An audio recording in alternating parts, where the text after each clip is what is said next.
global dialogue and regional stability. The establishment of the UAN headquarters would position a host country at the forefront of a global movement promoting indigenous wisdom while creating significant economic opportunities for the nation and its people.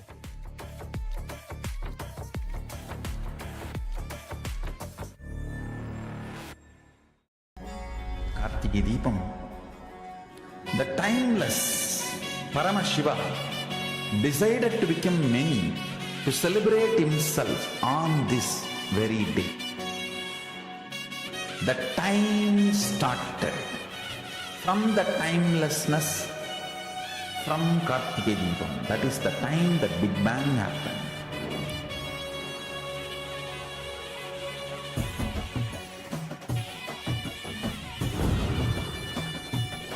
On this very Kartike Purnima, Kartike Deepam day, Paramashiva granted Parashakti the ultimate space of oneness forever. So all the great things have happened on this very day.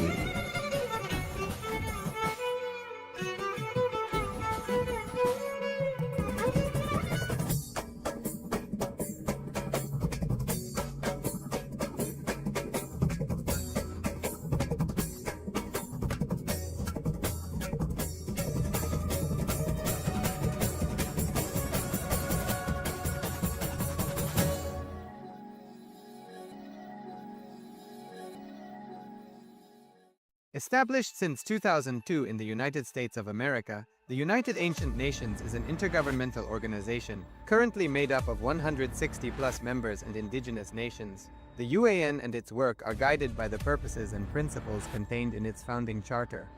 The UAN is a manifestation of the profound connection amongst indigenous peoples across the world, including African, Andean, American, European, Caribbean, Oceanic, and Asian regions, rooted in shared wisdom, sustainable practices, and deep reverence for the earth. The United Ancient Nations serves as an international cultural and diplomatic organization focused on uniting indigenous cultures globally. Our governance structure is council-based without territorial claims, led by a collective leadership through our General Secretariat. As a non-state entity with UN-style advocacy, we focus on several key areas: cultural and digital heritage preservation, indigenous diplomacy, revival of indigenous knowledge systems to solve humanity's problems, global peace, environmental preservation, health and wellness, sustained economic development, indigenous and cultural tourism. While the UAN represents numerous indigenous cultures, the United States of KAILASA serves as the first indigenous nation specifically for Hindus. KAILASA's mission is focused on the revival of the ancient enlightened Sanatana Hindu civilization, with a formal governance structure including a head of state, ministers, and ambassadors. Under the leadership of SPH, Supreme Pontiff of Hinduism, Bhagavan Nithyananda Paramashivoham, KAILASA has achieved recognition as a sovereign subject of international law, possessing distinctive attributes of juridical statehood. The United States of KAILASA is the main sponsor of the proposed UAN headquarters. This initiative would bring forth an estimated $100 million in revenue for the host country through summits, conferences, tourism, and development projects. The proposed UAN headquarters would represent the world's indigenous nations and peoples through its architectural design. It would blend the best of all worlds, featuring top modern architecture, the highest green building standards, and ancient Vastu architectural principles. This headquarters would serve as a central hub for indigenous diplomacy, cultural preservation, and collaborative efforts towards sustainable development and global peace. Through this initiative, we aim to create a dignified platform for indigenous leadership rooted in ancestral wisdom, cultural legitimacy, and collaborative innovation, enhancing global dialogue and regional stability. The establishment of the UAN headquarters would position a host country at the forefront of a global movement promoting indigenous wisdom while creating significant economic opportunities for the nation and its people.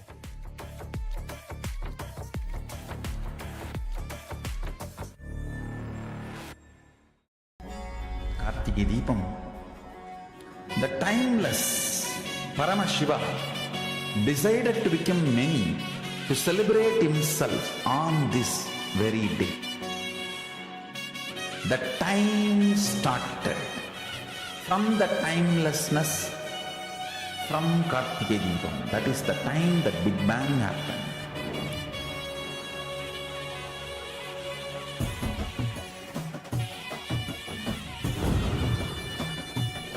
on this very Kartigai Purnima, Kartigai Deepam day, Paramashiva granted Parashakti the ultimate space of oneness forever.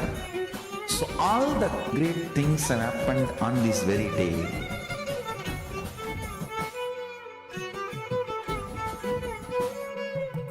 Nithyanandam, and welcome to the Dvitiya Vinyasa Krama, the second sequence with the 308 asanas of KAILASA's Nithyananda Yoga. First, let us make sure we have all the components you need for the yoga practice. Have your yoga mat on the ground. Have your Panchapatra and Udani ready. 1 cup with a spoon with some water for the ritualistic cleansing.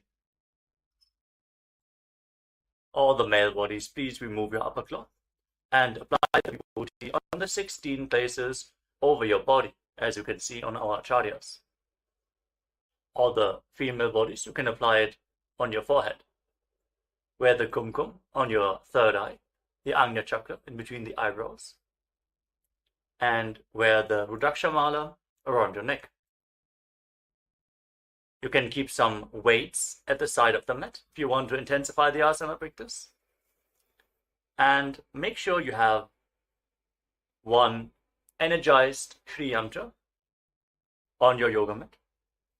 Gaze at the yantra whenever possible.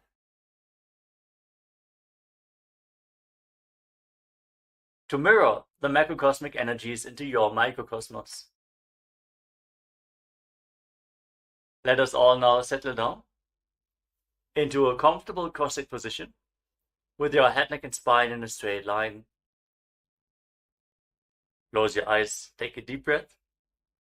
Visualize Swamiji in your inner space as you bring your hands into Namaskara Mudra in front of your heart center as we open this session with the Satguru Vandanam.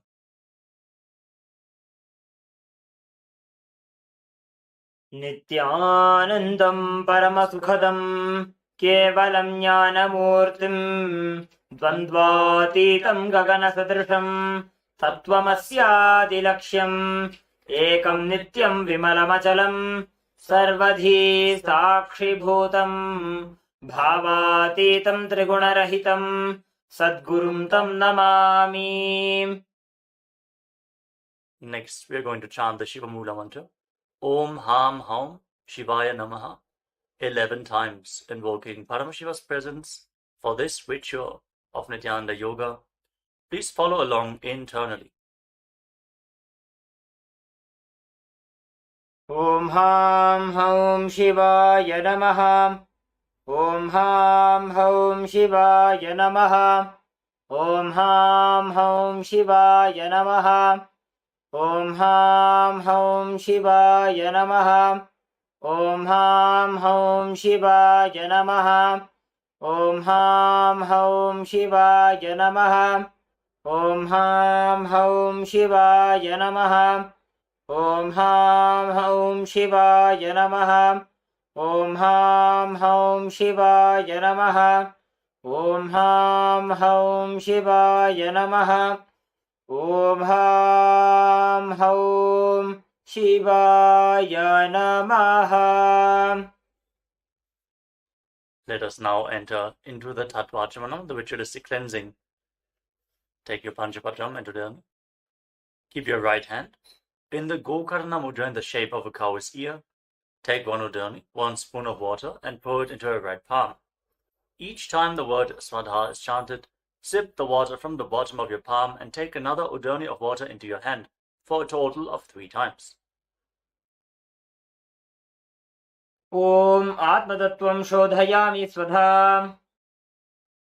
Om Vidyatattvam Shodhayami Swadha. Om Shivatattvam Shodhayami Swadha. Now wash your right hand with the water from the Panchapatram and wipe your lips twice with the bottom of your right thumb as we chant. Om Ham Hridayaya Namaha. Wash your hand again. With your index, middle and ring finger joined together, touch above the upper lip and below the lower lip. Then wash your hand again. With your index finger and thumb joined together, touch your right nostril and your left nostril. With your ring finger and thumb, touch your right eye. your left eye, your right ear, and your left ear. Then wash your hand again. With your little finger and thumb, touch your navel, your right chest, and your left chest, and with all the tips of the fingers joined together, touch the crown of your head, the right shoulder, the left shoulder, and your heart center. Wash your hand again. Now place your right hand over the left, and place both your hands on the right thigh. Sit straight, close your eyes, and make a conscious resolution. What you want to manifest in today's Nithyananda yoga session. Hold the visualization of what you want to manifest as we chant the Sankalpa mantra. ಓಂ ಮಮೋಪಾತ್ತ ಸಮಸ್ತ ದುರಿತಕ್ಷಯದ್ವಾರಾ ಭಗವತ್ ಶ್ರೀ ನಿತ್ಯಾನಂದ ಪರಮಶಿವ ಪ್ರೀತ್ಯರ್ಥಂ ಶ್ರೀ ನಿತ್ಯಾನಂದೇಶ್ವರಿ ಪರಮಶಿವ ಶಕ್ತಿ ಸಮೇತ ಶ್ರೀ ನಿತ್ಯಾನಂದೇಶ್ವರ ಪರಮಶಿವ ಪ್ರೀತ್ಯರ್ಥಂ ಚ ಶುಭೇ ಶೋಭನೆ ಮುಹೂರ್ತೆ ಅದ್ಯ ಬ್ರಹ್ಮಣಃ ದ್ವಿತೀಯ ಪರಾರ್ಧೆ ಶ್ರೀ ಶ್ವೇತವರಾಹಕಲ್ಪೆ ವೈವಸ್ವತಮನ್ವಂತರೆ ಅಷ್ಟಾವಿಂಶತಿತಮೇ ನಿತ್ಯಯುಗೆ ಪ್ರಥಮೇ ಪಾದೆ ಜಂಬೂದ್ವೀಪೆ ಭಾರತವರ್ಷೆ ಭರತಖಂಡೆ ಮೇರೋಃ ದಕ್ಷಿಣೆ ಪಾರ್ಶ್ವೆ ಶಕಾಬ್ದೆ अस्मिन् वर्तमाने व्यवहारिके प्रभवादीनां षष्ट्याः संवत्सराणां मध्ये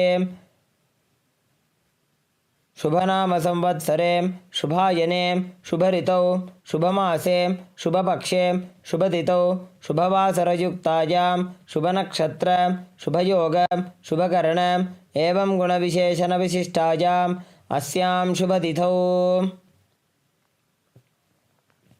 श्री कैलासोन्नतद्वादशान्तश्यामलापीठारूढ श्री मीनाक्षी सुन्दरेश्वराभिन्नस्वरूप परशिवपुत्ररत्नकुमार गुरुमन्यतुल्यावतार श्रीपार्वतीस्तन्यपानलब्धदिव्यज्ञानविश्रुत सकलनिगमागमसारभूत द्राविडवेदप्रवक्त्रे श्रीमत्परमशिवकरुणासमधिगतमुक्तामयचतुरश्रयान् गीयमानछत्रचामर श्रीजिन्नकाहलादि समस्तबिरदावल्यलङ्कृत ज्ञानविज्ञानचक्रवर्ती सर्वजनसङ्गसद्यो निर्वाणदीक्षाव्यजापवर्गवर्ष विश्राणजीमूत परमतकलभकेसरी शैवसिद्धान्तस्थापनाचार्य श्रीराजाधिराजपाण्ड्यमहाराजगुरु क्षपनशाक्यादिमहान्धकारनिवारणज्ञानभानु वीक्षणानर्हार्हध्वजोच्छेदनपूर्वक श्रीमदृषभध्वजस्थापक शैवसमयकर्त्रे सर्वज्ञपीठारूढ श्रीजगद्गुरु श्रीज्ञानसम्बन्धदेशिकस्वामी वागीशसुन्दरमाणिक्यवाचकस्वामिनाम् अवतारभूत श्रीज्ञानसम्बन्धस्वामी पुनरुद्धृत श्यामलापीठ सर्वज्ञपीठ तृणवद्युत्तर द्विशततमगुरुमहासन्निधान अरुणगिरि योगीश्वर परंपरागत अरुणाचल सर्वज्ञपीठ गुरुमहासन्निधान कैलास परंपरागत कांची कैलास सर्वज्ञपीठ त्रयस्त्रिंशदुत्तर द्विशततम गुरुमहासन्निधान नित्योत्सव नित्यमंगल नित्यकल्याण नित्यरजित कैलास परंपरागत आदि कैलास नित्यानंदपीठ महासंस्थान महासिंहासन पीठ कर्त्रे साक्षात् श्री परमशिव समुद्भूत कैलास परंपरागत वैवस्वतमनु इक्ष्वाकु हरिश्चंद्र भगीरथ श्रीरामचंद्र शूरसेन इत्यादि अनवच्छिन्न सार्वभौम चक्रवर्ती परंपरागत चतुष्षष्टि योगिनी मंडित चतुष्षष्टि संप्रदाय प्रवर्तक मनुधर्म शासन सूर्यवंश प्राप्त सर्वज्ञपीठ सुरांगी साम्राज्य मूर्धाभिषिक्त चूड़ामणि साक्षात् श्री परमशिव समुद्भूत कपिल महागुरु पुनरुद्धृत महानिर्वाणिपीठ अष्टोत्तर सहस्र श्री महामंडलेश्वर साक्षात् श्री परमशिव समुद्भूत श्री महागणपति समारंभ अनवच्छिन्न पीठाधीश्वर गुरु परंपरा प्राप्त अटलपीठ अष्टोत्तर सहस्रतम अष्टोत्तर सहस्र श्री अटलपीठाधीश्वर धर्म मुक्ति स्वर्गपुर स्वर्णपीठ त्रयोविंश गुरु महासन्निधान कैलास परंपरागत आदिपीठ सर्वज्ञपीठ जगद्गुरु श्री कैलास पुनरुद्धारक श्री कैलास परमाचार्य श्रीमत्परमहंस परिव्राजकाचार्यवर्य सच्चिदानंद प्रणव स्वरूप श्रोत्रिय ब्रह्मनिष्ठ श्रीमज्जगद्गुरु श्रीलश्री भगवत् श्री नित्यानंद परमशिव श्री ज्ञान संबंध देशिक परमाचार्य स्वामिनां प्रीत्यर्थं तेषां पादारविन्दयोः भक्ति सिद्ध्यर्थं गुरुकृपा कटाक्ष सिद्ध्यर्थं क्षेमस्थैर्य वीर्य विजय आयुरारोग्य ऐश्वर्यानाम् अभिवृद्ध्यर्थं धर्मार्थ काम मोक्ष चतुर्विध बल पुरुषार्थ सिद्ध्यर्थं समस्त दुरितोपशान्त्यर्थं समस्त मंगल अवाप्त्यर्थं भगवत् श्री नित्यानंद परमशिव प्रसादेन सकुटुम्बस्य ज्ञान वैराग्य जीवन मुक्ति प्राप्त्यर्थं पूर्ण आरोग्य युक्त दृढ़गात्र यौगिक शरीर सिद्ध्यर्थं परमशिव शक्ति आविष्करणार्थं नित्यानन्दयोगाभ्यासं करिष्ये. Now wash your right hand once more. Om उपस्पृश्य. And keep your Panchapatam and Udani aside out of harm's way. The 108 asanas of KAILASA Nithyananda Yoga. We're now going to continue the sequence with the next asana. Now sit in a comfortable posture and place your hands on your knees in Bindu Mudra with index fingers and thumbs together. Relax and breathe deeply in Samana Kumbhaka. Fill your navel region with prana and hold your breath comfortably on and off. Visualize Swamiji in your inner space in Yatasana Ishtasana. Hold this posture for a few seconds. पर्यङ्कं तत्समाख्यातं यथसंस्थं यथा स्थितिः. And then in a cross-legged position with your hands on the knees in Bindu Mudra, start inhaling. We can cut this part out. In a comfortable cross-legged position with your hands on the knees in Bindu Mudra, start inhaling and exhaling as deeply as possible, as slowly as possible. Inhale and exhale as deeply as possible. Keep visualizing Swamiji in Samasana. इदानीं गर्भिणीनां योगाभ्यासो यथा लघु सुखप्रसवलाभाय प्रोच्यते प्राक्तनेपति दण्डपद्मभरद्वाज वीरवज्रसमानितो आसनानि सदा कुर्यात् सुदीर्घैरे च पूरकैः. Now place your left foot against your perineum and bring the right foot on top of the left foot. Keep your hands flat on your knees. Fix your gaze at the tip of your nose. Visualize yourself as a sage, liberated by the Supreme Pontiff of Hinduism. In Muktasana. निपीड्य सीविनीं सूक्ष्मां दक्षिणेतरगुल्फतः वामं याम्येन गुल्फेन मुक्तासनमिदं भवेत्. Now shift your gaze upwards towards your third eye. Maintain the position. Feel the stability of body and mind as you visualize Swamiji in Siddhasana. स्थानोस्यम्यमितेन्द्रियोचलदृशा पश्यन् भ्रुवोरन्तरं तैतन्मोक्षकपातभेदजनकं सिद्धासनं प्रोच्यते. Now shift your gaze to the ground in front of you. Intensely contract the perineal floor. Pull your stomach in and up and lock your chin to the chest. Perform Mahamudra Bandha. Feel the grounding effect as you visualize Swamiji in Siddhi Asana. Lead the Kundalini Shakti up along your spine. वामपादुके इडीजानो सीवनिमधितासु कोठानो. Now rotate your hands back into Bindu Mudra on top of your knees and shift your gaze upwards. Feel the energy rising along your spine and visualize yourself as Lord Buddha, the fierce dimension of Lord Shiva in Buddhasana 2. वामचरणपरिदक्षिण राखे एकजुगति ऐसे विधि राखे. Shift your gaze down, back towards the nose. Embody tranquility and an unshakable nature. Be sturdy and stable, not only physically but also unshakable in your inner space. In Sandadvanasana. आसन की गुण मन की चन चलता meet. Now bring your hands towards your navel region. Cup one palm over the other. In Samputa Mudra, resembling a closed lotus flower. Visualize Swamiji in your inner space. In Siddhasana, don't forget to internally chant the Mahavakya Om Nithyananda Paramashivoham continuously. ऋजुकाय समासीन सिद्धासनमुदीरितं प्रसार्य भुवि पादौ तु दोर्भ्यामङ्गुष्ठमादरात्. Now get ready for Bandha Yoni Asana.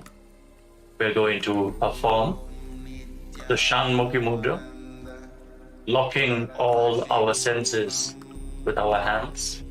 First, set the Sankalpa, the conscious resolution of manifesting through the womb of creation. Inhale all the way.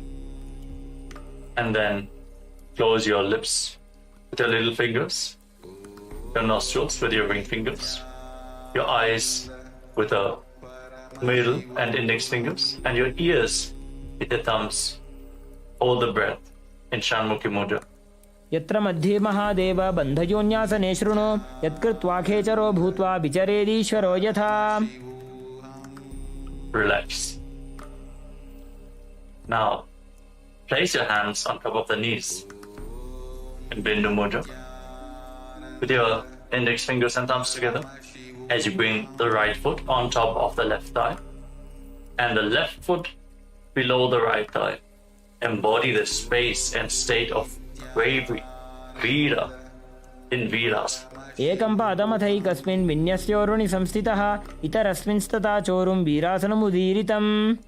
Feel the intense fire rising up your spine as you continuously breathe into your navel region in Samana Kumbhaka. Keep the Mula Bandha engaged, the root center contracted. And now shift your gaze up towards your third eye. Visualize the great sage, poet, and author of Ramayana, Sage Valmiki, in Valmikasana. डाबा पग की पगथली पुनि एड़ी है जोज. Now place your hands flat on your knees. Shift the gaze to the tip of your nose and visualize the Yoni Mandala, the visual representation of Devi Paramashiva Shakti herself, the sacred yantra. As you hold the visualization in your inner space, mirror Devi's energy in your microcosmos. Breathe deeply and calmly in Joni Mudrasana. वामपाद की पगथली जाहि माहिली core. Maintain the posture. Hold the visualization, but shift your gaze upwards. Direct the energy flow up in Yoni Asana. योन्यासनं पर्वतेन योगं योगफले नीलं तत्कालफललं तावत् खेचरो यावदेव हि. Now bring the soles of the feet together in front, with the heels close to the perineum. Interlock your fingers around your toes. Pull your feet in and push your knees down to the ground. Open up your hips intensely. Focus your gaze at the tip of your nose and pull your stomach in and up in Uddiyana Bandha, the abdominal. Visualize Lord Birabhadra in your inner space with 8 arms and all the weapons in hand in Bhadrasana 3.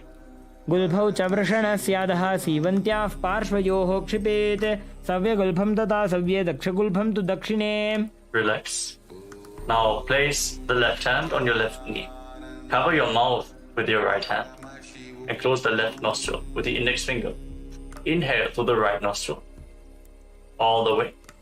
Then close both nostrils, close the right nostril with the thumb and hold your breath as long as you can comfortably. Then exhale through the left nostril all the way and then again inhale through the left nostril as deeply as possible. Invert the breathing flow again and again, alternating the direction of in and exhalation. In Abhyantara Kumbhaka, curl your tongue backwards and up. Lead it as high as possible in the Kechari Mudra, making you lighter than space itself.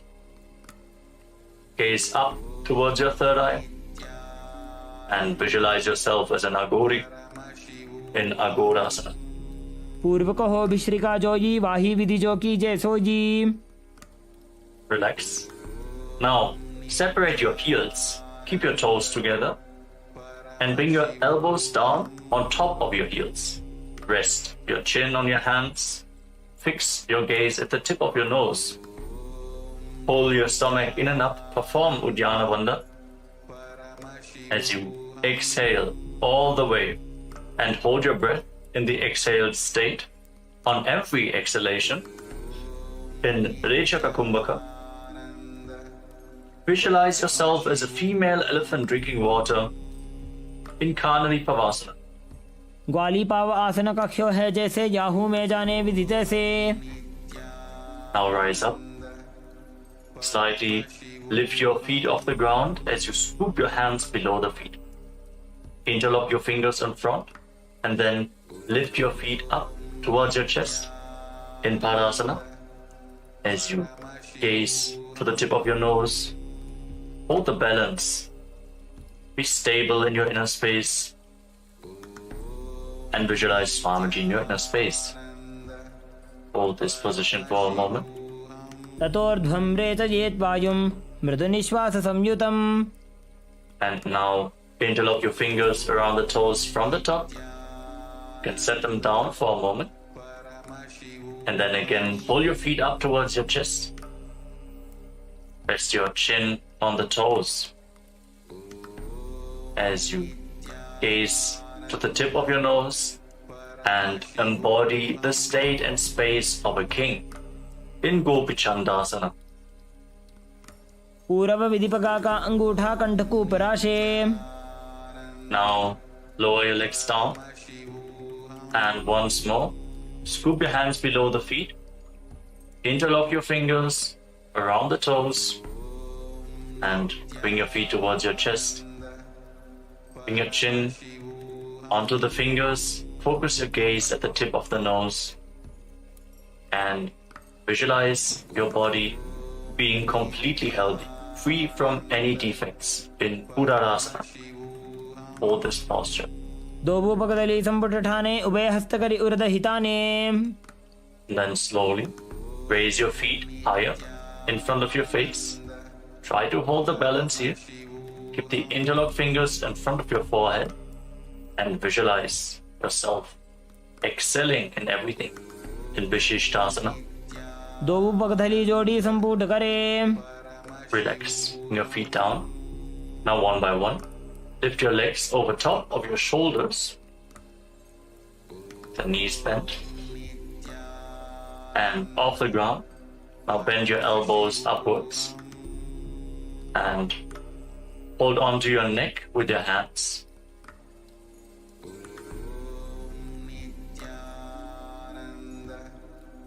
Visualize yourself as a cobra in Bhujasana. शिरासनं तु विज्ञेयं कक्षासनम् अतः परं ग्रीवासनं च परमं भुजासनम् इहोच्यते. With your legs over top of your shoulders. Now bend your elbows downwards. Bring your hands behind your back. And reach for the other hand. Try to interlock your fingers behind your back. Focus your gaze at the tip of your nose. And visualize yourself as a beautiful, auspicious goddess in Kalyanasana. दो हाथ पगम नीचाने तिनको गोड़ा नीचे ठाने. Relax. Now place the top of your left foot flat on the mat and sit on the left heel. Then bring your right foot over top with the heel at the outside of the left hip. Place your hands on opposite knees and gaze forward. Don't focus on any external objects. Only focus on the object within in Vaishnavi Mudra as you withdraw your attention from anything which is happening outside. Visualize yourself as an elegant swan and start performing the Ujjayi Pranayama as you breathe through your mouth. Make an ocean-like sound with your mouth on the in and exhalation. Hold this Sankatasana for a few seconds. वामपादं चितेर्मूलं संन्यसधर नीतले पाददण्डेन जाम्येन वेष्टयेद् वामपादकम्. Then slide the left foot outside the hip and sit in between your heels. Place your hands on the top knee.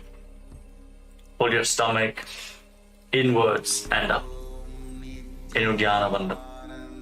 Visualize a cow in your inner space in Dhenukasana. अनुषागिनगर पंचडं वृषिलिन्दगल्यम्नि. Now slide the right foot on the left thigh and bring the left foot onto the right knee. Bring your left arm behind your back and reach for the opposite thigh. Hold on to opposite thighs with your hand and twist your spine. Gaze upwards towards your third eye and visualize Swamiji in your inner space. Feel how your spine is opening up as you breathe deeply through your mouth in Machandasana. वामजंग परिदक्षिण Thane वामहस्त पिष्टे दिशाने. Relax, untwist your spine. Now catch a hold of your big toes and lean forward and down with your legs in the same position. Try to bring your forehead to the ground, your navel close to your heels. Visualize Swamiji in Machandasana. प्रथम जी मनोचरण जो ये वामजंग परि राखे सो जी. Rise up and now interlock your fingers. Place them on your left knee and engage all three bandhas: the root lock, abdominal lock, and the throat lock together in Mahamudra Bandha as you visualize Swamiji, your Guru, in Guru Asana. पूर्वमूले इतरपादस्य कनिष्ठिका प्रदेशगुल्भं संस्थाप्य. Relax, free your legs. And now let us repeat the Sankatasana on the other side. Place the top of the right foot flat on the mat this time and sit down on the right heel. Stack the left knee over the right and place your hands on opposite knees. Gaze forward without any external distractions in Vaishnavi Mudra. Be completely focused on your inner space as you visualize yourself as a swan in Sankatasana. वामपादं चितेर्मूलं सन्न्यसधर नीतले पाददण्डेन जाम्येन वेष्टयेद् वामपादकम्. Breathe deeply through your mouth, making an ocean-like sound from Jai Pranayama as you now slide the right foot outside the hip. Sit in between your heels. Bring both hands on the top knee. Pull your stomach in and up in Uddiyana Bandha. Hold the visualization of a cow in your inner space in Dhenukasana. अनुषागिनगर पंचडं वृषिलिन्दगल्यम्नि. Now bring the left foot on the right and place the right foot onto the left knee. Your right arm behind your back. Rotate your spine so you can catch a hold of the opposite thighs with your hands. If you cannot reach the thighs, just reach as far as you can. Twist your spine and breathe deeply. Feel how every single vertebra is slowly giving way, enabling you to reach further with every single breath. As you gaze to your third eye, visualize Swamiji in Machandasana. वामजंग परिदक्षिण Thane वामहस्त पिष्टे दिशाने. Now come back to the center. Catch your big toes with your hands and lean forward and down. Breathe deeply, opening up your hips and your back. Visualize Swamiji in Machandasana. प्रथम जी मनोचरण जो ये वामजंग परि राखे सो जी. Rise up and interlock your fingers. Place them on the right knee this time as you perform Mahamudra Bandha. All the three bandhas engaged.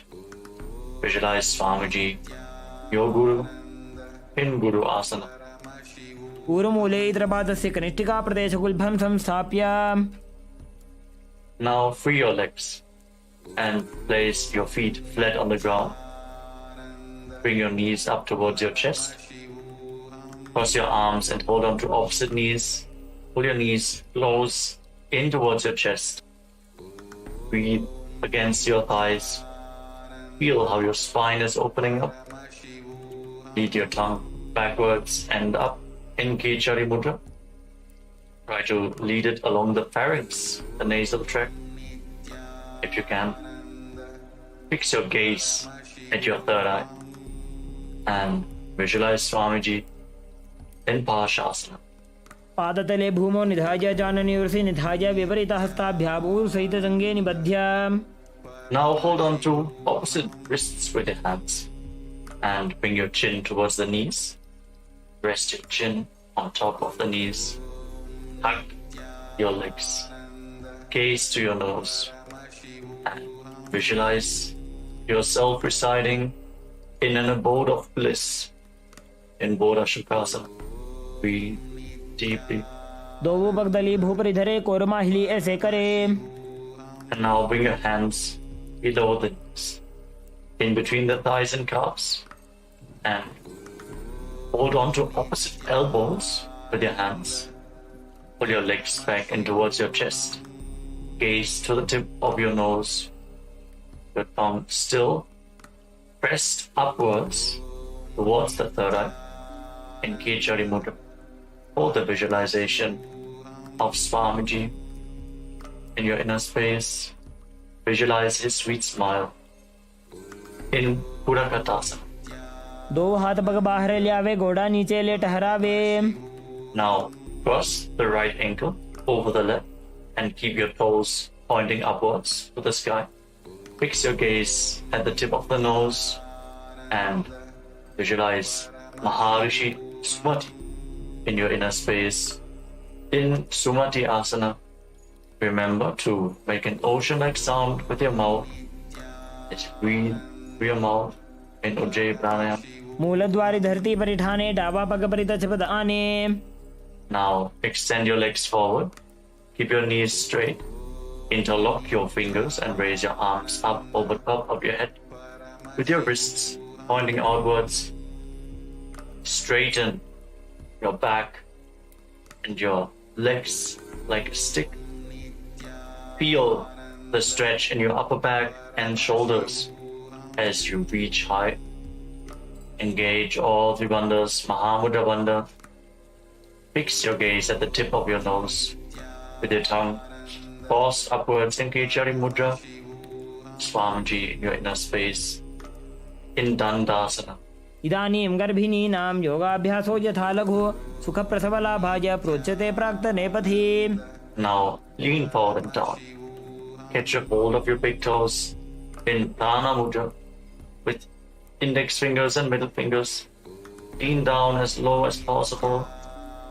You can slightly raise your knees to lean down even further. Bring your head in between the knees.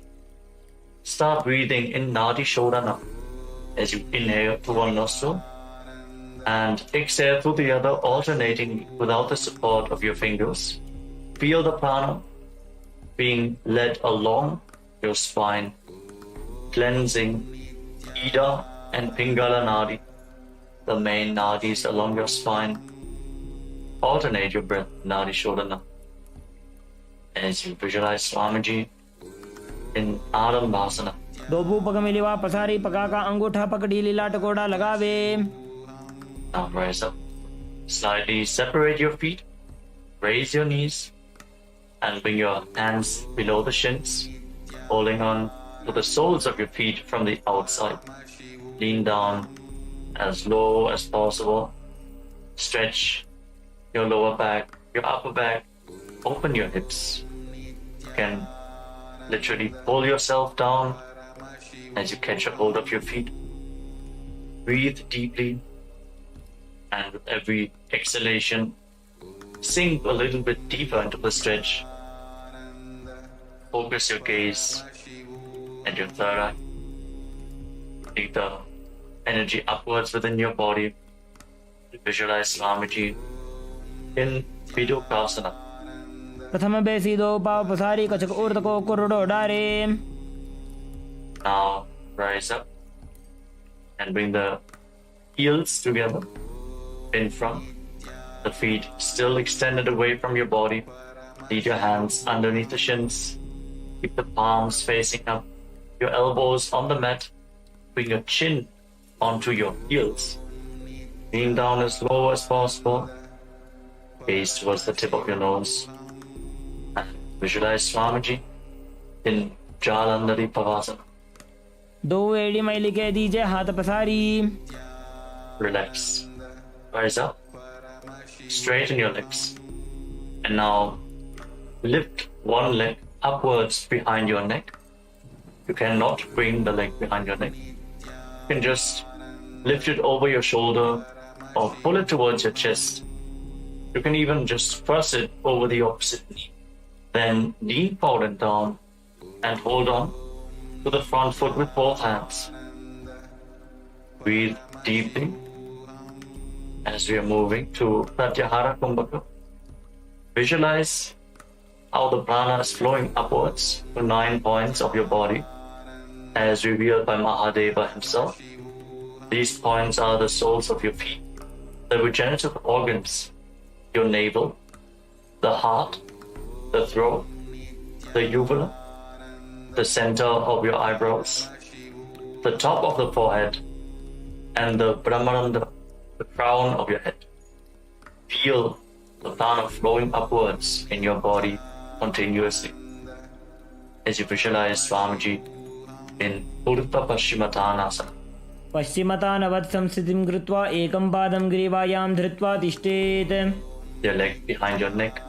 Now rise up and lean back all the way.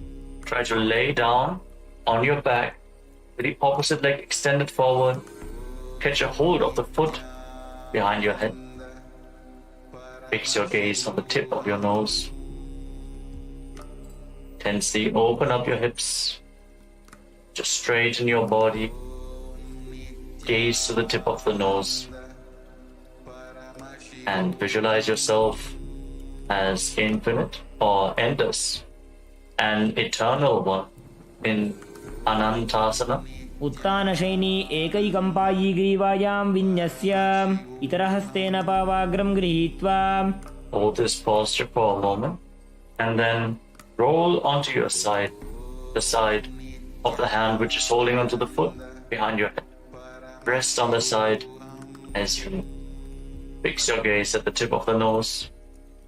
Feel in complete control in Ankushasana. उत्तानशयित एकैकं पादं ग्रीवायां कुर्वन् इतरहस्तं कर्णमूले स्थापयेत्. Now you can release the leg from behind your neck. Lay down flat on your back and pull your knees up towards your chest and circle them with your hands. Rock your body from side to side. Relax after this intense stretch. Free up your back. Breathe calmly. Feel the prana flowing upwards within your body and Pratyahara Kumbhaka. And visualize Swamiji in Tridushasana. उत्तानशयनं जानुनी हृदये वष्टम्भ जङ्घासहित ऊरूनि करद्वये बद्ध्वा सव्यापसव्यं लोडयेत्. दृशासनं भवति. Now again, straighten your legs as we are going to repeat Urdhva Paschimottanasana on the other side.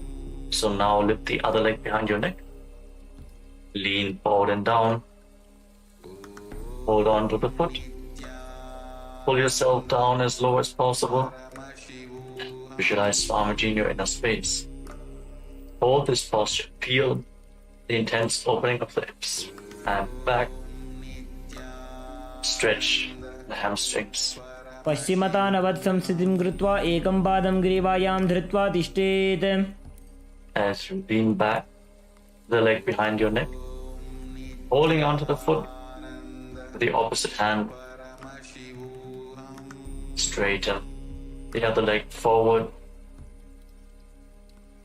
Gaze the tip of your nose and feel that you are without beginning or end. Infinite, Ananta, in Anantasana. उत्तानशयनी एकैकम्पायी ग्रीवायां विन्यस्य इतरहस्तेन पावाग्रं गृहीत्वा. Now roll to the side of the hand which is holding onto your foot. Fix your gaze at the tip of your nose and relax, feeling in complete control in Ankushasana on the other side. Breathe deeply. उत्तानशयित एकैकं पादं ग्रीवायां कुर्वन् इतरहस्तं कर्णमूले स्थापयेत्. Now lay on your back as you one by one bring your legs up behind your neck. Again, if you cannot bring your legs behind your neck, you can always just pull them towards your chest, opening up the hips. Then Interlock your fingers around your lower back. Gaze to the tip of your nose. And visualize Swamiji as you continue to breathe in Pratyahara Kumbhaka, in Yoga Nidra. पादाभ्यां वेष्टयेत् कंठं हस्ताभ्यां पृष्ठबन्धनं तन्मध्ये शयनं कुर्यात् योगनिद्रा सुखप्रदा. Now bend your arms upwards. Keep the legs over top of your shoulders and try to interlock your fingers around your neck. And as you keep gazing at the tip of your nose, visualize Lord Vishnu is blessing with it in Atma Ramasana. आत्मा राम आसन प्रथम सुधोसो वे. Now relax. Lay down on your back and extend your arms out to the side at shoulder level. Pull your knees up towards your chest and keep the soles of the feet facing up towards the sky. Gaze the tip of the nose and visualize Swamiji in Kojikasana. दो हाथ सीधा सा करे, तिनसो ube Sapa करे. Now lower down your lips and let's get ready for the Jatara Parivrit. As you lay down on your back with your arms extended out at shoulder level, pull your knees to your chest and then drop one knee to the side and extend the opposite leg down. Now bend both your knees to the side. Feel the rotational stretch in your spine. Breathe deeply. Extend your legs to the side. Get a hold of your feet with your hand and turn your head away from the feet. Rotate your spine intensely.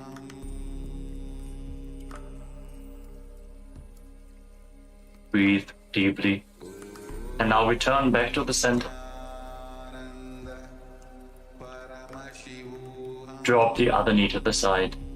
Extend the opposite leg. Repeat the movement on the other side.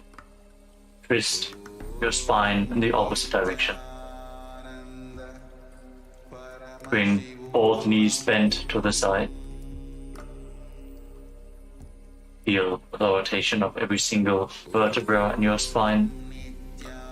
As you now turn your head away from the feet as you extend your leg and hold onto the feet with your hand. Visualize Swamiji, the Jatara Parivritti. परिवृत्ति कुक्षि भागे त्रिदाहि परिकीर्तितः बद्धकोणं सुप्तकोणं ऊर्ध्वकोणमथापि च. Now we move on to the next asana of the sequence. Now lay on your back and place your feet flat on the ground with your knees raised. Get your hold of your ankles and push your hips up high off the ground. Lock your throat in Jalandhara Bandha and push the air upwards. Prevent it from escaping your lungs in Mocha Kumbhaka. As you gaze to the tip of your nose and visualize yourself as sturdy as a bridge in Viparapitham, hold this posture for a while. प्रतिक्रियायुतं द्वन्द्वपीठः सर्वबलप्रदं गर्भिणीनां दुर्बलानाम् इति Gargi जगादनु. And then bring your hands over top of your shoulders, the fingers pointing down towards your feet, and push your hips up off the ground. Raise your hips up high. Try to walk your hands and feet closer together. Breathe deeply through your nose. Try to relax in this posture as you visualize yourself as sturdy as stone furniture in Paryankasana. उत्तानशेनमस्ततलाभ्यां भूमिं वष्टभ्य पादतलाभ्यां भूमिं धृत्वा Now lay down on your back. Place your hands on the respective shoulders as you lift your knees towards your chest. Start rotating your hips in a circular motion as you visualize yourself as a dog playfully rolling around on its back in Shodhanasana.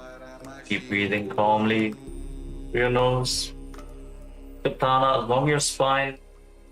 Feel the mobilization in your spine happening as you move your hips. शववत् शरीरं संस्थाप्य जानुनी सम्मील्य नाभुवाणीज हस्ताभ्यां कन्दरां बद्ध्वा भ्रामयेत् श्वोत्तनं भवति. Now stop the movement. Place your arms flat on the ground next to your body and raise your legs, raise your hips, point your toes up towards the sky as we enter the Viparita Karani. Now start rotating your legs in a circular motion. Form the Mocha Kumbhaka with your throat locked completely. Visualize Swamiji and feel the Jataragni, the digestive fire, increasing this posture. भूतले सशिरोद्धत्वा खेनगे चरणद्वयं विपरीतकृतिश्चैषा सर्वतन्त्रेषु गोपिता. Now stop the movement of your legs. Point your toes up to the sky. Be completely stable in Viparita Karani 2. Hold this position. करणी विपरीताख्या सर्वाधिव्याधिनाशिनी नित्यम् अभ्यासयुक्तस्य जाटराग्निविवर्धनी. Now drop your feet down over top of your head.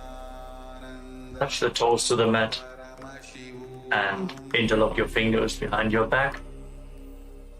Push your hands into the ground in Parasho Mudra. Keep performing the Mocha Kumbhaka. Prevent the air from escaping by locking the throat intensely. Visualizing yourself as a plow in Langalasa. नरकासने स्थित्वा नासिकाप्रदेशे भूमौ पादपृष्ठे स्थाप्य हस्तद्वयं सम्मील्य लम्बीकुर्यात् ग्रीवाप्रदेशेन भूमिं कर्षयेत् लाङ्गलासनं भवति. Now move your hands up towards your feet. Hold onto your feet over top of your head. As you visualize Paramashiva in your inner space, eternally chanting Om Nithyananda Paramashivoham continues. As this is one of the 84 asanas which have been revealed directly by Lord Paramashiva himself. Shaita Paschimatanas. तानं शयित्वात् कुर्वीत शयितपश्चिमतानकम्. Now make sure that your hips are above the shoulder level and then separate your legs wide to the side. Keep holding onto the feet in Supta Konasana as you visualize Swamiji in your inner space. परिवृत्तिकुक्षि भागे त्रिदाहि परिकीर्तितः बद्धकोणं सुप्तकोणं ऊर्ध्वकोणमथापि च.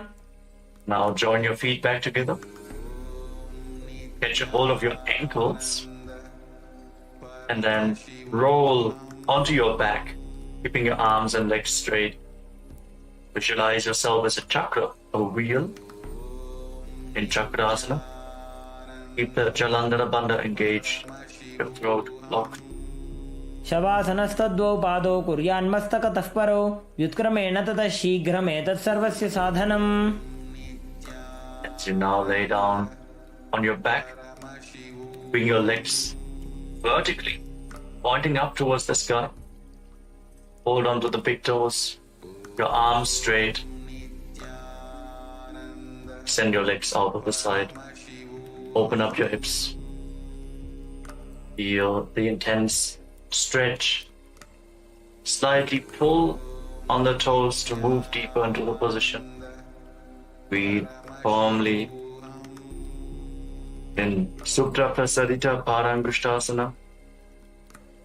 As you return to making an ocean-like sound with your mouth in Ujjayi Pranayama, उत्तानपादं क्रौञ्चं च मरीचिं वीरभद्रकं नटराजं त्रिकोणं च सुप्ताङ्गुष्ठप्रसारणे.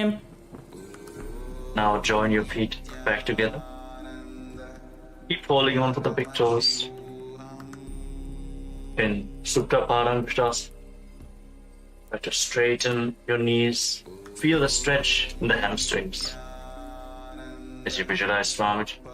उत्तानपादं क्रौञ्चं च मरीचिं वीरभद्रकं नटराजं त्रिकोणं च सुप्ताङ्गुष्ठप्रसारणे. Now from Supta Paramashivoham, cross your legs into Padmasana. Place your feet on top of opposite thighs.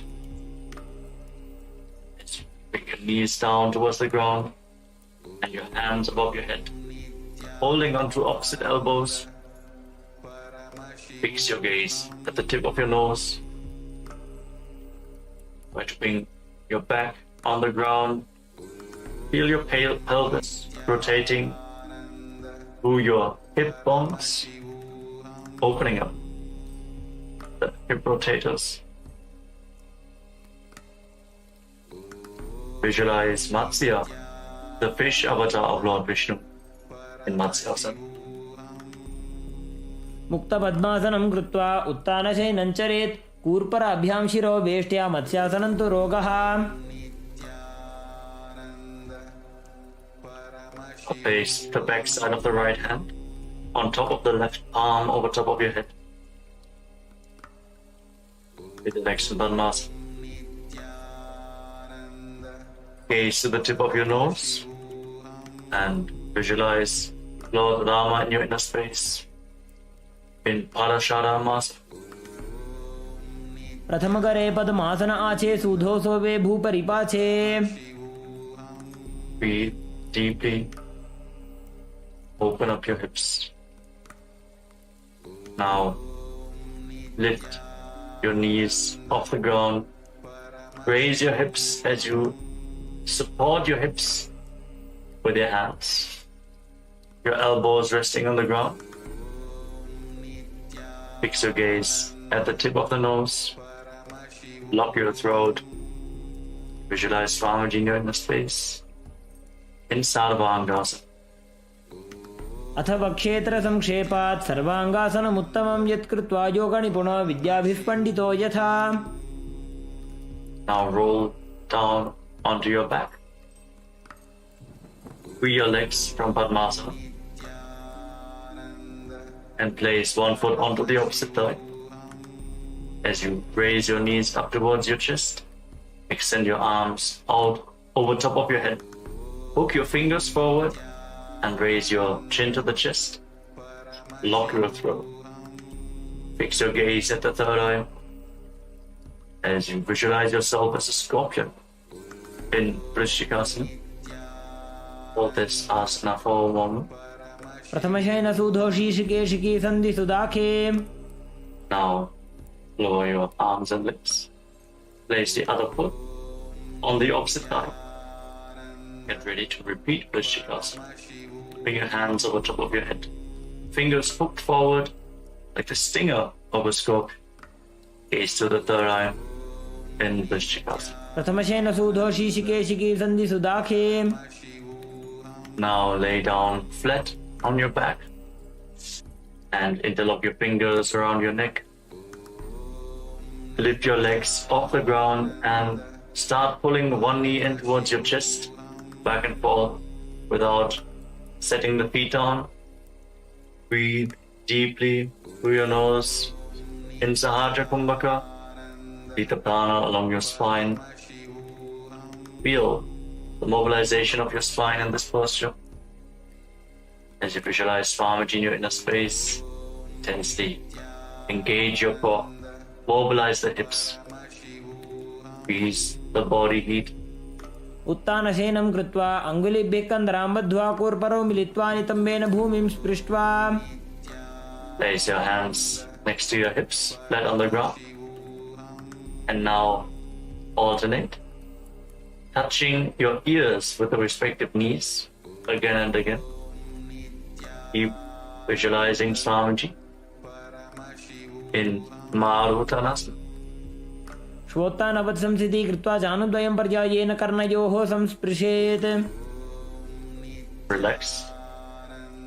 Now, place your feet flat on the ground as you keep the knees raised. Now stand up and lay back down again and again. Visualize yourself as a wolf in Vrikasana, the wolf posture. उत्तानशयनं कृत्वा पादतलाभ्यां भूमिं धृत्वा उत्तिष्ठेत् वृकासनं भवति. Now, as you lay down, kick your legs up and start rolling over again and again. Visualize Swamiji in your inner space. Keep rolling backwards. Finally lay down in a broad position on your stomach. Your hands at the side of the shoulders. उत्तानशयनं पादौ शिर उल्लङ्घ्य भूमौ स्थापयित्वा निब्जं भूयादि निब्जं शयनम्. Now contract your lips and make a whistling sound like a flute on the inhalation as you visualize yourself as a chariot carrying warriors into a battle for Dharma on your chariot back in Sanatasana. निब्जं शयनं कृत्वा नाभिं भूमौ निधाय स्तम्भद्धस्ताभ्यां भूमिमष्टभ्य ओष्ठौ निमील्य वेणुवत् संकृत्य तिष्ठेत् सरठासनं भवति. Now push your body off the ground into a plank position and jump your feet forwards in between the hands, back and forth. Feel yourself go beyond body and mind. Keep jumping in Dehalyulanganasana. हस्तद्वयं बद्ध्वा तन्मध्यचरणद्वयम् उड्डानैव बहिरानीय अथ नयेत् देहल्युल्लङ्घनं भवति. Rise up. Now lean forward and down.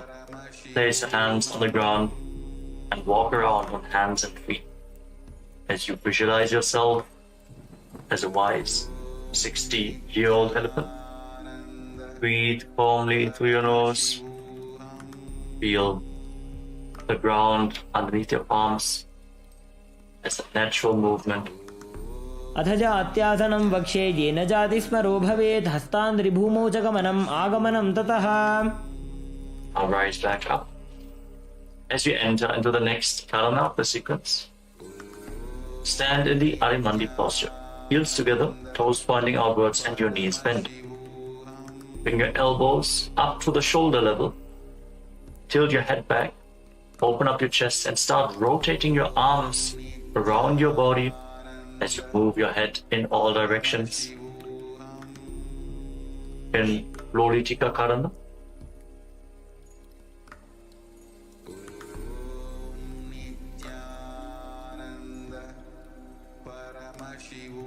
Now stand right on the mat.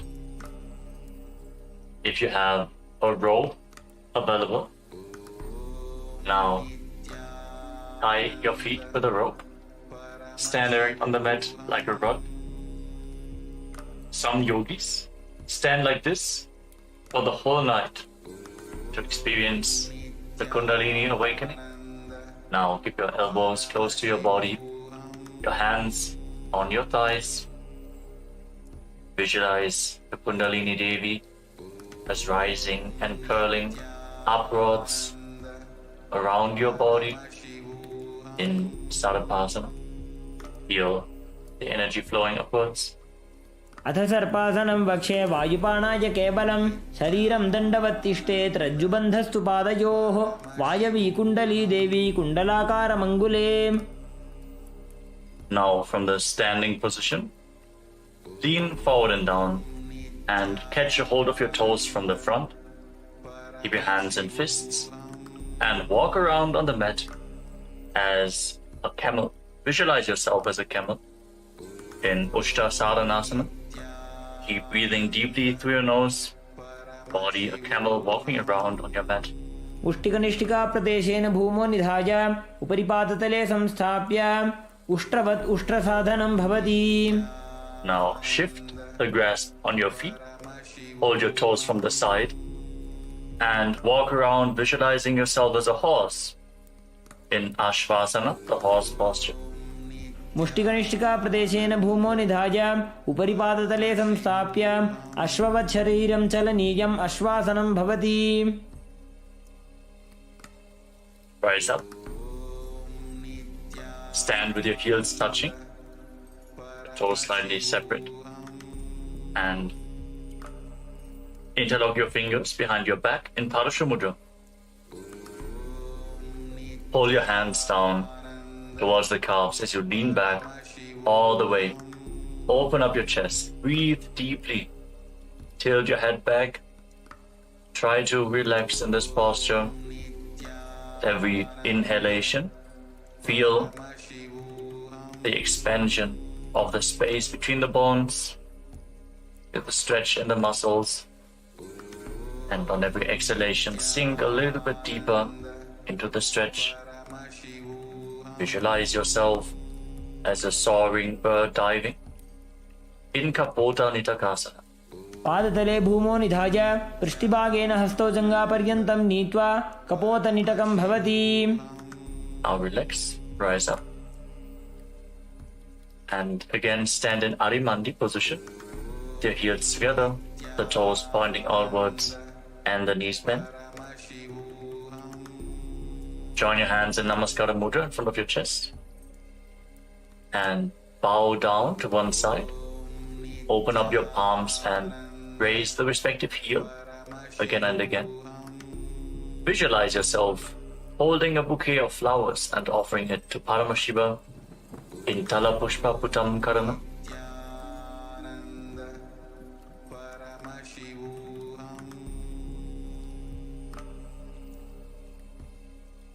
Next up is Khadgasana. As you stand on the mat, fix your gaze at the tip of your nose and visualize yourself as a rhinoceros. Then lay down on your stomach and jump your feet back up towards the hands and stand. Extend your hands forward in Namaskara Mudra, resembling the horn of the rhinoceros. Visualize yourself as a rhinoceros. Khadgasana.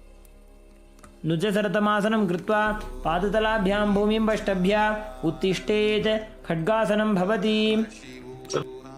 Now, as you stand on the mat, you can hold on to some weights to intensify this asana. Now sit down or squat down as low as possible and stand back up again and again. Gaze to the tip of the nose. Visualize Swamiji in the Uttanottana. पुनः पुनः उत्थातव्यम् असितव्यम् इति उत्थानोत्थानं भवति. Now standing erect on the mat, raise your arms up over top of your head and jump repeatedly. Jump up high, visualizing yourself as a mace in Musalasana. सरलं स्थित्वा ऊर्ध्वं बाहु नयेत् वारं वारम् उड्डानं कृत्वा नयेत् मुसलासनं भवति. Relax. Now catch hold of one foot with both hands and pull it towards your chest. As you sit down and stand back up on the other leg, alternate both sides as you gaze to the tip of your nose and visualize Swamiji. Breathe deeply in Uchchir Shakasana. एकैकं पादतलं कुक्षौ निधाय तिष्ठेत् उच्छीर्षकं भवति. Now keep the toes of one foot pointing to the side and raise the opposite knee up towards your chest. And circle the raised leg with your arm. Keep the hand in a fist while placing the other hand on your inner thigh in Parshvajanu Karana.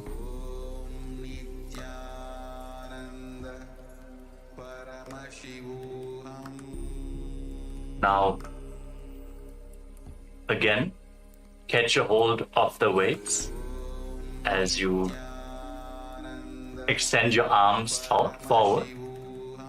Extend the left leg and sit down and stand back up, visualizing yourself fiercely dancing as Lord Shiva in Tandavasana. एकेन पादेन स्थातव्यं ताण्डवासनं भवति. Now, raise the left foot towards the inner opposite thigh and stand relaxed with the hands by the side of the knees. Visualize yourself being blessed by Lord Brahma in Brahmanasana. Breathe calmly through your nose. ब्राह्मणासनमावक्षे यत्कृत्वा ब्राह्मणो भवेत् एकपादमरो दत्त्वा तिष्ठेत् दण्डाकृतिर्भुवि. Then bring the left leg over and around the right knee. Tuck the toes of the left foot behind the right calf. Bring the left arm below the right and join your hands in Namaskara Mudra. Visualize yourself as Lord Garuda with big wings on your back in Garudasana 3. उत्तानकूर्मपीठं च संहस्गारुडमेव च वातायनं गोमुखं च भारद्वाजं त्रिविक्रमम्. Now slide the left foot onto the right thigh, still standing on one leg. Keep your hands by the side of the knees and visualize Swamiji in Ekapadasana. दक्षाङ्घ्रिं वामपादस्य जङ्घोपरि निधाय च. Now hold on to the left big toe with the left hand in Prana Mudra. Extend the leg out to the side. Keep the knees straight and start rotating on the standing leg, visualizing yourself as the North Pole Star in Dhruvasana, the pole star posture. एकेन हस्तेन दण्डरूपस्य एकस्य पादस्याग्रं धृत्वा इतरपादतलं भूमौ निधाय त्वरया भ्रमणं कर्तव्यं. ध्रुवासनं भवति. Now lift one leg behind your neck. If you can't lift it behind your neck, you can pull it towards your chest or cross it over top of the opposite thigh. Then stand erect on the mat. Sit down and stand back up. Perform the 3 steps of Lord Vishnu as you visualize Lord Vishnu in your inner space in Trivikramasana. ग्रीवायां पादं संस्थाप्य स्थातव्यम् उत्थातव्यं त्रिविक्रमासनं भवति. Relax. Now point the left toes outwards and lift the right knee towards your chest. Repeat the Parshva Janu Karana. Hold the knee raised to your chest.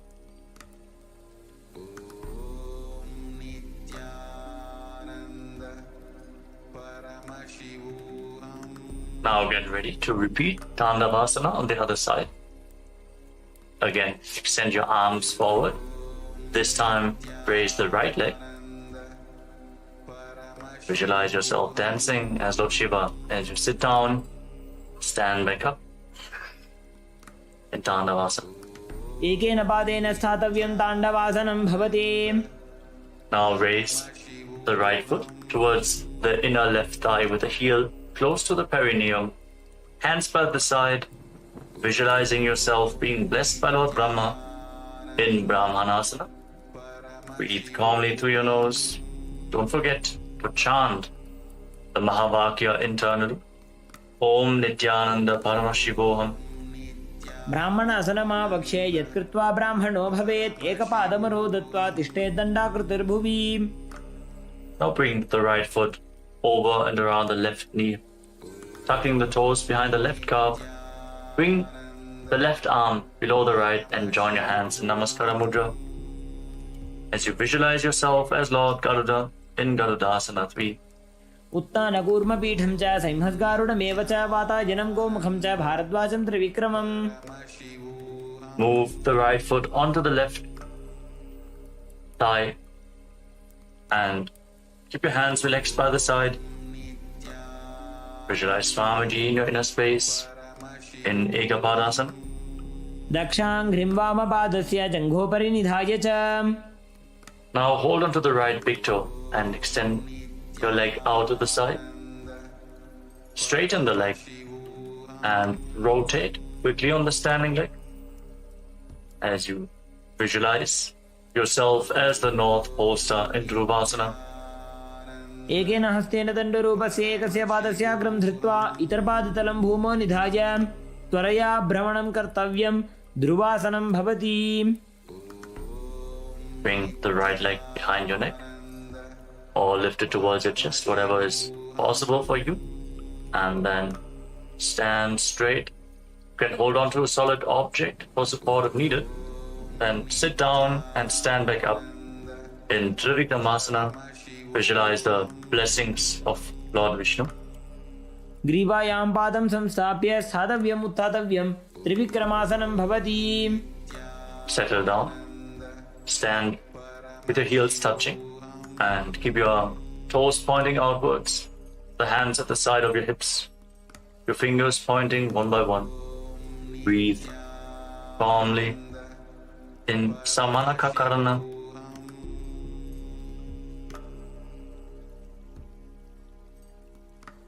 Then squat down. Slightly separate your feet and bring your hands from the outside in between the legs. Interlock your fingers in front of your navel as you visualize Sage Goraknath, the founder of the Natha Yoga Hindu Sampradaya, perform the Jivachala Kumbhaka. As you inhale all the way, hold your breath, and by the force of your will, move the prana freely within your body. Move it upwards, downwards, through the limbs of your body. Lead your awareness through the different parts of your body and feel how the prana is following your guidance. Gain control over the flow of the prana within your body in Jivachala Kumbhaka as you perform Gorak Anjali Asana. प्रथम ही वो हो ये बाहुरी नीचो पुनि होवे. Now bring your hands behind your back. Maintain the squatting position. Visualize Swamiji in your inner space. Hold the balance in this posture. In Kanchi Asana. ऊरु मध्यात् हस्तौ निवेश्य नितम्बं धृत्वा पादतलाभ्यां भूमिं अष्टभ्याम्. Now bring the heels together close to your perineum and hold your hands behind your back. Try to sit upright and gaze towards your navel as you visualize Bhagavan Kala Bhairava, the Lord of Time, in Bhairuvasana. दोबू पग की थलिया की माहिली core मिला जी फना पानी उकड़ मोड़ वैसे. Now separate your toes and join your hands in Anjali Mudra. Raise them behind your neck with the fingertips pointing down towards the ground. Your elbows separate around your head. Gaze through the nose. Visualize yourself as a ball. Just one of the 10 incarnations of Mahavishnu, Varaha in Varahasa. पागसली की माहिली core मिला जी फना पानी उकड़ वैसे. Now bring your hands into Prana Mudra. Catch onto the big toes and raise your hips up to the same level as your knees. Maintain this semi-squatting position. Engage your legs. Visualize Swamiji in Prapitasana. पार्श्वद्वय सम्मील्य स्थित्वा नितम्बं जानप्रदेश आनीय तिष्ठेत् प्रपीठासनं भवति. Now place your hands split on the ground, shoulder width apart. Bring your knees onto your arms, close towards your armpits. Raise your hips up and lean forward onto your arms. Balance with the feet lifted off the ground as you visualize yourself as a crow in Bakasana. Gauge your shoulders. हस्ताभ्यामौ निमवष्टभ्य जानुद्वयं नाभौ सम्मील्य. And now bring your head down towards the ground. Your knees on your arms. Align your hips with the shoulders and raise your legs up. Crossing your legs into Padmasana. Push your knees up towards the spine. Push your knees up towards the sky. Straighten your spine. Gaze at the tip of your nose. And visualize Swamiji in Sushtanga Kapalyasana. Hold this posture for a moment.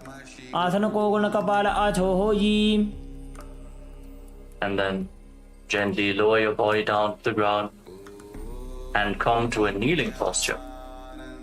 Keep your heels outside the hips, the toes touching behind your back. Place your hands on the knees. Fix your gaze on the tip of the nose. Visualize you are sitting in the secret seat with Paramashiva and Guru in Guptasana. जानोर्वोरन्तरे पादौ कृत्वा पादौ च गोपजेत्. Now place your hands on the ground and raise your hips up. Get ready for an inverted posture in Vrikshasana 2. Visualize roots growing from your hands. As you visualize yourself as a tree, raise your legs up. This asana purifies all the 7 chakras of your body. सप्तचक्रक्षालनाय vrikshasana विशेषकाञ्चन नेन्द्रियदादाढ्य कोणभेदान् समभ्यसेत्. Now, while you are in the handstand, fix your gaze at your third eye. Visualize Tejas, radiant energy flowing towards your third eye, rejuvenating your body, bringing the divine radiance to your being. Breathe deeply in Shibu Asana. दोबूपक जोड़ी माही Gulf मिलाए. Now lower your legs down, step your feet back, and come to a plank position. Lower your body down towards the mat and push yourself back up again and again. Visualize yourself as a fish in Matsyasana 2. निब्जं शयनं कुरुपरो पार्श्वभागाय मूर्धकृत्य हस्ततलाभ्यां भूमिं वष्टभ्य वारं वारम् उड्डानं कुर्यात् मत्स्यासनं भवति. Lower your body down to the ground, lay flat on your stomach, and place your hands on the hips. Raise your head and chest from side to side, visualizing and moving your body like a snake as you calmly breathe through your nose. Mobilize your spine and your neck. Breathe deeply as you form Sarapasana 2. निब्जं शयनं कृत्वा हस्तोनितम्बं संस्थाप्य पादौ दीर्घीकृत्य सम्मीलयन् उरसगन्तव्यं सर्पासनं भवति. Now bring your elbows down on the ground in front of you and rest your chin on the hands with the hands in Padma Mudra, the Lotus Mudra. Feel self-supported and completely independent as you keep the top of the feet flat on the ground. Relax in this posture. Open up your upper back and relax. कराभ्यां पङ्कजं कृत्वा तिष्ठेत् कुर्परया सुधीः. मुखमुन्नमनुच्चायि निरालम्बनमासनं. निरालम्बनयोगी स्यान् निरालम्बनमासनं. निरालम्बनता ध्यानं निरालम्बनमासनं. Now bring your hands flat on the ground in front of you and bend your knees, raise your feet. Then straighten your arms, push your upper back towards the feet as you visualize yourself as an umbrella protecting your guru from the sun rays in Chaturasana.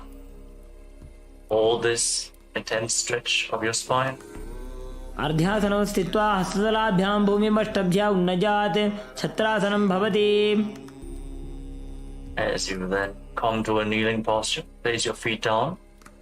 Sit on your heels with the feet flat. Extend your arms out in front of you. Place the palms and your forehead on the ground. Breathe against your thighs. Open up your back and shoulders in this very stable position. Gaze to the tip of your nose and visualize yourself as Vajra, the weapon of Indra, symbolizing your indestructibility. Feel indestructible in Vajrasana. इदानीं गर्भिणीनां योगाभ्यासो यथा लघु सुखप्रसवलाभाय प्रोच्यते प्राक्तने पथि. दण्डपद्मभरद्वाज वीरवज्रसमानितो आसनानि सदा कुर्यात् सुदीर्घैरे च पूरकैः. Now raise your hips, keep your hands on the ground, straighten your legs into Kajasana position, and now alternate striking the ground with your hands as you experience yourself as powerful as a ram in Meshasana. गजासन संस्थितो एकैकं बाहुं भूमौ ताडयेत् मेषासनं भवति. Now, with your hands on the ground, raise your hips and lift your legs off the ground into a handstand position. Lower your face down towards the ground slowly as you visualize yourself as unborn, existing for all eternity in Ajasa. गजासन संस्थितो पादद्वये मन्त्राळे कृत्या मस्तकेन भूमिं स्पृशेत्. Now come to a kneeling position with the feet flat on the ground. Hold on to the toes and pull them towards your perineum. Then place your hands flat on the knees. Fix your gaze at the tip of the nose. Breathe through your mouth, making an ocean-like sound in Ujjayi Pranayama. Visualize Swamiji in your inner space as you perform Dhanantarasana. पूरव विधि परिहाता की काकसी छो फणा शरा मोड़े पगा के अंगुली अग्रिमेढ़ लगावे. Now interlock your fingers up front and move your arms upwards, downwards, from left to right, in all directions, giving massage to various different joints and muscles of your body. Move the arms to the back and repeat the movement as you visualize Swamiji in the Angamotanam. हस्तयोः अंगुलीर्बद्ध्वा हस्तयोर्मध्यात् सर्वमङ्गं निष्कासयित्वा तिष्ठेत्. अंगमोत्तनं भवति. Now bring your heels outside the hips with the toes pointing to the side. Bring your thighs and calves down on the ground.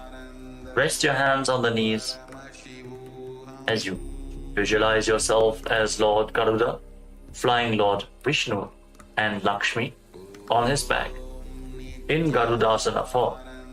Feel the intense rotation in your hips. Settle down, try to sit on the ground. जंगोरुभ्यां धरां पीड्या स्थिरकायोद्विजानुना जानु परिकरद्वन्द्वा गरुडासनमुच्यते. Now bring your soles of the feet together behind your back as you separate the knees wide to the side. Hold on to your ankles with your hands and push your hips forward. Try to touch the tips, the front of your buttocks on the ground as you gaze up towards your third eye. Visualize yourself residing in the blissful space of a temple in Ananda Mandirasana. अथ वक्षे वीरनाथ आनन्दमन्दिरासनं यत्कृत्वा अमरो धीरो भवत्येवेह साधकः. Now cross your feet and sit on your heels. Bring your hands underneath your knees as you pull your stomach in and up in Uddiyana Bandha. Press your tongue flat against the palate of your mouth in Manduki Mudra as you visualize yourself as a frog. Perform Uddiyana Bandha. Pull your stomach upwards and inwards towards your stomach. Pull your stomach inwards and up towards your spine in Mandukasana 2. पृष्ठं संपीड्य गुल्भाभ्यां जान्वङ्गे सबलयाकृतिः हस्तौ पादतले क्षिप्तो मण्डूकं पाददोषहृत्. And now place your hands on the ground in front of you. Tuck your toes and sit on raised heels. Keep your thumbs touching in front as you focus your gaze on the tip of your nose. Stick your tongue out and exhale forcefully through your mouth again and again. Visualizing yourself as Lord Narasimha, the Lion Man avatar of Mahavishnu in Narasimhasana. दोवु फणा पाणी होई वैसे AD Mailer गुदानी वैसे समशरीरनी काट हरावे NASA अग्रदृष्टि को ल्यावे. Relax. Now sit on raised heels and cover your mouth with your hands. Bring your thumbs beneath the upper teeth and close your mouth. Inhale through the right nostril and exhale through your mouth as per your capacity in Vishlaka Pranayama. Focus the gaze at the tip of your nose and visualize yourself as Devi, presiding over any and all minuscule fears you might have in Vishlakasana. Dobupagagi Dijoji Guda Panovan Punihoji. Now, bring the soles of your feet together, the top of the feet flat on the ground, toes pointing back, and sit on your heels. Fix your gaze at your third eye, and bring your hands to your armpits, imitating as if you are a monkey stretching itself as you visualize yourself as a playful monkey in Makadasana. Dobupakdali Samputane, the Niki Pishti Paritane, Muladwar, Ediam Paniave, Muda Hat Ucha Taharave. Now tuck your toes, bring the soles of the feet together, and raise your knees off the ground, separated wide apart. Hold on to opposite elbows behind your back and gaze to the tip of your nose. Embody diamond-like strength for you and your Sangha, your spiritual community, in Vajra Sangharasana. Atma Panapani Hoy Vaise, Dobo Edugudani Vaise, Goda Ubha Rakhe Dhira, Adevaya Pasare Dhira. Now again, place your knees down to the ground and cross your feet. Sit on the heels as you place your palms down on the ground next to your body. Fix your gaze at the tip of the nose. Pull your stomach in and up and visualize perfect health beyond any and all physical or mental ailments. In Kanjanasana, return to making an ocean-like sound with your mouth in Ujjayi Pranayama. Kanjanasana Vakshe Yadgrutva Sustiro Bhavet, Prushte Padatvayam Badva, Hasto Bhumo Pradharajet. Now place your hands on your knees. Keep gazing at the nose and make your upper back and neck stiff like the shell of a turtle as you embody a turtle with a stable body and mind, living for hundreds of years in Kurmasana, the turtle posture. Gulphau Chabrashanasyaadho Vitkramen Samahito, Rujukaya Shiro Grivam Kurmasanamitiritham. Now relax your upper back and neck. Maintain the same posture. Gaze to your nose and visualize Swamiji in your inner space in Yogasana. Budam Niyamya Gulbhabhyam Vitkramen Samahitaha, Yogasanam Bhavedeta Diti Yoga Vido Viduhu. Now uncross your feet and rise up onto your knees. Cross your legs behind and bring your toes near the opposite knees. Bring your hands in between the thighs and calves and keep the thumbs outside. Hold on to your calves. As you gaze up towards your third eye, visualize a space of eternal oneness, Advaita, with your Guru Swamiji in Vijogasana. Hold the balance in this position. Goda Vamo Bohoji, Goda Ada Rakhedoji, Dachipad Ke Pani Rahave, Prano Vam Goda Digilyave. Now bring the top of your feet flat on the ground, your knees closer together, and hold onto your heels as you lean back. Push your hips forward, tilt your head back, bend your back, open up your chest, breathe deeply as you visualize yourself as a camel in Ustrasana 2. Merudanda Granthi Dadya Sambivada Ishupumar, Kapoto Ustrasana Bhyasa Kuryanmita Hitashanaha. Now lean down, lower. Bring your elbows down to the ground, followed by the back of your head. Fix your gaze at the tip of your nose and experience yourself as a lotus blooming in Jatyasana 2. Dobu Edi Samputare, Sole Muladbaritar Idhare, Phana Pani Okad Hoye Baise, Bahuri Pishti Dishikare Jo Aise. Now lay down on the ground, bring your back to the mat and rise up again and again. You can use the support of your hands if needed as you fix your gaze at the tip of the nose and visualize the healing of your causal body in Viratasana.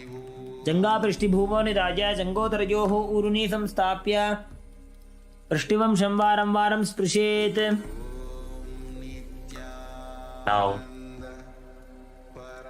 bring your hands over top of your shoulders and lean back all the way.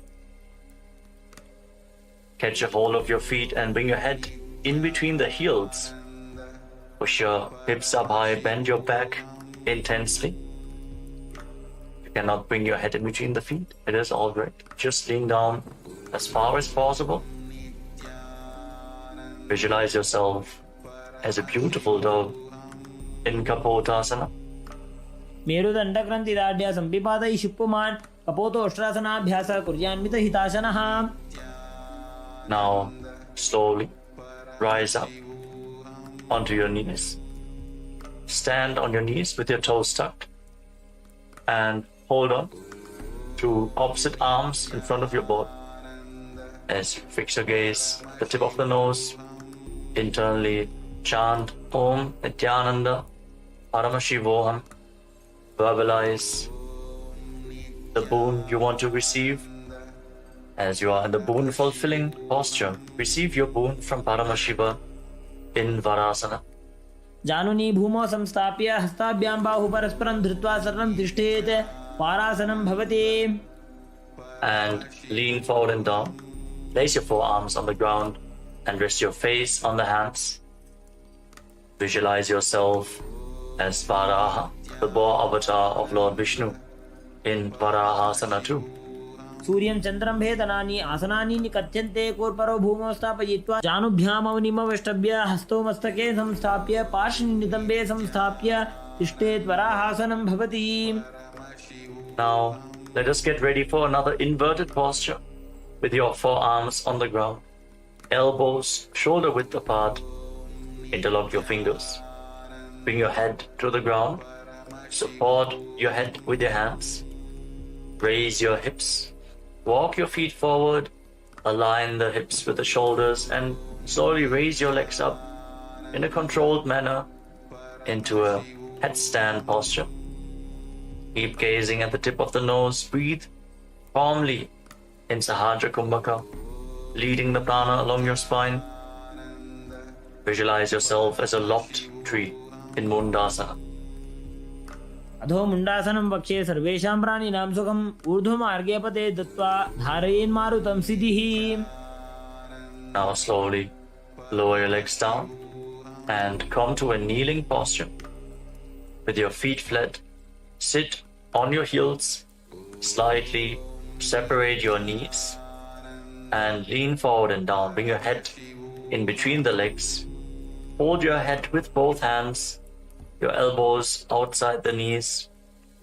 Inhale through your nostrils and exhale through your mouth in this asana. As you gaze at the tip of the nose, visualize Swamiji. Feel the opening of your back. As you breathe deeply, keep the Mula Bandha engaged. प्रथम भगदली समट हरावे कोरमाहिली उभे मिलावे हनापानी उकड़ होए बैसे दोबू एड़ी गुदानी बैसे. Now lay down flat on your stomach and keep your hands extended out in front of you. Extend your arms out in front and lift your arms, your chest, your legs off the ground and hold. Tensely engage your back as you visualize yourself as a locust in Viparita Shalabhasana. शलभासन भेदाश्च नटभेरुण्ड नामके गण्डभेरुण्ड सहिते शीर्षदण्डासनं तथा. Relax. Now place your forehead on the ground, your hands by the side of your hips. Visualize yourself as a skull representing the mind with purified thoughts and the strong will to attain enlightenment. As you lift your legs off the mat without lifting your chest. In KAILASA, the skull posture. कपालं भूमौ निधाय ऊर्ध्वं पादौ नयेत् कपालासनं भवति. The next asana is Akasha Kapotasana.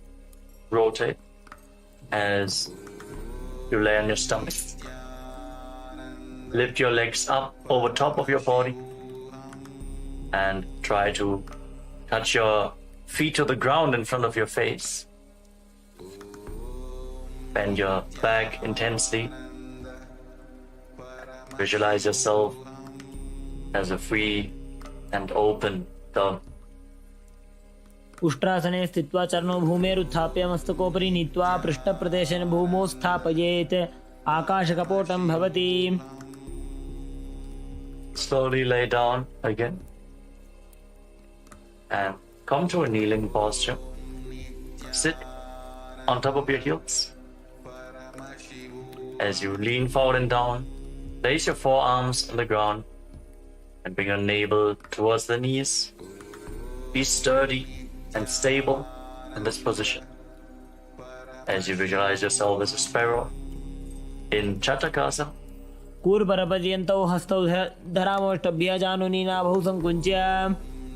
Now raise your hips and straighten your legs. Kick your legs up. Bend your knees as you try to touch the back of your head with your feet. Visualizing yourself as a scorpion in Vrishchikasana too. विच्छेव पुच्छप्रतिमाङ्गिरिपार्ष्णे धृत्वा स्वशीर्षे चिब्बुकं विधार्यकौ यत्रेति सन्तिष्ठति साधकस्त्वं विशावहं वृश्चिकसंयमासनम्. Relax. Come back down. Sit down on your right heel and bring the left foot outside the hip with the toes pointing to the side. Place your hands on the ground in front of your body. Feel the grounding. The hands flat. Gaze forward in Vaishnavi Mudra. Fully residing in your inner space without any external distractions. Visualize yourself as a bull as you forcefully inhale through your nose. Hold your breath for a short while and then again slowly exhale through the nostrils in Antaranga Kumbhaka, in Vrishasana, the bull posture. याम्यगुल्भे पादमूले वामभागे पदेतरं विपरीतं स्पृशेत् भूमिं वृषासनमिदं भवेत्. Now push your hands into the mat and lift your body off the ground. Cross the toes of the left foot over the right and balance on your arms as you visualize Swamiji in your inner space in Lolasana. लोलासनं सदा कुर्यात् वायुलोलापघातनात् स्थिरवायुप्रसादेन स्थिरचेता भवेत् धृतम्. And sit down on the left heel as you bring the right heel outside the hip. As you repeat Vrishasana, the bull posture, on the other side. Keep visualizing yourself as a bull. याम्यगुल्भे पादमूले वामभागे पदेतरं विपरीतं स्पृशेत् भूमिं वृषासनमिदं भवेत्. Now place the right foot flat on the mat. Raise the right knee against your chest. Tuck the toes of the left foot and sit down on the left heel. Keep your hands on the respective knees and visualize Bala Gunahai, one of the 84 siddhas in your inner space in Bala Gunasana. आसन को गुण जल विकार जागी.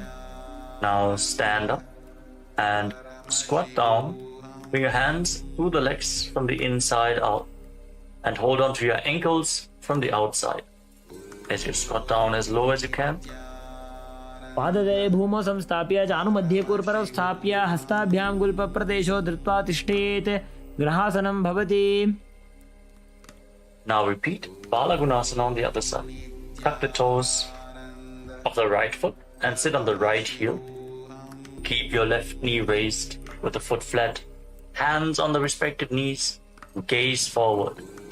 Focus on your inner space as you visualize Bala Gunahai in Bala Gunasana. आसन को गुण जल विकार जागी. Now step both feet in and sit on raised heels. Keep your knees together and place your hands on the knees. If you have weights available, hold on to the weights. To intensify this asana, breathe forcefully through your nose in Utkatasana. विजास्पिजोस्ति यत ऊर्वजानो यत्रासने पादतलद्वयोपरि. Now cross your hands behind your back. Hold on to opposite elbows as you visualize Swamiji in your inner space in Vajra Sangarasana. प्रथम पणा पाणी होए जैसे दोवो AD गुदा निवैसे घोड़ा ऊभा राके थीया आड़े वाय पसारे धीर. Engage the perineal floor as you sit on raised heels. And now bring your hands flat on the ground. Step your heels on top of the hands. Squat down all the way. Keep your arms straight as you gaze to the tip of your nose and visualize you are able to consume and live off of air alone in Anilasana. दोव हाथ भूमि पर ठाने कहुनी जाड़ी ना भी लगाने फना दोव ऐसे विधि करे पिष्टि हथेलियां की पर इधरे.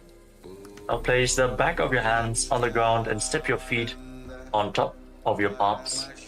Wrap your hands around the feet like shoes and start walking around on the mat, visualizing that you are wearing padukas, performing a pada yatra all across India in padukasana. हस्ततलयोः पादतले कृत्वा तिष्ठेत् गच्छेत् पादुकासनं भवति. Now place your hands flat on the ground with your hips raised and kick your legs up and let them fall back down again and again. Visualize yourself as a rooster in Kukutoddanasana. हस्ततले भूमौ कृत्वा पादतले चोर्ध्वमुड्डानं कृत्वा भूमौ पतेत्. Relax. The next asana is Viparita Nrityasana. Viparita Nrityasana. Now place your hands on the ground, shoulder width apart, and raise your legs up into a handstand posture as you move your legs around. Dance on your hands as you feel yourself become free of all inhibitions. Breathe deeply through your nose in a relaxed manner in Viparita Nrityasana. हस्ततलाभ्यां भूमिं वष्टभ्य ऊर्ध्वपादाग्रे कुर्वन् हस्ततलाभ्यां नर्तनं कर्तव्यं विपरीतनृत्यं भवति. Now rise up and separate your feet. Place one hand on the ground with the elbow straight. Bring the other hand to the respective ear. Visualize Swamiji in your inner space in Kunjarasana. अथ पक्षे महादेव कुञ्जरासनमुत्तमं करेणैकेन पादाभ्यां भूमौ तिष्ठे चिरकरः. Hold this position for a while and then exchange the position of your hands. Feel the stability. Connect to the ground. अथ पक्षे महादेव कुञ्जरासनमुत्तमं करेणैकेन पादाभ्यां भूमौ तिष्ठे चिरकरः. As you then bring your feet together and squat down all the way. Your heels close to your body and raise your toes off the mat as you hold on to your ankles. Visualize yourself as a Kadamba tree, a pious tree that promotes a long life in Kadambasana. पार्श्वभ्यां भूमिं वष्टभ्य हस्तद्वयेन गुल्भौ धृत्वा तिष्ठेत् कदम्ब भवति. Now bring your feet flat on the ground and hold on to opposite knees. Pull your knees in close to your chest. Breathe deeply against your thighs. Feel the stretching, the opening of your back as you extend your chest. Inhale and exhale deeply. Visualize any excess vata releasing, balancing within your system in Pavanamuktasana.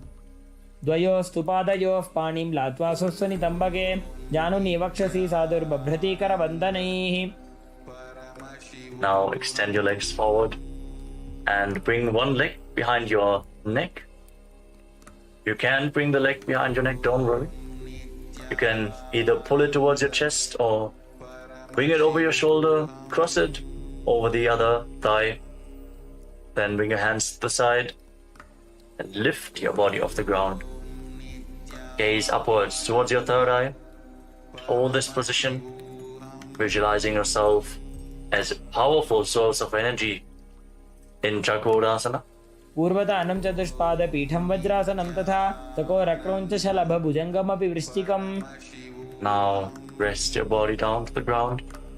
Keep one leg extended and hold on to the big toes of your feet in Prana Mudra with index and middle fingers as you pull the other foot towards your ear, as if you're pulling a bowstring back, visualizing yourself as a bow in Dhanurasana.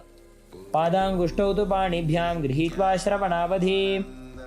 Now bring one leg over top of your shoulder and hook the other foot over top. Lean forward, extend your legs out to the side and balance on your arms as you visualize yourself as a flying crane in Ashtavakrasana. वासिष्ठमथ कौण्डिन्यमूर्धकुक्कुटमेव च अष्टावक्रमथोत्थानं मयूरं सेतुबन्धनम्.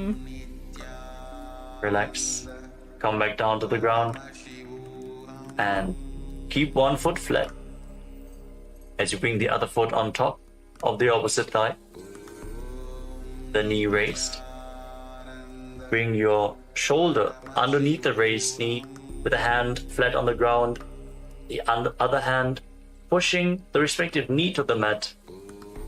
Gaze towards your third eye and visualize that you are immortal, able to exist slowly from prana in pranasana.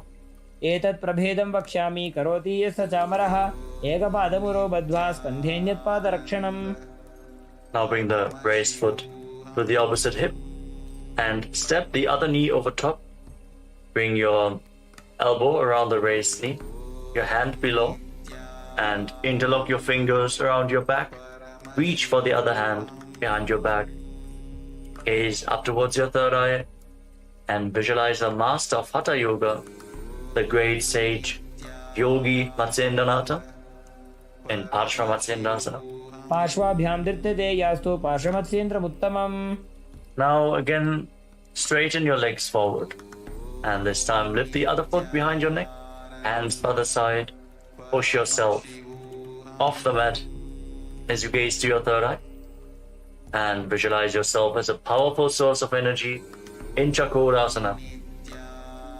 Hold this position. पूर्वतानं चतुष्पादपीठं वज्रासनं तथा चकोरक्रौञ्चशलभभुजङ्गमपि वृश्चिकम्. Then sit back down on the ground.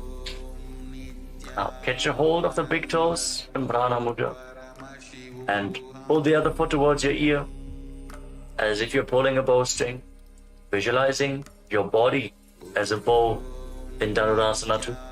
पादाङ्गुष्ठौ तु पाणिभ्यां गृहीत्वा श्रवणावधि. Now bring the leg over top of your shoulder and hook the opposite foot over top.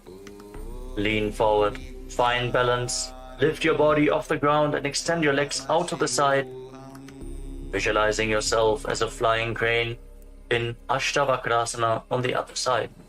वासिष्ठमथ कौण्डिन्यमूर्धकुक्कुटमेव च अष्टावक्रमथोत्थानं मयूरं सेतुबन्धनम्. Balance on your arms. Come back down to the ground.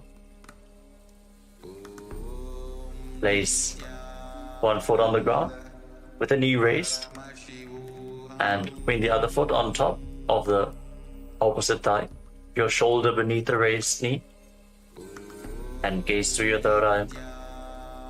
Visualizing yourself being immortal, able to live off of prana and pranasana. एतत् प्रभेदं वक्ष्यामि करोति यस्य चामरः एकपादमुरो बद्ध्वा स्कन्धेऽन्यत्पादरक्षणम्. Now bring the raised foot to the opposite hip, the other foot over top of the leg with the knee raised. Bring your arm around the raised knee, the hand below, interlock your fingers behind your back, gaze up towards your third eye, and visualize Sage Matsyendranath in Parshva Matsyendasana. पार्श्वाभ्यां धृत्यते यास्तु पार्श्वमत्स्येन्द्रमुत्तमम्. Feel the twist in your spine. Now extend your legs forward. Keep one heel at the perineum and lean forward and down, holding onto the front foot with both hands in Ardha Paschimottanasana. Perform the Jiva Chala Kumbhaka. Inhale deeply and hold the breath. Move the prana freely within your body. Control the flow of the prana within your system as you visualize Swamiji in your inner space. एकं पादं प्रसार्य एकं पादस्य पार्श्वनासीवनी सम्पीड्य हस्तद्वयेन प्रसारितपादाङ्गुष्ठं धृत्वा जानुभरिमस्तकं न्यसेत् अर्धपश्चिमतानं भवति. Stretch in your hamstrings. Rise up.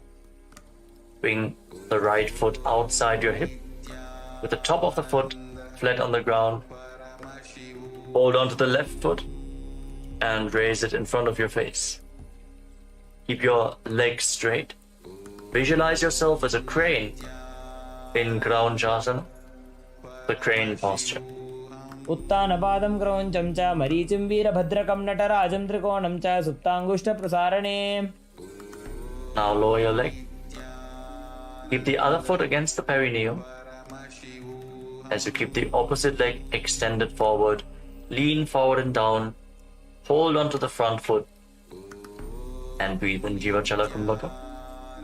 एकं पादं प्रसार्य एकं पादस्य पार्श्वनासीवनी सम्पीड्य हस्तद्वयेन प्रसारितपादाङ्गुष्ठं धृत्वा जानुभरिमस्तकं न्यसेत् अर्धपश्चिमतानं भवति.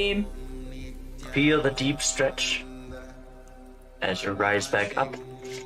Bring the left foot outside the hip and raise the right foot in front of your face with the knees straight, visualizing yourself as a crane in Kraunchasana. Feel the intense stretch in this asana. Hold this posture just a little bit longer. उत्तानपादं क्रौञ्चं च मरीचिं वीरभद्रकं नटराजं त्रिकोणं च सुप्ताङ्गुष्ठप्रसारणे. Now lower your leg down and come to a cross-leg position. Bring your feet in between the thighs and calves and use the support of your hands if needed. Rest your hands on top of the knees.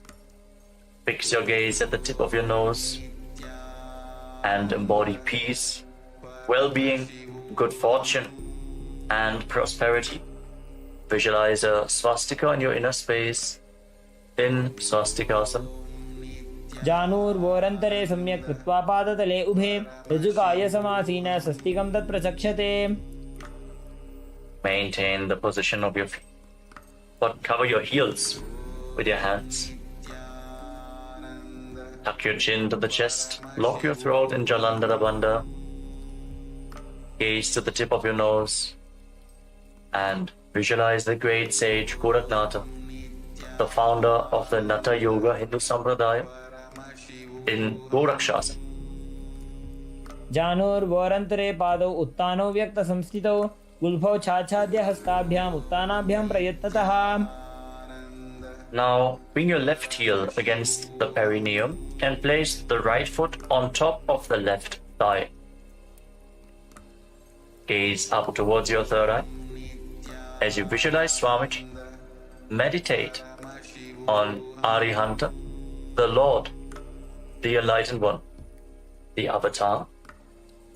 As we once more enter Shanmukhi Mudra, inhale deeply, hold your breath, and then lock all the five senses with your hands. Close your mouth with little and ring fingers, the nostrils with your middle fingers, eyes with your index fingers, and your ears with your thumbs in Bhagasana 2.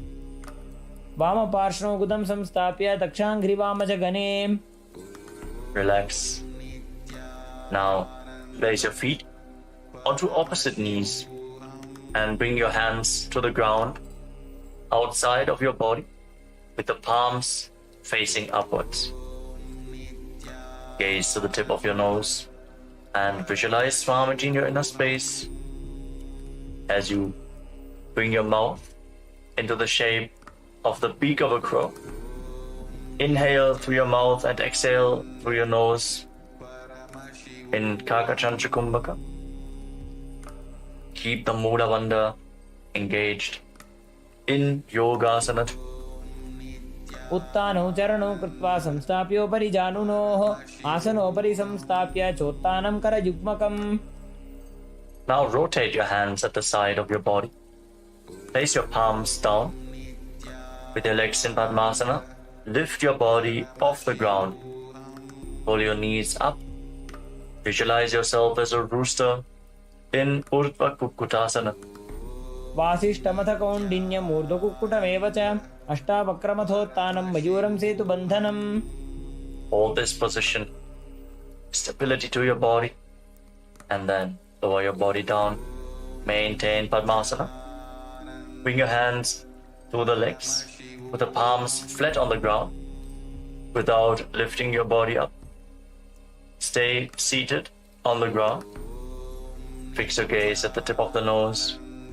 Visualize Swamiji in your inner space in Siddha Haratali Asana. प्रथम पद्मासन को करे, हस्त दो वो गोड़ासन दिधरे, उभे हथेले भूतरी राखे, पोचा गोड़ासन में दाखे. Now push your hands into the mat. Lift your knees off the ground and balance on your arms. With your gaze fixed at the tip of the nose, visualizing yourself as an elegant swan in Hamsasana. Keep performing Kakachantra Kumbhaka with your mouth in the shape of the beak of a crow, cooling the body as you inhale through your mouth. कुक्कुटासनं स्थित्वा स्कन्धपर्यन्तं मूरुनि नीत्वा तिष्ठेत् हंसासनं भवति. Now raise your hips off the ground as you bring your hands through the legs behind your body. Interlock your fingers in Parashu Mudra as you rest your forehead on the ground. Visualize yourself as Lord Shiva's bow in Karmukasana, the bow posture. प्रथम पद्मासन को करे, घोड़ा संधि माही कर इधरे, तरफ दूसरी कर दो बू आने, कोन्या ऊपर संधि ले ठाने. Now raise up. Maintain Padmasana. Lift your knees off the ground and bring your hands through the legs. As you bend your elbows upwards to reach for your shoulders. Try to interlock your fingers around your neck as you visualize yourself as a turtle with a stable body and mind to live for hundreds of years in Kurmasana too. By जंग पर दक्षिण पावा, दाई जंग परिवा by ल्यावा. Balance in this posture. From the same posture now, tuck your chin to the chest and gaze towards the tip of your nose. Lock your throat. Jalandhara Bandha. Feel the intense stretch on your spinal cord as you cut through all the granthis, the knots in your energy channels. In Shiva's secret knot posture, Granthi Bedasana. अथ वक्षे नीलकण्ठ ग्रन्थिभेदासनं शुभं ज्ञात्वा रुद्रो भवे क्षिप्रं सूक्ष्मवायुनिषेवनात्. Now roll onto your back. Keep your hands in the same position and embody a turtle laying on its back as you fix your gaze at the tip of your nose in Uttana Kurmasana.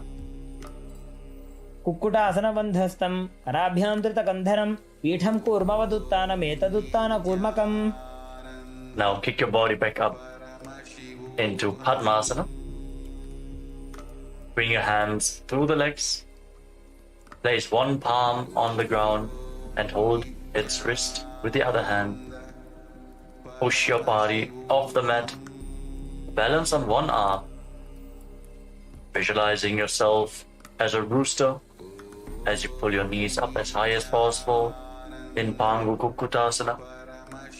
कुक्कुटासने स्थित्वा एकेन हस्तेन अन्यस्य मणिबन्धं धृत्वा. Lower your body down and exchange the position of your hands. Place the other palm flat, hold its wrist, and again lift your body off the ground and balance. Keep visualizing yourself as a rooster. कुक्कुटासने स्थित्वा एकेन हस्तेन अन्यस्य मणिबन्धं धृत्वा. Lower down. And as you maintain the lotus posture, Padmasana, bring your elbows onto your toes. Interlock your fingers in Parashu Mudra. Rest your chin on the fingers and press your thumbs against your throat. As you visualize, you have gone beyond all greed and cowardice in Grudasana.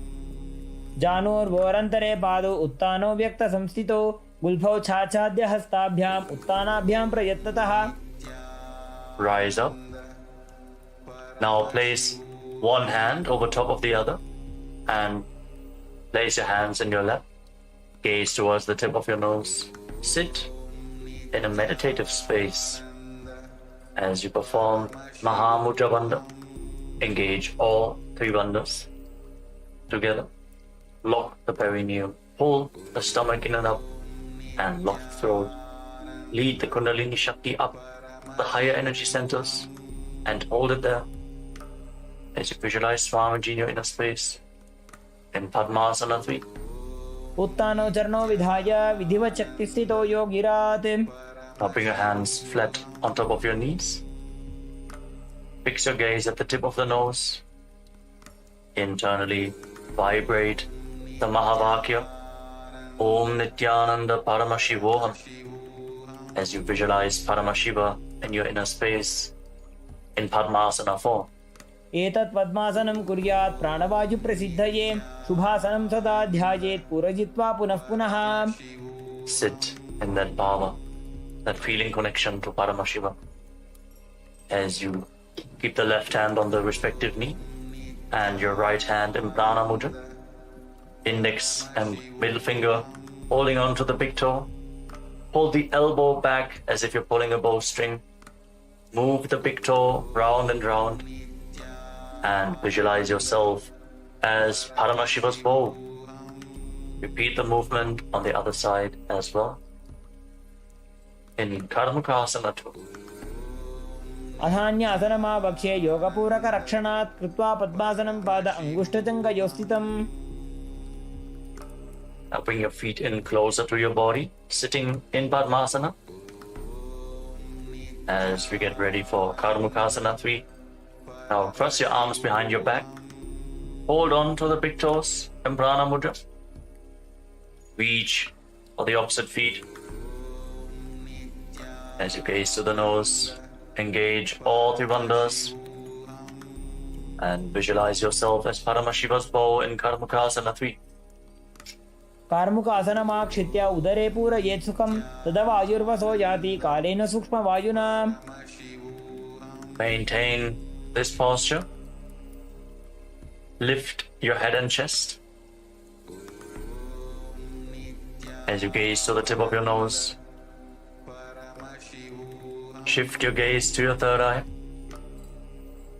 and visualize yourself as the action of Paramashiva's third eye, destroying anything you come across in Dridhasana. ऊरुभ्यामुपरि स्थाप्य पादयुग्मं प्रयत्नतः दक्षिणं सव्यदेशे च सव्यं दक्षिणदेशके.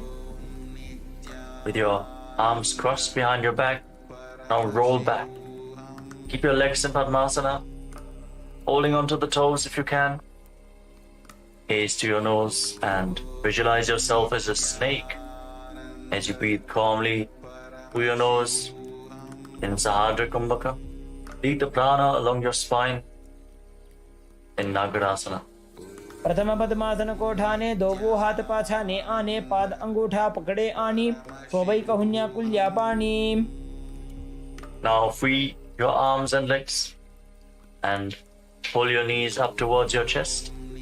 Interlock your fingers in Harsha Mudra and pull your knees close in as you bring your chin to the knees. Squeeze your body into a ball in Kandukasana. वेत्रासने स्थित्वा हस्तपादान् निष्कुष्य ऊर्ध्वं नयेत् पृष्ठवंशेन भूमिं पोथयेत् कन्दुकासनं भवति. Relax. Place your feet flat on the ground with the knees raised. Interlock your fingers around your neck and breathe deeply through your nose as you gaze to the tip of the nose and visualize Swamiji in your inner space in Urdhva Pavanasana. प्रथमे सूधो San करावे गोड़ा उभा राशि मिलावे गुल्फमा हिला अंगुष्ठ doji करे एक समेल रसोजी. Now move your hands down, your palms facing up. Step your heels onto your hands and then push your hips off the ground. Contract the perineal floor and block your throat. Forcefully push the air upwards, but prevent it from escaping your lungs by keeping Jalandhara Bandha, the throat lock, engaged in Mocha Kumbhaka. Visualize yourself as a powerful alpha ape in Marakata Pitasana. उत्तानशयनं पादतले उत्तानहस्तयोः स्थापयेत् पृष्ठभागमुत्रमजेत् मरकटपीठं भवति. Now bring your hands to the lower back and straighten your legs. Point the toes and rest your entire body weight on your elbows. Gaze to the tip of the nose and visualize Swamiji in Uttana Shikipitakasana. जङ्घोरुबलहीनश्चेत् उत्तानशिखिपीठकम् अप्रमत्तः प्रकुर्वीत भुक्तेः प्राग्विजितेन्द्रियः. Relax. Bring your legs up now. Raise your toes up towards the sky and place your palms on the mat. Support your balance with your arms as you visualize blissfully traversing Narakaloka unscathed in Narakasana. ग्रीवाकण्ठेन भूमिं विष्टम्भा पादाग्रद्वयमूर्धमुत्रजेत् नरकासनं भवति. Feel the heat of your Jataragni increasing, the digestive fire being improved. Upping your hands to the lower back, straighten your entire body and lower angle your legs down. Engage your core intensely by the lever of your legs. Visualize yourself as a boat crossing the ocean of samsara in Tiryan Naukasana. नौकावत् स्थित्वात् ऊर्ध्वं पादाग्रद्वयं नयेत् तिर्यन् नौकासनं भवति. Now again, bring your legs up. Place your arms flat on the ground. Make your body as straight as a flagpole. Feel the stability as you visualize yourself as the Kailasa flag, respected across all nations in Drajasana, the flag posture. तिर्यन् नौकावत् ग्रीवापृष्ठकूर्परीः भूमिं वष्टभ्य मस्तकलाक्षेण पादाग्रद्वयमूर्ध्वनयेत् ध्वजासनं भवति. Now lower your body down to the mat as we enter the final asana of this sequence, Mritasana. Keep your hands at the side of the body with your palms facing up. Relax completely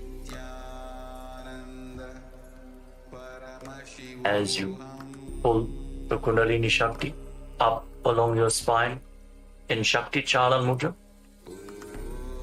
all the way from the Muladhara Chakra to the Sahasrara, from the root of your spine to the top of your head. Leave the body behind as you visualize your body is dead and Swamiji, the Supreme Pontiff of Hinduism, is liberating you. Internally vibrate with the Mahavakya Om Nithyananda Paramashivoham. Feel the energy spreading throughout your body as you sink lower and lower to the ground. Release every bit of tension left in your body. Remove any tiredness from your body. उत्तानं शववद्भूमौ शयनं तु शवासनं शवासनं श्रमहरं चित्तविश्रान्तिकारणम्.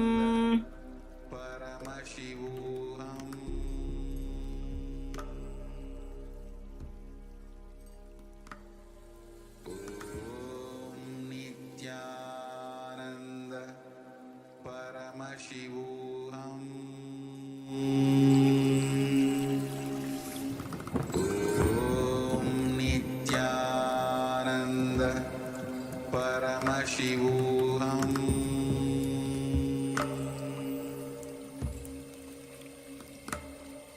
Om Nithyananda Paramashivoham.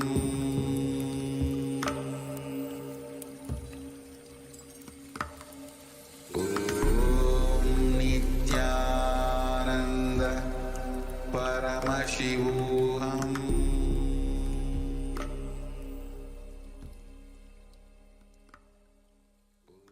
Now, slowly return to your body. Start to wiggle your fingers and toes. Rotate your wrists and your ankles.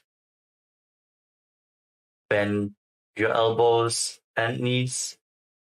Pull your knees up and encircle them with your arms. Squeeze your body into a ball and rock from side to side. Slowly return to a comfortable seated position. Congratulations. We concluded the Dvitiya Vinyasa Krama, 308 asanas of KAILASA's Nithyananda Yoga. Thank you all for performing this asana sequence today. Let us conclude this ritual of Nithyananda Yoga with the Purna Mantra. Sit straight with your head, neck and spine in a straight line, the hands in Namaskara Mudra in front of your chest. Close your eyes and visualize Swamiji in your inner space as we chant together. ॐ पूर्णमदः पूर्णमिदं पूर्णात् पूर्णमुदच्यते पूर्णस्य पूर्णमादाय पूर्णमेवावशिष्यते ॐ शान्तिः शान्तिः शान्तिः हरिः ॐ तत्सत् सर्वं भगवत् श्रीनित्यानन्दपरमशिवपादुकार्पणमस्तु ॐ नित्यानन्दम्.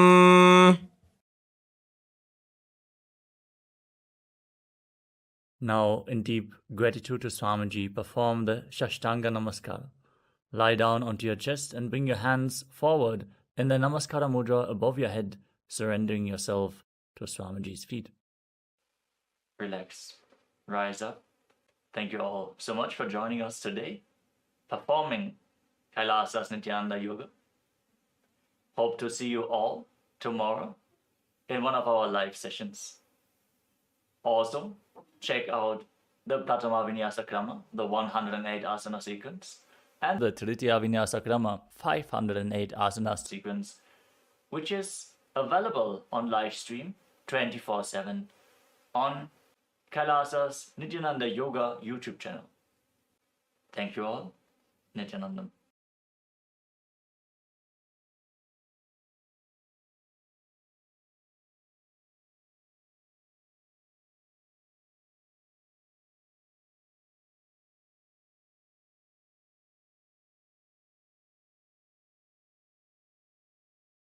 Nithyananda Paramashivoham. Om Nithyananda Paramashivoham.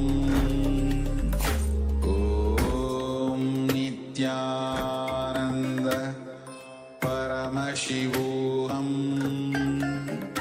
Om Nithyananda Paramashivoham.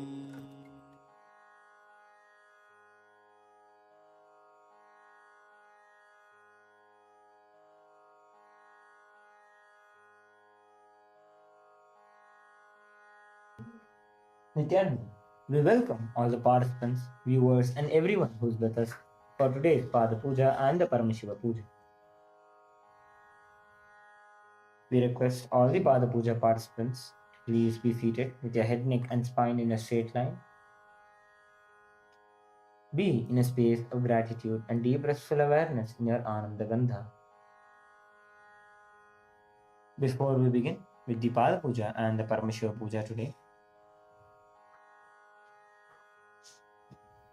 we request all the Pada Puja participants and everybody else who's participating in this puja physically here and online to declare the following with integrity and authenticity. If you agree to the following declarations, please say yes loudly.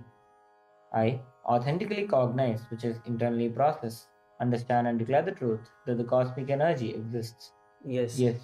I authentically cognize, which is internally process, understand and declare the truth that Swamiji, Nithyanandeshwara Paramashiva, Nithyanandeshwari Paramashiva Shakti, the Guru Padukas and Atmalinga are the Chinmay Vigrahas, the embodiment and representation of that very cosmic energy. Yes.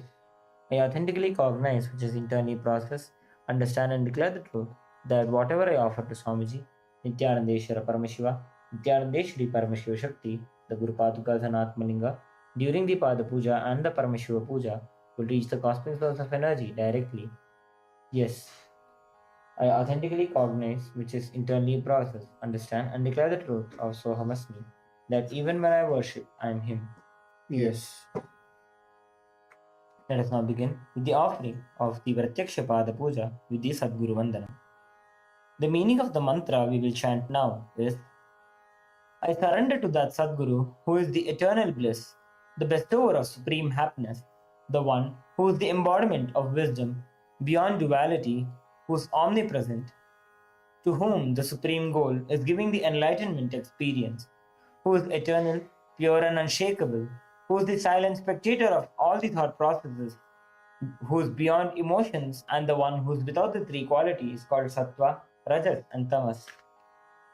Now, please take a few flowers in your hands and offer the flowers at Swamiji's feet by the end of the mantra. Nithyanandam Paramasukhadam Kevalam Jnanamurtim Dvandvatitam Gagana Sadrisham Tattvamasyaadilaksham Ekam Nityam Vimalamachalam Sarvadhi Sakshi Bhutam Bhavatītam Trigunarahitam Sadgurum Tam Namami. Next is the Guru Parampara Vandana, offering of gratitude to the eternal lineage of all the Gurus. The meaning of the mantra we will chant now is: I surrender to the lineage of all the enlightened masters, which has Nithyanandeshwara Paramashiva as the beginning, Nithyanandeshwari Paramashiva Shakti in the middle, and my master, the Supreme Pontiff of Hinduism, Bhagavan Shri Nithyananda Paramashivam, at the end. Please take a few flowers in your hands, hold your hands in the Anjali Mudra and offer the flowers at Swamiji's feet by the end of the mantra. Nithyanandeshwara Paramashiva Samarambham Nithyanandeshwari Paramashiva Shakti Madhyamam Nithyananda Paryantam Vande Guru Paramparam. Next is the Arunagiri Yogeshwara Vandana.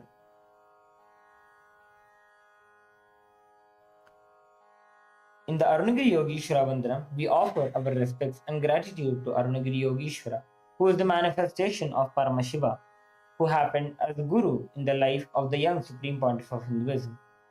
The meaning of the mantra we will chant now is: the Arunagiri Yogeshwara, who is the Lord of all beings, who has the sacred musk paste applied on his forehead, who has a glittering stick, who has worn a loin cloth on his glittering hip, who has worn the datura flower, the king cobra and a crescent moon on his forehead. May that Arunagiri Yogeshwara's presence happen. Please take a few flowers in your hands, hold your hands in the Anjali Mudra and offer the flowers at Swamiji's feet by the end of the mantra.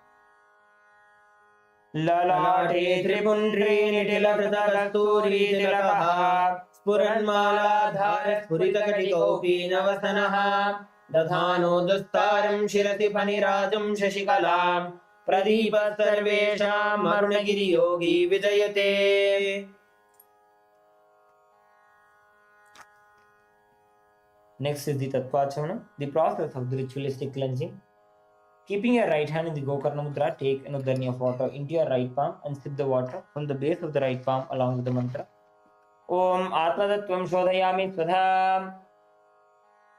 Please take another udharni of water. Om Vidyadatvam Shodhayami Swadha. Please take another udharni of water. Om Shivadatvam Shodhayami Swadha. Please wash your hand with an udharni of water. With the base of the right thumb, wipe your lips twice. Om Hamritayaya Namaha. Again wash your hand. With the tips of the index, middle and ring fingers joined together, touch above the upper lip and below the lower lip. Again wash your hand. With the tips of the index finger and thumb joined together, touch the right nostril, the left nostril. With the ring finger and thumb joined together, touch the right eye, the left eye, the right ear and then the left ear. Again wash your hand. The little finger and thumb joined together, touch the navel center, right chest, the left chest. With all 5 fingers joined together, touch the top of the head, the right shoulder, the left shoulder and then the heart center. Again wash your hand. Next is the Shuklambaradhara. Please take some akshata into your right hand. Clench your hands into the Mushti Mudra and tap the sides of the forehead 5 times along with the mantra. Om Shuklambaradharam Vishnum Shashivarnam Chaturbhujam Prasannavadanam Dhyayet Sarvavignopasantaye. Next is the pranayama, the inhalation, retention and the exhalation of the breath. Closing the right nostril, slowly inhale through the left nostril. Om Hum Ishanamurdanam, Om Him Tatpurushavaktarayanam, Om Hum Agaradhanam, Om Him Amdevkhyanam, Om Hum Sadhujatapratanam, Om Hamdanam, Om Him Shirtanam, Om Hum Shikanam, Om Him Kojanam, Om Hum Nitripirma, Om Hastraya Namaha. Close the left nostril and hold your breath. Om Hum Ishanamurdanam, Om Him Tatpurushavaktarayanam, Om Hum Agaradhanam, Om Him Amdevkhyanam, Om Hum Sadhujatapratanam, Om Hum Hridayanam, Om Him Shirtanam, Om Hum Shikanam, Om Him Kojanam, Om Hum Nitripirma, Om Hastraya Namaha. Exhale slowly through the right nostril. Om Hum Ishanamurdanam, Om Him Tatpurushavaktarayanam, Om Hum Agrahridanam, Om Him Amdevkhyanam, Om Hum Sadhujatapratanam, Om Hum Hridayanam, Om Him Shirtanam, Om Hum Shikanam, Om Him Kojanam, Om Hum Nitripirma, Om Hastraya Namaha.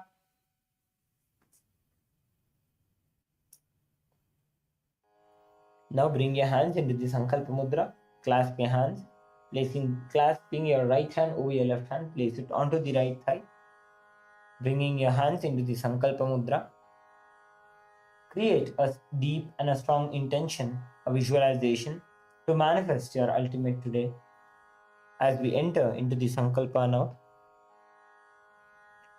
Om Mamopata Samasta Duritakshayadvara Bhagavat Shri Nithyananda Paramashiva Prityartham Shri Nithyanandeshwari Paramashiva Shakti Sameta Shri Nithyanandeshwara Paramashiva Prityartham Cha Shubhe Shobhane Muhurte Adya Brahmanaha Vidya Parardhe Shri Shvetavaraha Kalpe Vaivasutamanvandare Ashtavimshatitame Nitya Yuge Prathame Pade Jambudvipe Bharatavarše Bharatakhande Meroho Dakshine Parshve Shakabdhe Asmin Vartamane Vyavaharike Prabhavadinam Shashtyaha Samvatsaranam Madhye Vishwavasunama Samvatsare Dakshinayane Lakshmi Venkateshwara Rito Tulamase Krishna Pakshe एकादश्यां शुभदितो स्थिरवासरयुक्तायां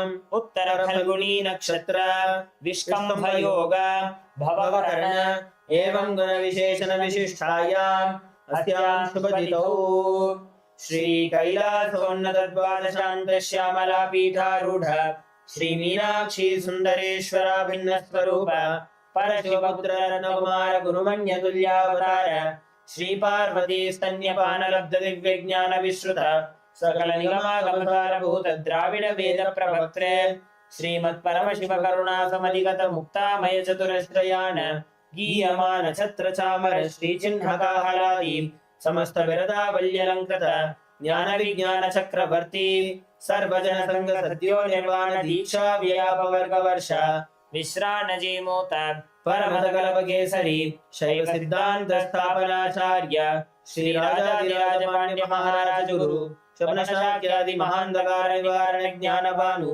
वीक्षणा Narhar रजोच्छेदन पूर्वक श्रीमद् ऋषभध्वज स्थापक शैव समय कर्त्रे सर्वज्ञ पीठारूढ़ श्री जगद्गुरु श्री ज्ञान संबंध देशिक स्वामी वागीश सुंदर माणिक्य वाचक स्वामिनां अवतार भूत श्री ज्ञान संबंध स्वामी पुनरुद्धृत श्यामला पीठ सर्वज्ञ पीठ तृणवद्युत्तरद्विशततम गुरु महासन्निधान अरुणगिरि योगीश्वर परंपरागत अरुणाचल सर्वज्ञ पीठ गुरु महासन्निधान कैलास परंपरागत कांची कैलास सर्वज्ञ पीठ त्रयस्त्रिंशदुत्तरद्विशततम गुरु महासन्निधान नित्योत्सव नित्यमंगल नित्यकल्याण नित्यरचित कैलास परंपरागत आदि कैलास नित्यानंद पीठ महासंस्थान महासिंहासन पीठ कर्त्रे साक्षात् श्री परमशिव समुद्भूत कैलास परंपरागत वैवस्वतमनिक्ष्वाकु हरिश्चंद्र भगीरथ श्रीरामचंद्र शूरसेन इत्यादि अनवच्छिन्न सार्वभौम चक्रवर्ती परंपरागत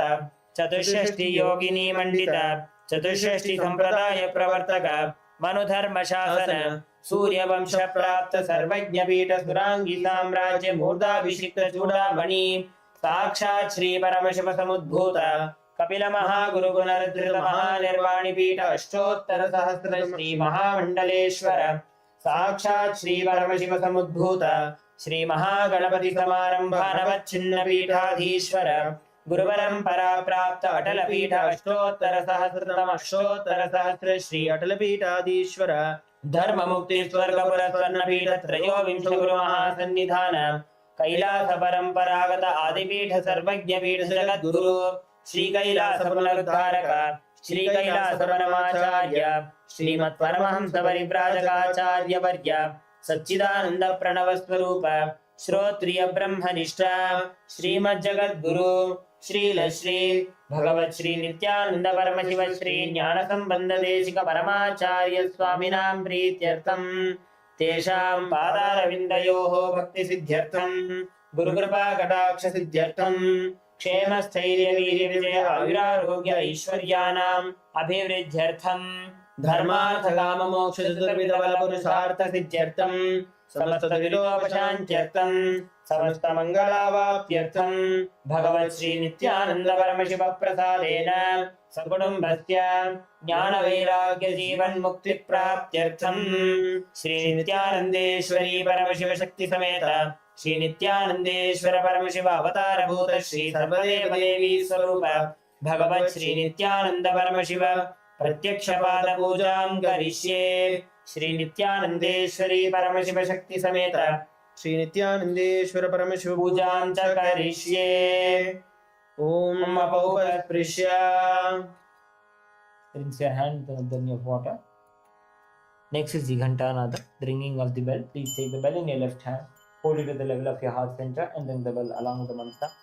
Om आगमार्थन्तु देवानां गमनार्थन्तु राक्षसां घण्टानादं करोम्यादौ देवताह्वानलाञ्छनं घण्टादेवताभ्यो नमः।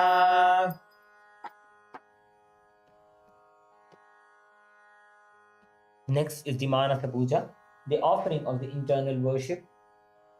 Please take a flower in your hands, hold your hands in the Kurma Mudra, and meditate on the form of the Supreme Pontiff of Hinduism, Bhagavan Shri Nithyananda Paramashivoham, in your inner space, seated on the lotus of the Ananda Gandha. The meaning of the mantra we will chant now is: what seed can I offer to the Master except my heart? I offer the gratitude flowing as nectar to wash his feet and to rinse his mouth. I offer my mind itself as the argya, the bouquet. To my Master, who is the very cosmos, what clothing can I offer except the space?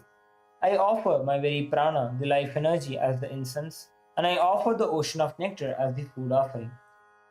The principle of the unsucked perennial sound is to be offered as the bell, the air as the chamara, and the sahasrara as the umbrella. The principle of sound as the music, the actions of the senses, and also the vagaries of the mind as the dance. All the 7 chakras along the Sushumna Nadi is to be offered as a flower garland. The different kinds of flowers with which the Supreme Pontiff of Hinduism should be worshipped are the guilelessness, freedom from the ego, freedom from suffering when your desires are not fulfilled, freedom from agitation, freedom from arrogance, freedom from ignorance, freedom from deceit, freedom from hatred, freedom from agitation, freedom from jealousy and greed. And the Supreme Pontiff of Hinduism should also be worshipped with the flowers of non-violence, mastery over the senses, compassion, forgiveness, and enlightenment. Let us now enter into the Manasa Puja. Om हृत्पद्मासनं दद्यात् सहस्रारच्युतां हृदयैः पाद्यं चरणयोर्दद्यात् मनस्तु अर्घ्यं निवेदयेत् तेनामृतेन आचमनीयं स्थानीयं तेन च स्मृतम् आकाशतत्त्वं वस्त्रं स्यात् गन्धः स्यात् गन्धतत्त्वकम् चित्तं प्रकल्पयेत् पुष्पं धूपं प्राणान् प्रकल्पयेत् तेजस्तत्त्वं च दीपार्थं नैवेद्यं स्यात् सुधाम्बुधिः अनाहतध्वनिर्घण्टा वायुतत्त्वं च चामरं सहस्रारं भवेत् छत्रं शब्दतत्त्वं च गीतकम् नृत्यमिन्द्रियकर्माणि चाञ्चल्यं मनसस्तदा सुमेखलां पद्ममालां पुष्पं नानाविधं तदा अमायाद्यैर्भावपुष्पैः अर्चयेत् भावगोचरम् अमायमनहङ्कारम् अरागममदं तथा अमोहमदं पञ्च अद्वेषाक्षोभकौ तथा अमात्सर्यं मलोभं च दशपुष्पं विदुर्बुधाः अहिंसा परमं पुष्पं पुष्पमिन्द्रियनिग्रहः दया पुष्पं क्षमा पुष्पं ज्ञानपुष्पं च पञ्चमम् इति पञ्चदशैर्भावपुष्पैः सम्पूजयेत् भगवन्तं Shri Nityananda Paramashivam.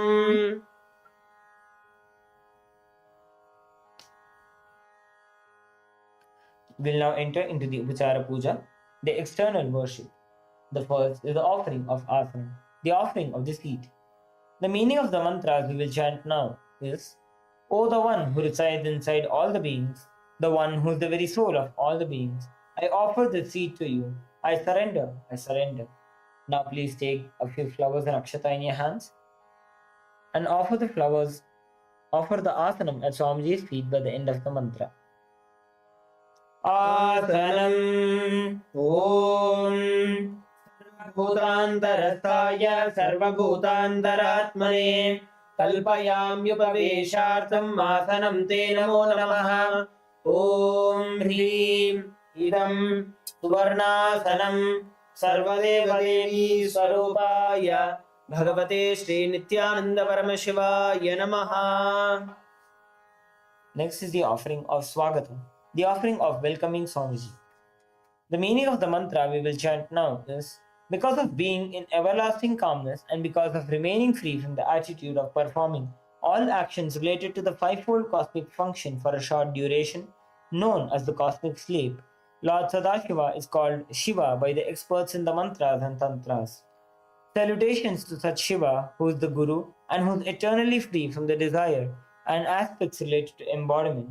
Because of his immeasurable greatness and because of his quality of being eternally unborn, this Lord is well praised as Ananta. O the Lord of all gods, O the one whose darshan is awaited by the gods for the fulfillment of their desires, welcome, welcome. Today, my birth, life, and all deeds are fructified with the fruits of all my tapas has materialized just by welcoming you. Now please take a few flowers in your hand and offer it at Swamiji's feet by the end of the mantra.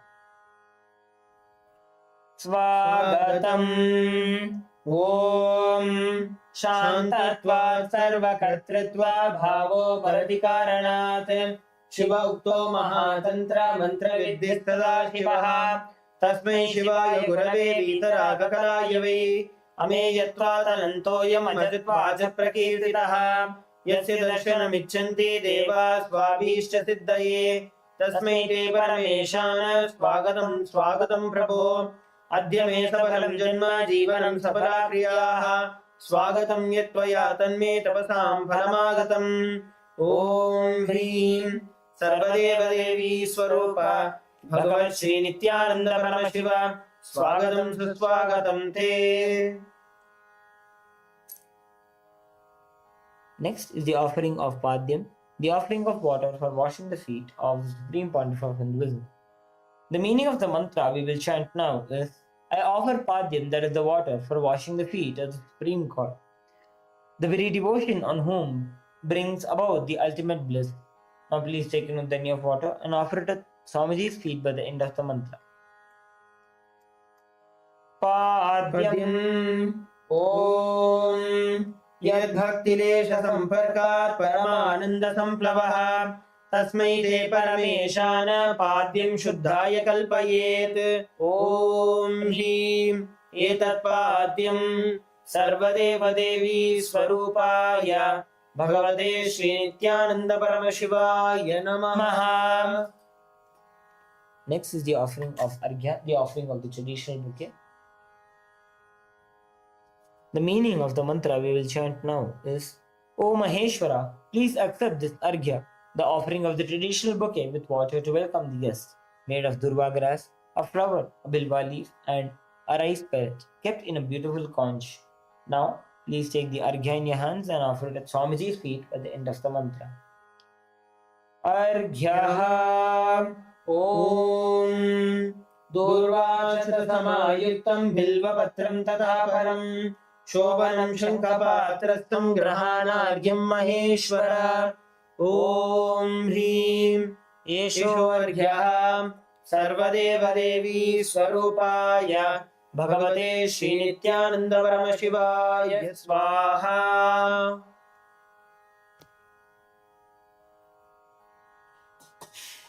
Next is the offering of Atmaniyam, the offering of water for cleansing the mouth. The meaning of the mantra we will chant now is, please accept this auspicious and sin-removing Ganga water offered by me as Atmaniyam. That is the water for the mouthwash offered by me with devotion to you. Now, please take an udhani of water and offer it at Swamiji's feet at the end of the mantra. Achamaniyam Om मन्दाकिन्यासु यद्वारी सर्वपापहरं शुभं ग्रहाणाचमनीयं त्वं मया भक्त्या निवेदितम् ॐ ह्रीं इदम् आचमनीयोदकं सर्वदेवदेवी स्वरूपाय भगवते श्रीनित्यानन्दपरमशिवाय Swaswatha. Next is the offering of Madhuparka, the offering of the nectarine bread. The meaning of the mantra we will chant now is, for the destruction of all negativities, I offer this Madhuparka, this drink which is full of nectar. Be pleased towards me, O Lord. Now please take the Madhuparka in your hand and put it on Swamiji's feet by the end of the mantra. Madhuparkaha Om सर्वकल्मषनाशाय परिपूर्णसुधात्मकं मधुपर्कमिमं देव कल्पयामि प्रसीद मे ॐ ह्रीं एष मधुपर्कः सर्वदेवदेवी स्वरूपाय भगवते श्रीनित्यानन्दपरमशिवाय स्वधा. Next is the offering of Gandhatayla, the offering of the scented oil. The meaning of the mantra we will chant now is, I offer with love and affection this scented oil to you. O the healer of all the worlds, you are the purest among all the worlds. Now please take the Gandhatailam and offer it at Swamiji's feet by the end of the mantra. Gandhatailam Om स्नेहं ग्रहाण स्नेहेन लोकानां हितकारक सर्वलोकेषु शुद्धस्त्वं ददामि स्नेहमुत्तमम् ॐ ह्रीं इदं गन्धतैलं सर्वदेवदेवी स्वरूपाय भगवते श्रीनित्यानन्दपरमशिवाय निवेदयामि. Next is the offering of Snaniyam, the offering of water with a sacred bath. The meaning of the mantra we will chant now is, please accept this cool, pure and clear water which is capable of seizing my mind for your sacred bath offered by me with devotion to you. Now, please take an udhani of water and offer it at Swamiji's feet by the end of the mantra and please ring the bell as you do so. स्नानीयम् ॐ इदं शुशीतलं वारि स्वच्छं शुद्धं मनोहरं स्नानार्थं ते मया भक्त्या कल्पितं प्रतिगृह्यताम् ॐ ह्रीं इदं स्नानीयोदकं सर्वदेवदेवी स्वरूपाय भगवते श्रीनित्यानन्दपरमशिवाय निवेदयामि. Next is the offering of Vastram, the offering of the sacred clothes. The meaning of the mantra we will chant now is, I offer Vastram, this cloth offering to the Master who removes the veil of Maya or illusion, the Master who is the true light of enlightenment, who does not have a veil of Maya and has the very space as his dress. Now please take the vastram in your hands and offer it at Swamiji's feet by the end of the mantra.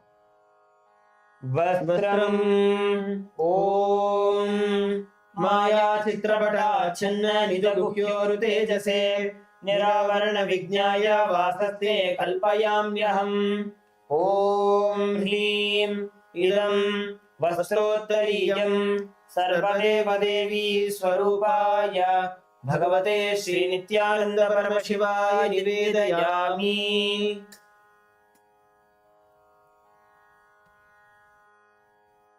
Next is the offering of Abharanam, the offering of the sacred jewelry. The meaning of the mantra we will chant now is, I offer this golden ornament to you, Master, who by very nature has a very gracefully beautiful body and who is the repository of all the powers. May you be pleased. Now, please take the jewelry in your hand and offer it at Swamiji's feet by the end of the mantra. Abharanam Om Swabhantarangaya Nana Shaktyashrayayate Suvarnam Bhushanam Tubhyam Kalpayami Prasidame Om Hrim Idam Suvarnabharanam Sarvadeva Devi Swarupaya Bhagavate Sri Nithyananda Paramashivaya Nivedayami. Next is the offering of Gandha, the offering of the sandalwood paste. The meaning of the mantra we will chant now is, I neither know what your body is, nor do I know what your actions are. Please accept and smear the sandalwood paste offered by me. Now, please take the sandalwood paste in your hands and offer it at Swamiji's feet by the end of the mantra. Gandha Om Shariram te na janami cheshtam naiva cha Maya niveditan gandhan pratigrikhya vilipyatam Om Hrim Esha Gandha Sarvadeva Devi Swarupaya Bhagavate Sri Nithyananda Paramashivaya Namaha. Next is the offering of Pushpam, the offering of the fragrant flowers. Please take a few flowers in your hands and offer it at Swamiji's feet by the end of the mantra.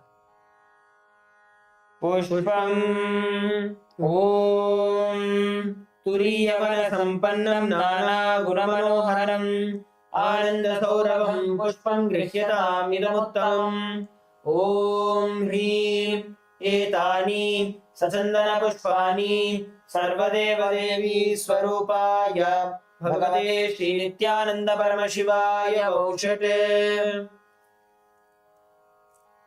Next is the offering of the Bilva Patram, the offering of the Bilva leaves. The meaning of the mantra we will chant now is, O the God of all gods, I offer to you this holy Bilva leaf in which dwells the goddess of richness and which is so much loved by Lord Shiva. Now, please take the Bilva leaf, smear with sandalwood paste in your hands and offer it at Swamiji's feet by the end of the mantra. Bilva Patram Om Amritodbhavam Shri Vriksham Shankarasya Sada Priyam Bilva Patram Prayachami Pavitram Te Sureshwara Om Hrim Etani Sachandana Bilva Patrani Sarvadeva Devi Swarupaya Bhagavate Sri Nithyananda Paramashivaya Vaushate. Next is the offering of the Tulasi Patra, the offering of the Tulsi leaf. The meaning of the mantra we will chant now is, let this offering of Tulsi leaf be unto the Supreme Soul, who has unlimited forms and is the bestower of all the boons. Now please take the Tulsi leaf, smear with sandalwood paste in your hand, and offer it at Swamiji's feet by the end of the mantra.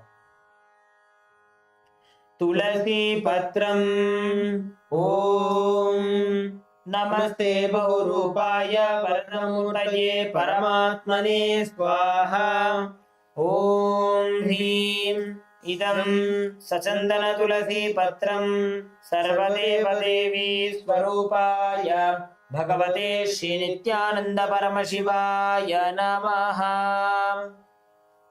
Next is the offering of Dhupa, the offering of the lit incense sticks. The meaning of the mantra we will chant now is, This incense smoke is made of sacred herbs of intoxicating fragrance. Please accept this incense smoke fit to be inhaled by all the devas. Now, please take the dhupa in your hands and slowly wave it towards Swamiji along with the mantra. And please ring the bell as we do so. Dhupa Om Vanaspatiratho Divyo Gandha Manohara Agreya Sarvadevanam Dhupoyam Pratigrishyataam Om Hrim Esha Dhupaha Sarvadeva Devi Swarupaya Bhagavate Sri Nithyananda Paramashivaya Namaha. Next is the offering of Deepa, the offering of the lit lamp. The meaning of the mantra we will chant now is, please accept this light of inner and outer worlds which is very bright and removes darkness from everywhere. Now please take the lit lamp in your hands and slowly wave it towards Swamiji along with the mantra.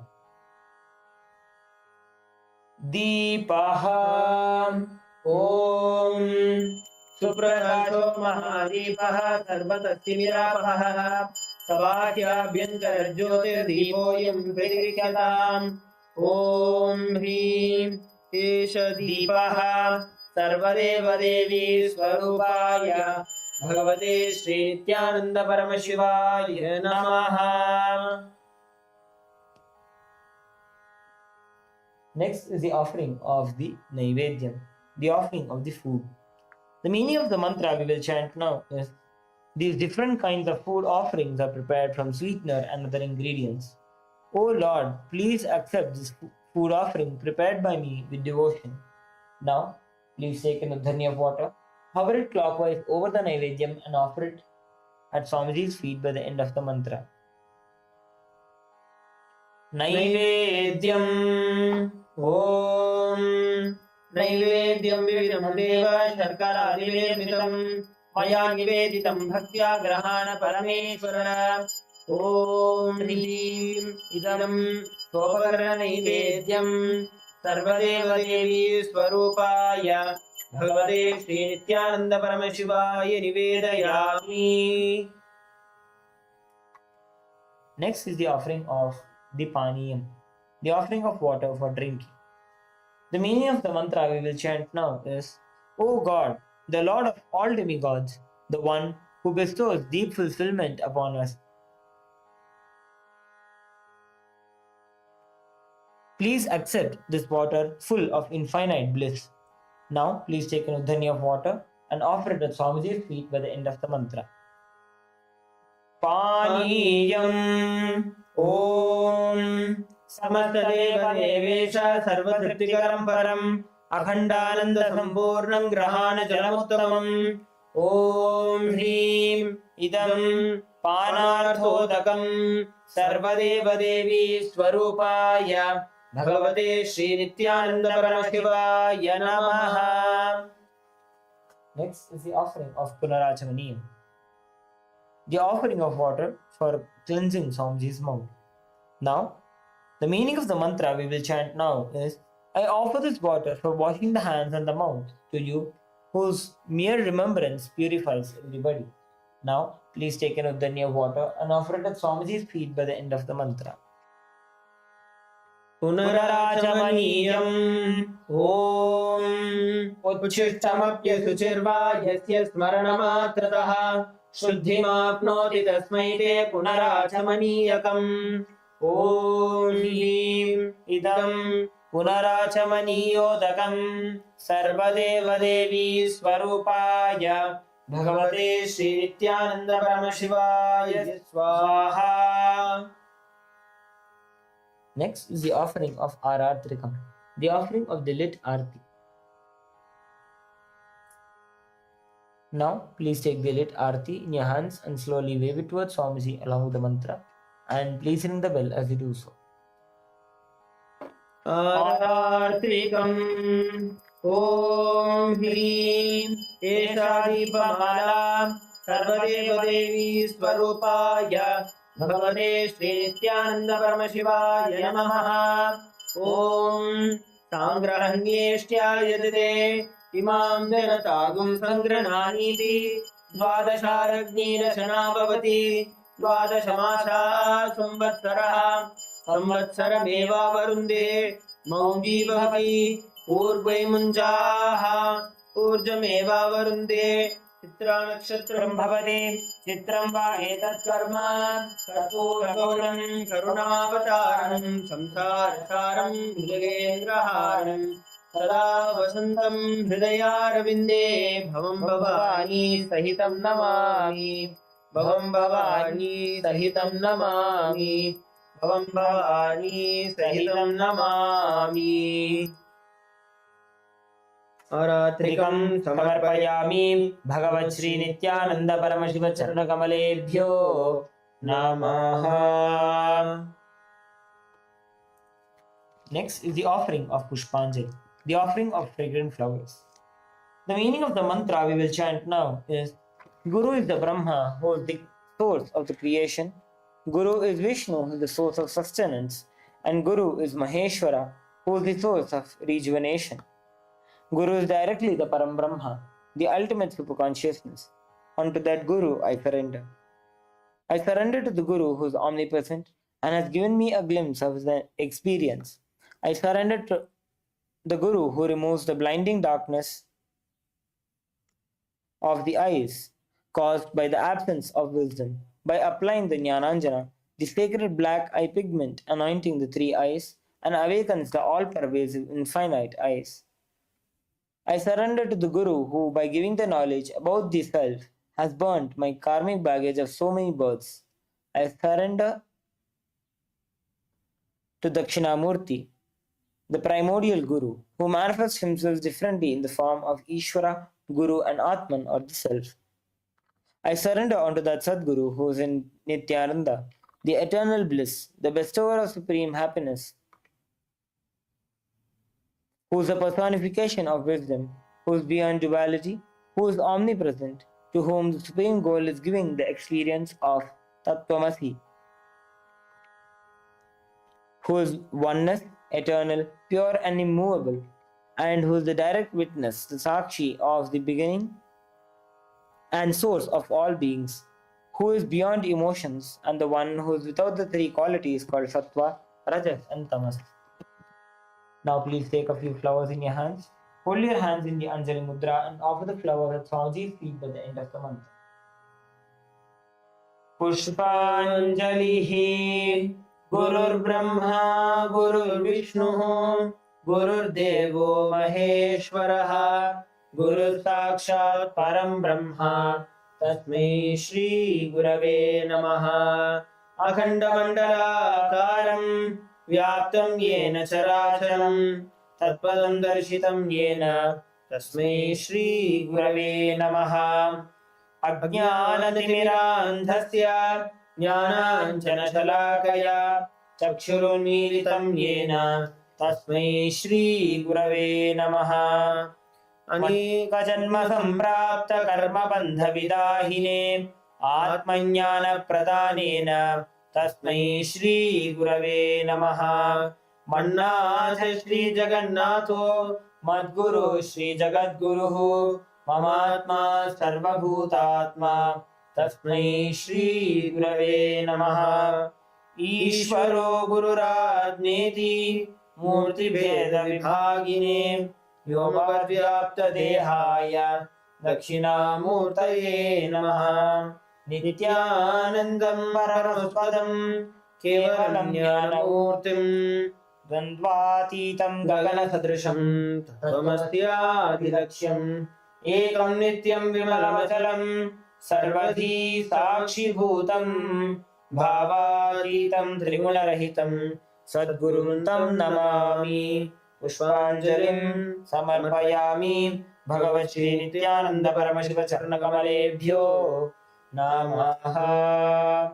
Om Nithyanandam. Let us now enter into the Paramashiva Puja. Please perform the Tattvachmana. Om Atmadattvam Shodhayami Svadha. Om Vidyadattvam Shodhayami Svadha. Om Shivadattvam Shodhayami Svadha.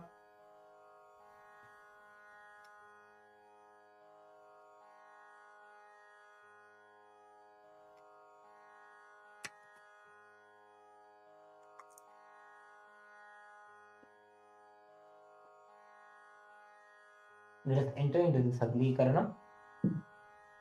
Om Sahasraya Namaha Shaktaye Vaushate Om Ham Shivasanaye Namaha Om Ham Shivamurtaye Namaha Om Ham Sadyojatmurtaye Namaha Om Him Vamdevamukhyaye Namaha Om Hum Agorhadaye Namaha Om Him Tatprushaputraye Namaha Om Hum Ishanamurtaye Namaha Om Ham Hum Vidyadehaye Namaha Om Hum Netrebhyo Namaha Om Ham Hum Shivaye Namaha Om Ham Hridayaya Namaha Om Him Shridayase Namaha Om Hum Shikaye Namaha Om Him Kavachaye Namaha Om Sahasraya Namaha Om Him Kavachaye Hum Om Ham Shivaya Voshane Om Ham Hum Shivaya Namaha Om Ham Shivasanaye Namaha Om Ham Shivamurtaye Namaha Om Ham Sadyojatmurtaye Namaha Om Him Vamdevamukhyaye Namaha Om Hum Agorhadaye Namaha Om Him Tatprushaputraye Namaha Om Hum Ishanamurtaye Namaha Om Ham Hum Vidyadehaye Namaha Om Hum Netrebhyo Namaha Om Ham Hum Shivaya Namaha Om Ham Hridayaya Namaha Om Him Shridayase Swaha Om Hum Shikaye Vashate Om Him Kavachaye Hum Om Sahasraya Bhate Om Sahasraya Bhate Om Sahasraya Bhate Om Ham Shivaya Voshate.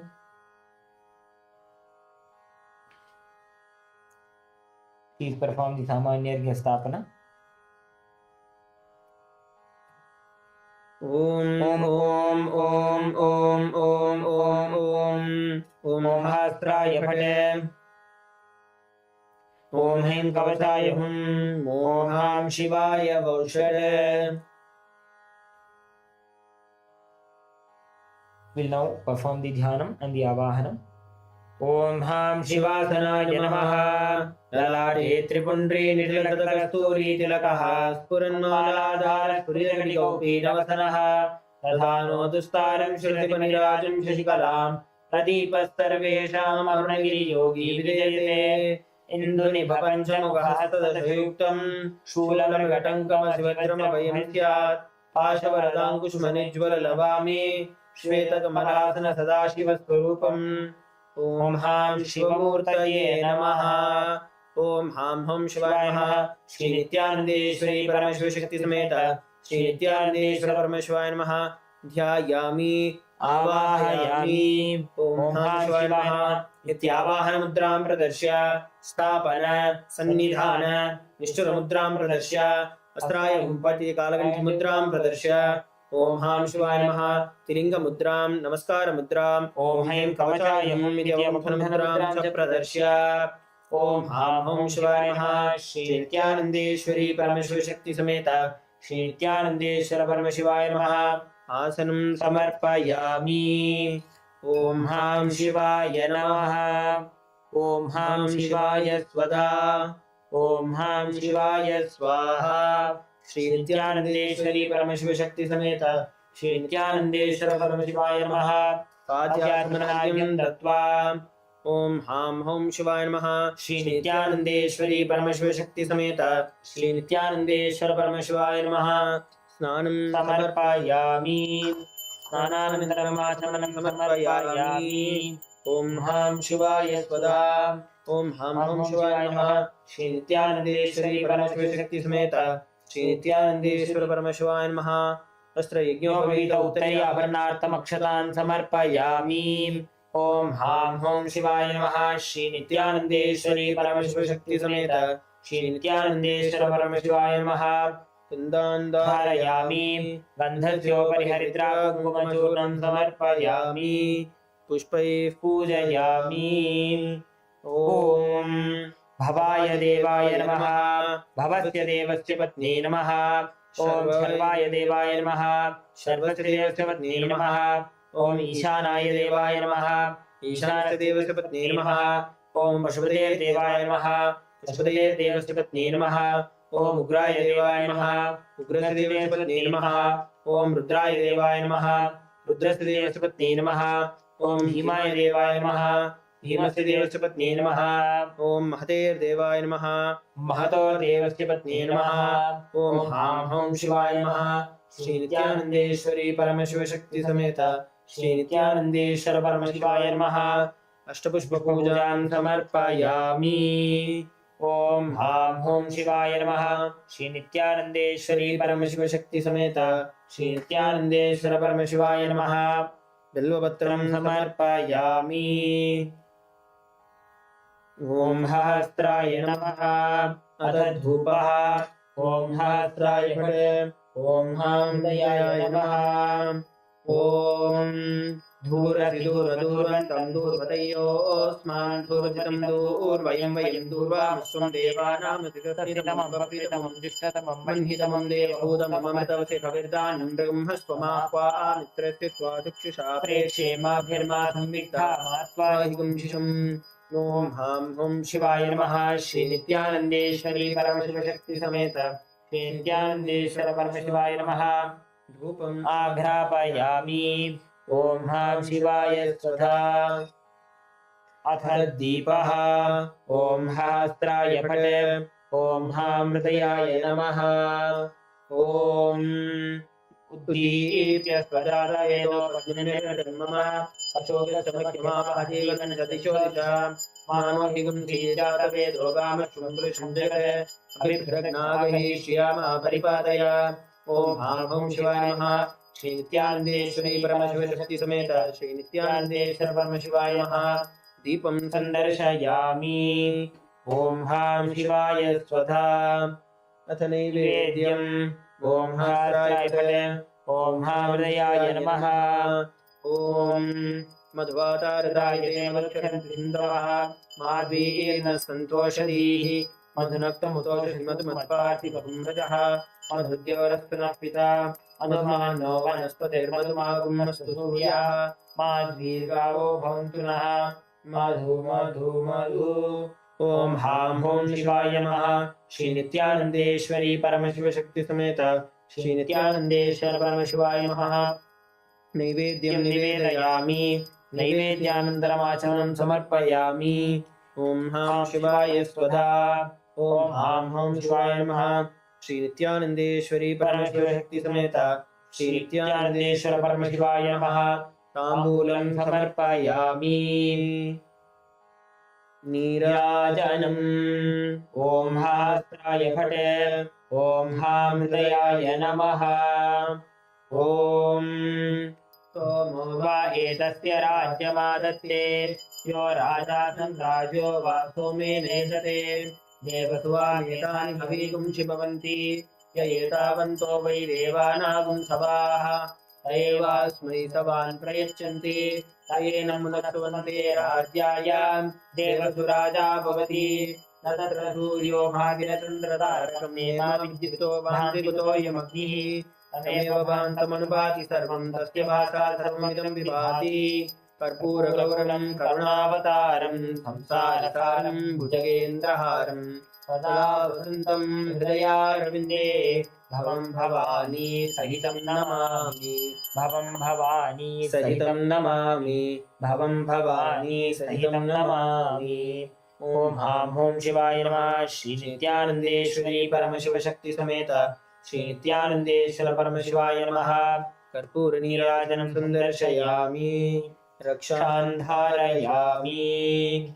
ॐ हां हुं शिवाय नमः। श्री नित्यानन्देश्वरी परमशिवशक्ति समेत श्री नित्यानन्देश्वर परमशिवाय नमः। पुष्पाञ्जलिं समर्पयामि। Please perform the Gayatri Mantra Japa and the Shiva Mula Mantra Japa internally.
Om Ham Hridayaya Namaha. Om Haim Kavachaya Hum. Om Ham Shivaya Vaushate. Om Yat Kinchit Karma Devesha Sada Sutadishwadam. Tanme Shiva Padastasya Bhukshakshapaya Shankara. Shivo Data Shivo Bhokta Shiva Sarvamidam Jagate. Shivo Yajati Sarvatra Yashiva Sohamevatu. Om Ham Hum Shivaya Namaha. आचम्य Om आत्मतत्त्वं शोधयामि स्वधाम Om विद्यातत्त्वं शोधयामि स्वधाम Om शिवतत्त्वं शोधयामि स्वधाम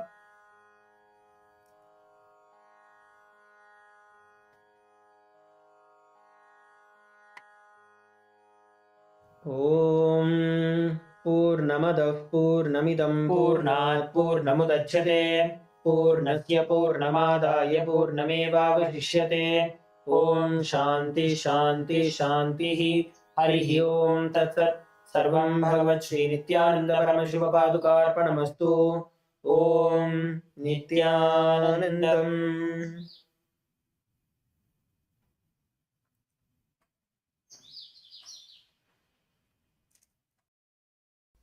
Nithyanandam, and welcome to the Dvitiya Vinyasa Krama, the second sequence with the 308 asanas of KAILASA's Nithyananda Yoga. First, let us make sure we have all the components you need for the yoga practice. Have your yoga mat on the ground. Have your Panchapatra and Udani ready. 1 cup with a spoon with some water for the ritualistic cleansing. All the male bodies, please remove your upper cloth and apply the vibhuti on the 16 places over your body, as you can see on our acharyas. All the female bodies, you can apply it on your forehead. Wear the kumkum on your third eye, the Agnya chakra in between the eyebrows, and wear the Rudraksha mala around your neck. You can keep some weights at the side of the mat if you want to intensify the asana practice. And make sure you have 1 energized Shri Yantra on your yoga mat. Gaze at the yantra whenever possible.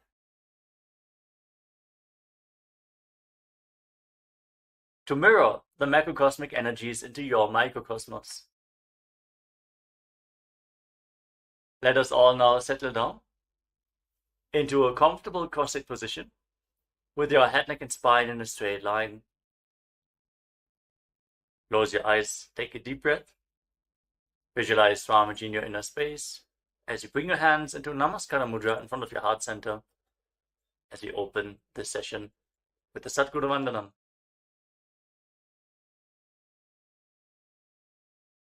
नित्यानन्दं परमसुखदं केवलं ज्ञानमूर्तिं द्वन्द्वातीतं गगनसदृशं तत्त्वमस्यादिलक्ष्यम् एकं नित्यं विमलमचलं सर्वधी साक्षिभूतं भावातीतं त्रिगुणरहितं सद्गुरुं तं Namami. Next, we are going to chant the Shiva Mula mantra. Om Ham Haum Shivaya Namaha 11 times, invoking Paramashiva's presence for this ritual of Nithyananda Yoga. Please follow along internally. Om Ham Haum Shivaya Namaha. Om Ham Haum Shivaya Namaha. Om Ham Haum Shivaya Namaha. Om Ham Haum Shivaya Namaha. Om Ham Haum Shivaya Namaha. Om Ham Haum Shivaya Namaha. Om Ham Haum Shivaya Namaha. Om Ham Haum Shivaya Namaha. Om Ham Haum Shivaya Namaha. Om Ham Haum Shivaya Namaha. Om Ham Haum Shivaya Namaha. Let us now enter into the Tattvachamanam, the ritualistic cleansing.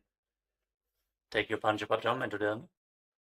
Keep your right hand In the Gokarna Mudra in the shape of a cow's ear, take one udani, 1 spoon of water, and pour it into your right palm. Each time the word Swadha is chanted, sip the water from the bottom of your palm and take another udani of water into your hand for a total of 3 times. Om Atmatattvam Shodhayami Swadha. Om Vidyatattvam Shodhayami Swadha. Om Shivatattvam Shodhayami Swadha. Now wash your right hand with the water from the Panchapatam and wipe your lips twice with the bottom of your right thumb as we chant Om Ham Hridayaya Namaha. Wash your hand again. With your index, middle and ring finger joined together, touch above the upper lip and below the lower lip. Then wash your hand again. With your index finger and thumb joined together, touch your right nostril and your left nostril. With your ring finger and thumb, touch your right eye, your right ear, and your left ear. Then wash your hand again. With your little finger and thumb, touch your navel, your right chest, and your left chest. And with all the tips of the fingers joined together, touch the crown of your head, the right shoulder, the left shoulder, and your heart center. Wash your hand again. Now place your right hand over the left and place both your hands on the right thigh. Sit straight, close your eyes, and make a conscious resolution. What you want to manifest in today's Nithyananda yoga session. Hold the visualization of what you want to manifest as we chant the Sankalpa mantra. Om Mamopata Samasta Duritakshaya Dwara Bhagavat Shri Nithyananda Paramashiva Prityartham Shri Nithyanandeshwari Paramashiva Shakti Sameta Shri Nithyanandeshwara Paramashiva Prityartham Cha Shubhe Shobhane Muhurte Adya Brahmanaha Dvitiya Parardhe Shri Shvetavaraha Kalpe Vaivasvatamanvantare Ashtavimshatitame Nitya Yuge Prathame Pade Jambudvipe Bharatavarse Bharatakhande Meroho Dakshine Parshve Shakabde Asmin Vartabane Vyavaharike Prabhavadinam Shashtyaha Samvatsaranam Madhye Shubhanama Samvatsare Shubhayane Shubharitau Shubhamase Shubhapakshe Shubhaditau Shubhavasarayuktayam Shubhanakshatra Shubhayoga Shubhakarana Evam Gunavisheshana Vishishtayam Asyam Shubhadithau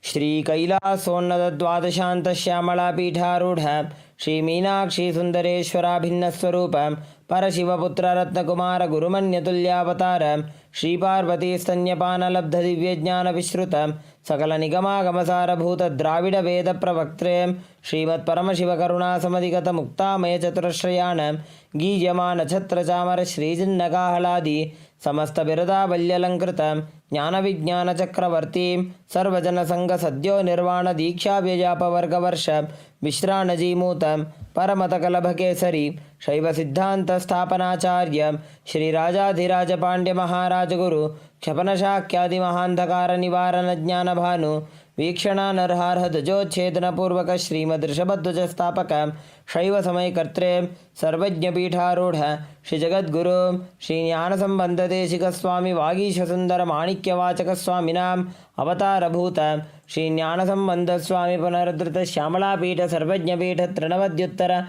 Dvishatatama Guru Mahasannidhanam Arunagiri Yogeshwara Paramparagata Arunachala Sarvajna Pita Guru Mahasannidhanam Kailasa Paramparagata Kanchi Kailasa Sarvajna Pita Trayastrim Shaduttara Dvishatatama Guru Mahasannidhanam Nityotsava Nitya Mangala Nitya Kalyana Nitya Rajita Kailasa Paramparagata Adi Kailasa Nityananda Pita Mahasamsthana Mahasimhasana Pita Kartre Sakshat Shri Paramashiva Samudbhuta Kailasa Paramparagata Vaivasvatamanu Ikshvaku Harishchandra Bhagirata Sriramachandra Shurasena Ityadi Anavachinna Sarvabhauma Chakravarti Paramparagata Chatushashti Yogini Mandita Chatushashti Sampradaya Pravartaka Manudharma Shasana Surya Vamsha Prapta Sarvajna Pita Surangi Samrajya Murda Abhishikta Chudamani Sakshat Shri Paramashiva Samudbhuta Kapil Mahaguru पुनरुद्धृत महानिर्वाणिपीठ अष्टोत्तर सहस्र श्री महामंडलेश्वर साक्षात् श्री परमशिव समुद्भूत श्री महागणपति समारंभ अनवच्छिन्न पीठाधीश्वर गुरु परंपरा प्राप्त अटल पीठ अष्टोत्तर सहस्रतम अष्टोत्तर सहस्र श्री अटल पीठाधीश्वर धर्म मुक्ति स्वर्गपुर स्वर्णपीठ त्रयोविंश गुरु महासन्निधान कैलास परंपरागत आदिपीठ सर्वज्ञ पीठ जगद्गुरु श्री कैलास पुनरुद्धारक श्री कैलास परमाचार्य श्रीमत् परमहंस परिव्राजकाचार्य वर्य सच्चिदानंद प्रणव स्वरूप श्रोत्रिय ब्रह्मनिष्ठ श्रीमद् जगद्गुरु श्रील श्री भगवत् श्री नित्यानंद परमशिव श्री ज्ञान संबंध देशिक परमाचार्य स्वामिनां प्रीत्यर्थम तेषां पादारविन्दयोः भक्ति सिद्ध्यर्थम गुरुकृपा कटाक्ष सिद्ध्यर्थम क्षेम स्थैर्य वीर्य विजय आयुरारोग्य ऐश्वर्यानाम् अभिवृद्ध्यर्थम धर्मार्थ काम मोक्ष चतुर्विध बल पुरुषार्थ सिद्ध्यर्थम समस्त दुरितोपशान्त्यर्थम समस्त मंगल अवाप्त्यर्थम भगवत् श्री नित्यानंद परमशिव प्रसादेन सकुटुम्बस्य ज्ञान वैराग्य जीवन मुक्ति प्राप्त्यर्थम पूर्ण आरोग्य युक्त दृढ़गात्र यौगिक शरीर सिद्ध्यर्थम परमशिव शक्ति आविष्करणार्थम नित्यानंद योगाभ्यासं करिष्ये। Now wash your right hand once more. Om अप उपस्पृश्य And keep your Panchapatam and Udani aside out of harm's way. The 108 asanas of KAILASA Nithyananda Yoga. We are now going to continue the sequence with the next asana. Now sit in a comfortable posture and place your hands on your knees in Bindu Mudra with index fingers and thumbs together.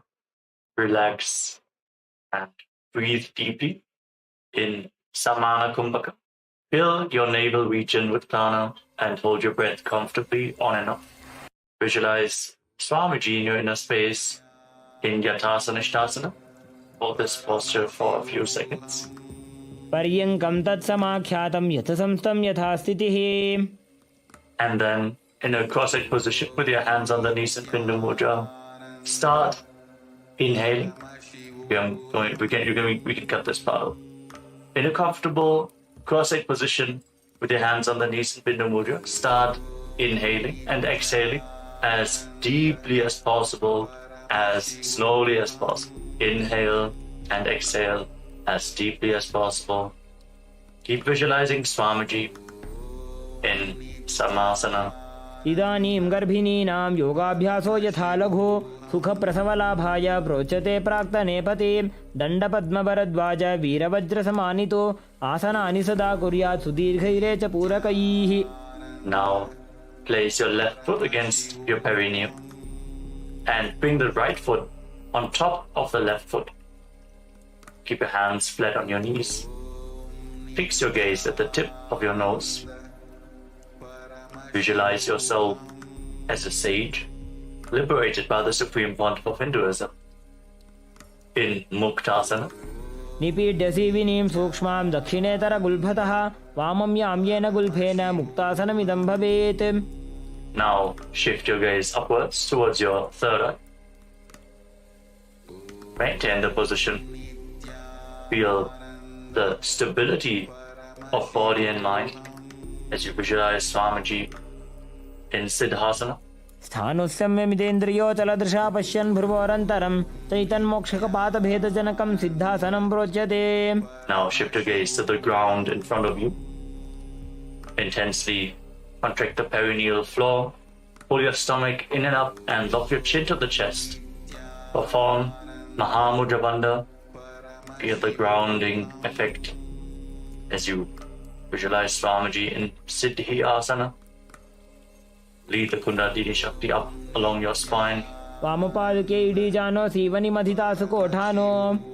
Now rotate your hands back into Bindu Mudra on top of your knees and shift your gaze upwards. Feel the energy rising along your spine and visualize yourself as Lord Buddha, the fierce dimension of Lord Shiva in Buddhasana 2. वामचरण परिदक्षिण राखे एकजुगति ऐसे विधि राखे. Shift your gaze down, back towards the nose. embody tranquility and an unshakable nature. Be sturdy and stable, not only physically but also unshakable in your inner space. In Sandadvanasana. आसन की गुण मन की चन चलता meet. Now bring your hands towards your navel region. Cup one palm over the other. In Samputa Mudra, resembling a closed lotus flower. Visualize Swamiji in your inner space. In Siddhasana, don't forget to internally chant the Mahavakya Om Nithyananda Paramashivoham continuously. ऋजुकाय समासीन सिद्धासनमुदीरितं प्रसार्य भुवि पादौ तु दोर्भ्यामङ्गुष्ठमादरात्. Now get ready for Bandha Yoni Asana. We're going to perform the Shanmukhi Mudra, locking all our senses with our hands. First, set the Sankalpa, the conscious resolution of manifesting through the womb of creation. Inhale all the way, and then close your lips with your little fingers, your nostrils with your ring fingers, your eyes with the middle and index fingers, and your ears with your thumbs. Hold the breath in Shanmukhi Mudra. यत्र मध्ये महादेव बन्धयोन्यासने शृणु यत्कृत्वा खेचरो भूत्वा विचरेदीश्वरो यथा. Relax. Now, place your hands on top of the knees in Bindu Mudra with your index fingers and thumbs together as you bring the right foot on top of the left thigh and the left foot below the right thigh. Embody the space and state of bravery, Veera, in Veerasana. एकं पादमथैकस्मिन् विन्यस्योरुणि संस्थितः इतरस्मिंस्तथा चोरुं वीरासनमुदीरितम्. Feel the intense fire rising up your spine as you continuously breathe into your navel region in Samana Kumbhaka. Keep the Mula Bandha engaged, the root center contracted. And now shift your gaze up towards your third eye. Visualize the great sage, poet, and author of Ramayana, Sage Valmiki, in Valmikasana. डाबा पग की पगथली पुनि एड़ी है जोज. Now place your hands flat on your knees. Shift the gaze to the tip of your nose and visualize the Yoni Mandala, the visual representation of Devi Paramashiva Shakti herself, the sacred yantra. As you hold the visualization in your inner space, mirror Devi's energy in your microcosmos. Breathe deeply and calmly in Joni Mudrasana. वामपाद की पगथली जाहि माहिली core. Maintain the posture. Hold the visualization, but shift your gaze upwards. Direct the energy flow up in Yoni Asana. योन्यासनं पर्वतेन योगं योगफले नीलं तत्कालफललं तावत् खेचरो यावदेव हि. Now bring the soles of the feet together in front, with the heels close to the perineum. Interlock your fingers around your toes. Pull your feet in and push your knees down to the ground. Open up your hips intensely. Focus your gaze at the tip of your nose and pull your stomach in and up in Uddiyana Bandha, the abdominal. Visualize Lord Bhiravata in your inner space with 8 arms and all the weapons in hand in Bhadrasana 3. गुल्फौ च वृषणस्यादः सीवन्त्याः पार्श्वयोः क्षिपेत् सव्यगुल्फं तथा सव्ये दक्षगुल्फं तु दक्षिणे. Relax. Now place the left hand on your left knee. Cover your mouth with your right hand and close the left nostril with the index finger. Inhale through the right nostril all the way. Then close both nostrils, close the right nostril with the thumb and hold your breath as long as you can comfortably. Then exhale through the left nostril all the way and then again inhale through the left nostril as deeply as possible. Invert the breathing flow again and again, alternating the direction of in and exhalation. In Abhyantara Kumbhaka, curl your tongue backwards and up.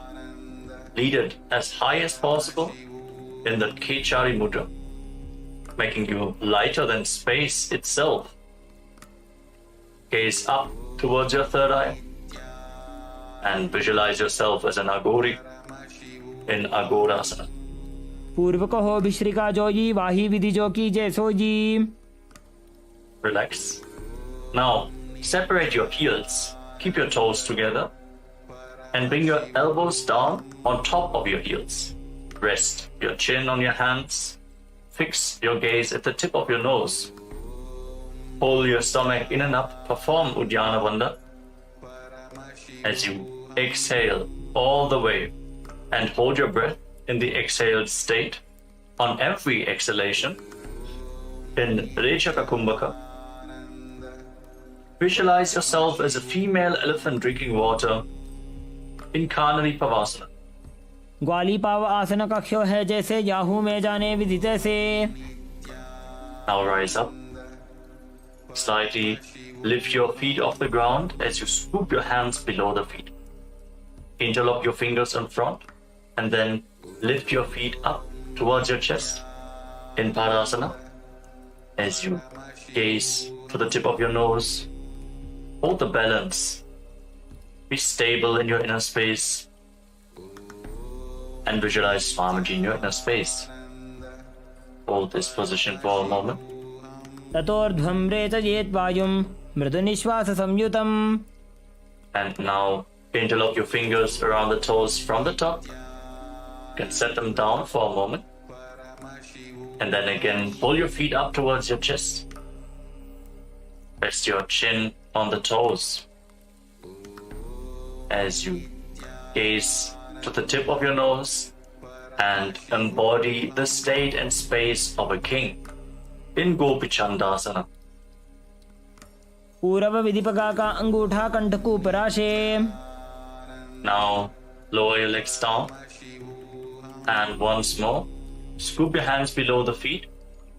Interlock your fingers around the toes and bring your feet towards your chest. Bring your chin onto the fingers. Focus your gaze at the tip of the nose and visualize your body being completely healthy, free from any defects in Udarasana. Hold this posture. दोबू पकदली संपुट ठाने उभय हस्तकरी उरद हिताने. Then slowly raise your feet higher in front of your face.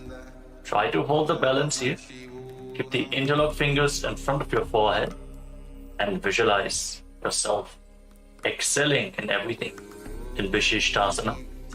दोबू पकदली जोड़ी संपुट करे. Relax. Bring your feet down. Now one by one, lift your legs over top of your shoulders. The knees bent. And off the ground. Now bend your elbows upwards. And hold onto your neck with your hands.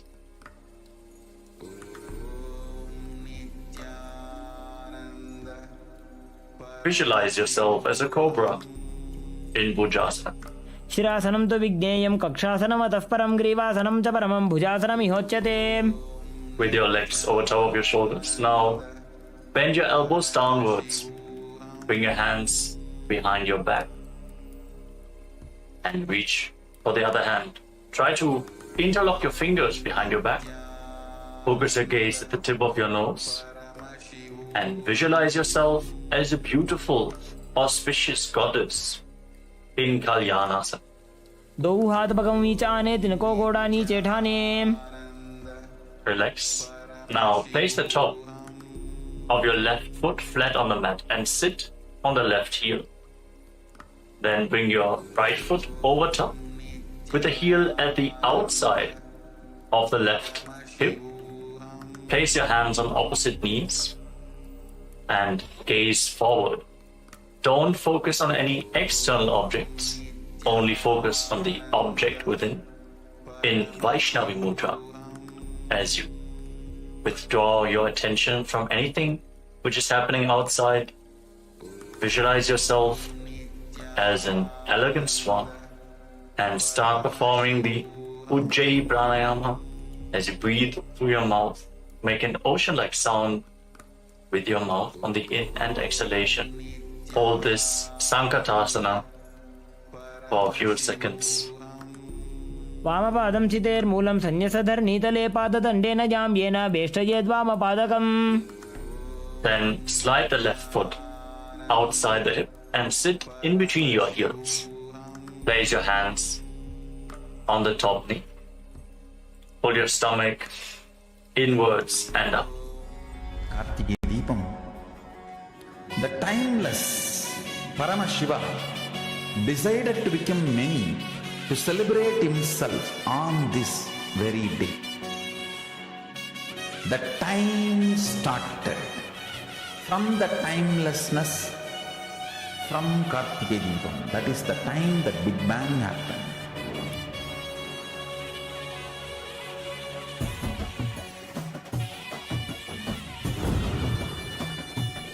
On this very Kartikeya Purnima, Kartikeya Deepam day, Paramashiva granted Parashakti the ultimate space of oneness forever. So all the great things have happened on this very day.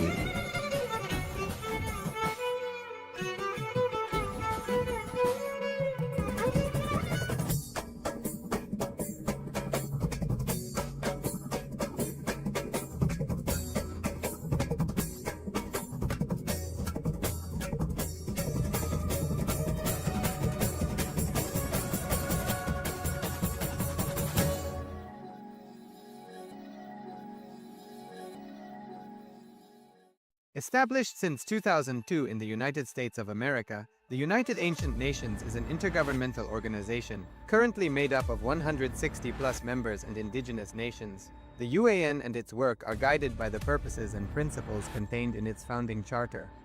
The UAN is a manifestation of the profound connection amongst indigenous peoples across the world, including African, Andean, American, European, Caribbean, Oceanic, and Asian regions, rooted in shared wisdom, sustainable practices, and deep reverence for the earth.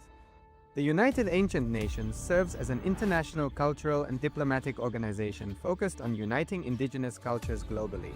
Our governance structure is council-based without territorial claims, led by a collective leadership through our General Secretariat.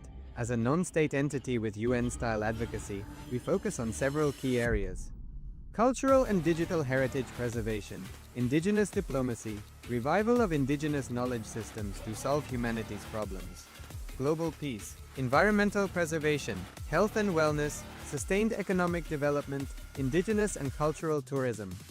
While the UAN represents numerous indigenous cultures, the United States of KAILASA serves as the first indigenous nation specifically for Hindus. KAILASA's mission is focused on the revival of the ancient enlightened Sanatana Hindu civilization with a formal governance structure including a head of state, ministers, and ambassadors. Under the leadership of SPH, Supreme Pontiff of Hinduism, Bhagavan Nithyananda Paramashivoham, KAILASA has achieved recognition as a sovereign subject of international law, possessing distinctive attributes of juridical statehood. The United States of KAILASA is the main sponsor of the proposed UAN headquarters. This initiative would bring forth an estimated $100 million in revenue for the host country through summits, conferences, tourism, and development projects. The proposed UAN headquarters would represent the world's indigenous nations and peoples through its architectural design. It would blend the best of all worlds, featuring top modern architecture, the highest green building standards, and ancient Vastu architectural principles. This headquarters would serve as a central hub for indigenous diplomacy, cultural preservation, and collaborative efforts towards sustainable development and global peace. Through this initiative, we aim to create a dignified platform for indigenous leadership rooted in ancestral wisdom, cultural legitimacy, and collaborative innovation, enhancing global dialogue and regional stability. The establishment of the UAN headquarters would position a host country at the forefront of a global movement promoting indigenous wisdom while creating significant economic opportunities for the nation and its people.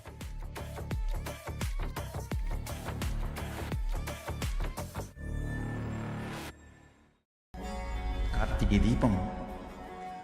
the timeless Paramashivoham decided to become many to celebrate himself on this very day.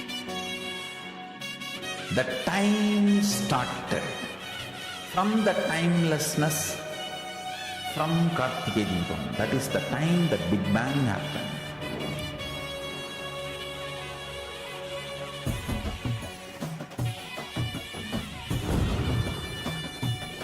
On this very Kartikeya Purnima, Kartikeya Deepam day, Paramashiva granted Parashakti the ultimate space of oneness forever.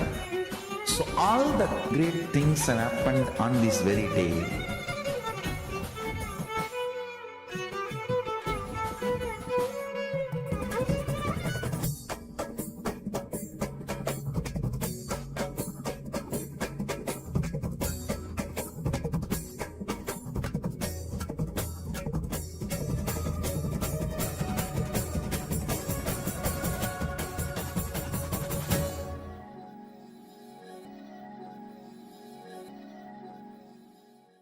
Established since 2002 in the United States of America, the United Ancient Nations is an intergovernmental organization currently made up of 160+ members and indigenous nations. The UAN and its work are guided by the purposes and principles contained in its founding charter. The UAN is a manifestation of the profound connection amongst indigenous peoples across the world, including African, Andean, American, European, Caribbean, Oceanic, and Asian regions, rooted in shared wisdom, sustainable practices, and deep reverence for the earth. The United Ancient Nations serves as an international cultural and diplomatic organization focused on uniting indigenous cultures globally. Our governance structure is council-based without territorial claims, led by a collective leadership through our General Secretariat. As a non-state entity with UN-style advocacy, we focus on several key areas: cultural and digital heritage preservation, indigenous diplomacy, revival of indigenous knowledge systems to solve humanity's problems, global peace, environmental preservation, health and wellness, sustained economic development, indigenous and cultural tourism. While the UAN represents numerous indigenous cultures, the United States of KAILASA serves as the first indigenous nation specifically for Hindus. KAILASA's mission is focused on the revival of the ancient enlightened Sanatana Hindu civilization with a formal governance structure including a head of state, ministers, and ambassadors. Under the leadership of SPH, Supreme Pontiff of Hinduism, Bhagavan Nithyananda Paramashivoham, KAILASA has achieved recognition as a sovereign subject of international law, possessing distinctive attributes of juridical statehood. The United States of KAILASA is the main sponsor of the proposed UAN headquarters. This initiative would bring forth an estimated $100 million in revenue for the host country through summits, conferences, tourism, and development projects. The proposed UAN headquarters would represent the world's indigenous nations and peoples through its architectural design. It would blend the best of all worlds, featuring top modern architecture, the highest green building standards, and ancient Vastu architectural principles. This headquarters would serve as a central hub for indigenous diplomacy, cultural preservation, and collaborative efforts towards sustainable development and global peace. Through this initiative, we aim to create a dignified platform for indigenous leadership rooted in ancestral wisdom, cultural legitimacy, and collaborative innovation, enhancing global dialogue and regional stability. The establishment of the UAN headquarters would position a host country at the forefront of a global movement promoting indigenous wisdom while creating significant economic opportunities for the nation and its people.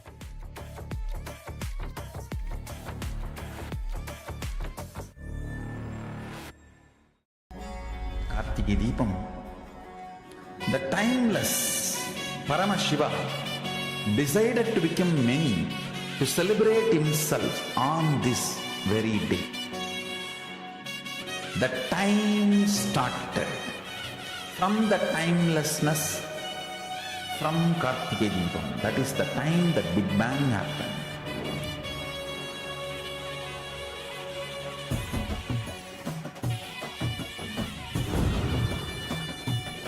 On this very Kartikeya Purnima, Kartikeya Deepam day, Paramashiva granted Parashakti the ultimate space of oneness forever. So all the great things have happened on this very day.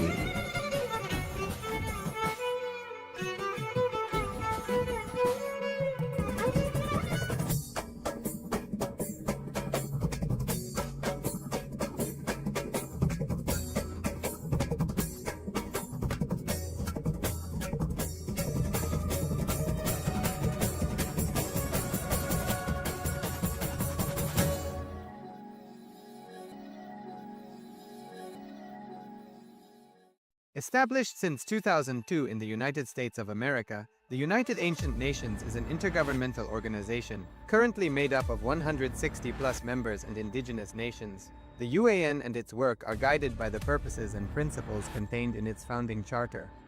The UAN is a manifestation of the profound connection amongst indigenous peoples across the world, including African, Andean, American, European, Caribbean, Oceanic, and Asian regions, rooted in shared wisdom, sustainable practices, and deep reverence for the earth. The United Ancient Nations serves as an international cultural and diplomatic organization focused on uniting indigenous cultures globally. Our governance structure is council-based without territorial claims, led by a collective leadership through our General Secretariat. As a non-state entity with UN-style advocacy, we focus on several key areas: cultural and digital heritage preservation, indigenous diplomacy, revival of indigenous knowledge systems to solve humanity's problems, global peace, environmental preservation, health and wellness, sustained economic development, indigenous and cultural tourism. While the UAN represents numerous indigenous cultures, the United States of KAILASA serves as the first indigenous nation specifically for Hindus. KAILASA's mission is focused on the revival of the ancient enlightened Sanatana Hindu civilization with a formal governance structure including a head of state, ministers, and ambassadors. Under the leadership of SPH, Supreme Pontiff of Hinduism, Bhagavan Nithyananda Paramashivoham, KAILASA has achieved recognition as a sovereign subject of international law, possessing distinctive attributes of juridical statehood. The United States of KAILASA is the main sponsor of the proposed UAN headquarters. This initiative would bring forth an estimated $100 million in revenue for the host country through summits, conferences, tourism, and development projects. The proposed UAN headquarters would represent the world's indigenous nations and peoples through its architectural design. It would blend the best of all worlds, featuring top modern architecture, the highest green building standards, and ancient Vastu architectural principles. This headquarters would serve as a central hub for indigenous diplomacy, cultural preservation, and collaborative efforts towards sustainable development and global peace. Through this initiative, we aim to create a dignified platform for indigenous leadership rooted in ancestral wisdom, cultural legitimacy, and collaborative innovation, enhancing global dialogue and regional stability. The establishment of the UAN headquarters would position a host country at the forefront of a global movement promoting indigenous wisdom while creating significant economic opportunities for the nation and its people.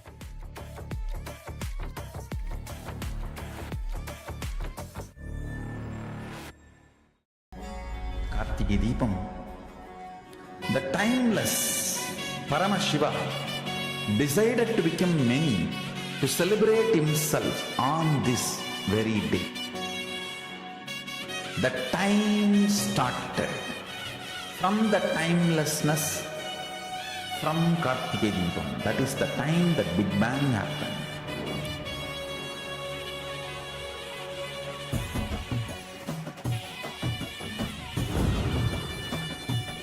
On this very Kartike Purnima, Kartike Deepam day, Paramashiva granted Parashakti the ultimate space of oneness forever.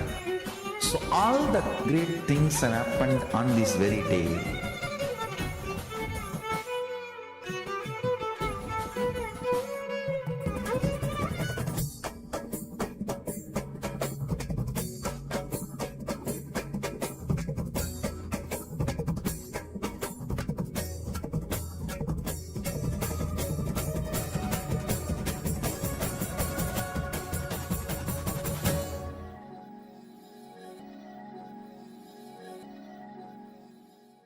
Established since 2002 in the United States of America, the United Ancient Nations is an intergovernmental organization, currently made up of 160+ members and indigenous nations. The UAN and its work are guided by the purposes and principles contained in its founding charter. The UAN is a manifestation of the profound connection amongst indigenous peoples across the world, including African, Andean, American, European, Caribbean, Oceanic, and Asian regions, rooted in shared wisdom, sustainable practices, and deep reverence for the earth. The United Ancient Nations serves as an international cultural and diplomatic organization focused on uniting indigenous cultures globally. Our governance structure is council-based without territorial claims, led by a collective leadership through our General Secretariat. As a non-state entity with UN-style advocacy, we focus on several key areas: cultural and digital heritage preservation, indigenous diplomacy, revival of indigenous knowledge systems to solve humanity's problems, global peace, environmental preservation, health and wellness, sustained economic development, indigenous and cultural tourism. While the UAN represents numerous indigenous cultures, the United States of KAILASA serves as the first indigenous nation specifically for Hindus. KAILASA's mission is focused on the revival of the ancient enlightened Sanatana Hindu civilization with a formal governance structure including a head of state, ministers, and ambassadors. Under the leadership of SPH, Supreme Pontiff of Hinduism, Bhagavan Nithyananda Paramashivoham, KAILASA has achieved recognition as a sovereign subject of international law, possessing distinctive attributes of juridical statehood. The United States of KAILASA is the main sponsor of the proposed UAN headquarters. This initiative would bring forth an estimated $100 million in revenue for the host country through summits, conferences, tourism, and development projects. The proposed UAN headquarters would represent the world's indigenous nations and peoples through its architectural design. It would blend the best of all worlds, featuring top modern architecture, the highest green building standards, and ancient Vastu architectural principles. This headquarters would serve as a central hub for indigenous diplomacy, cultural preservation, and collaborative efforts towards sustainable development and global peace. Through this initiative, we aim to create a dignified platform for indigenous leadership rooted in ancestral wisdom, cultural legitimacy, and collaborative innovation, enhancing global dialogue and regional stability. The establishment of the UAN headquarters would position a host country at the forefront of a global movement promoting indigenous wisdom while creating significant economic opportunities for the nation and its people.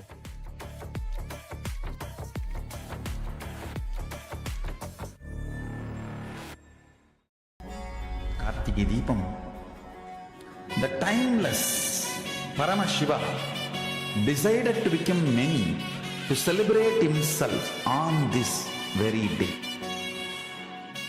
The time started from the timelessness from Kartike Deepam. That is the time that Big Bang happened.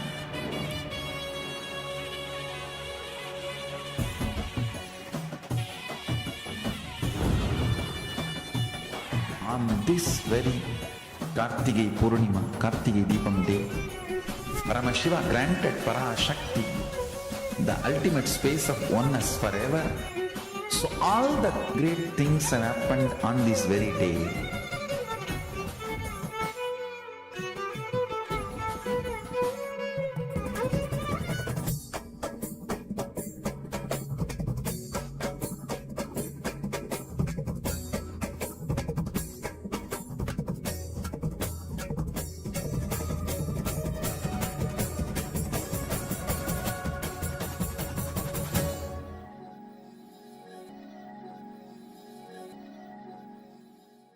Established since 2002 in the United States of America, the United Ancient Nations is an intergovernmental organization, currently made up of 160+ members and indigenous nations. The UAN and its work are guided by the purposes and principles contained in its founding charter.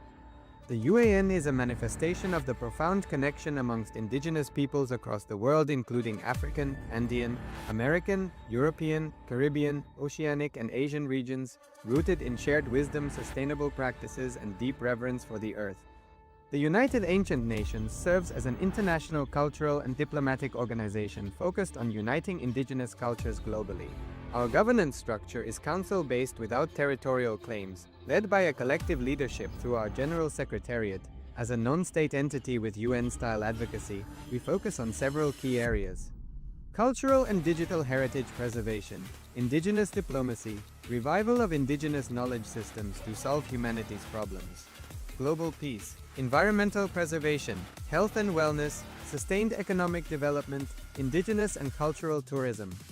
While the UAN represents numerous indigenous cultures, the United States of KAILASA serves as the first indigenous nation specifically for Hindus. KAILASA's mission is focused on the revival of the ancient enlightened Sanatana Hindu civilization with a formal governance structure including a head of state, ministers, and ambassadors. Under the leadership of SPH, Supreme Pontiff of Hinduism, Bhagavan Nithyananda Paramashivoham, KAILASA has achieved recognition as a sovereign subject of international law, possessing distinctive attributes of juridical statehood. The United States of KAILASA is the main sponsor of the proposed UAN headquarters. This initiative would bring forth an estimated $100 million in revenue for the host country through summits, conferences, tourism, and development projects. The proposed UAN headquarters would represent the world's indigenous nations and peoples through its architectural design. It would blend the best of all worlds, featuring top modern architecture, the highest green building standards, and ancient Vastu architectural principles. This headquarters would serve as a central hub for indigenous diplomacy, cultural preservation, and collaborative efforts towards sustainable development and global peace.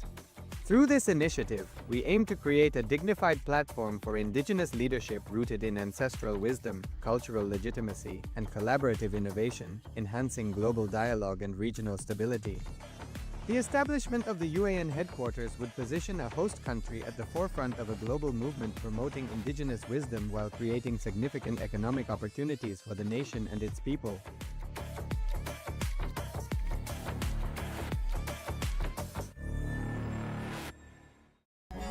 Kartike Deepam, the timeless Paramashiva decided to become many to celebrate himself on this very day. The time started from the timelessness from Kartike Deepam. That is the time that Big Bang happened.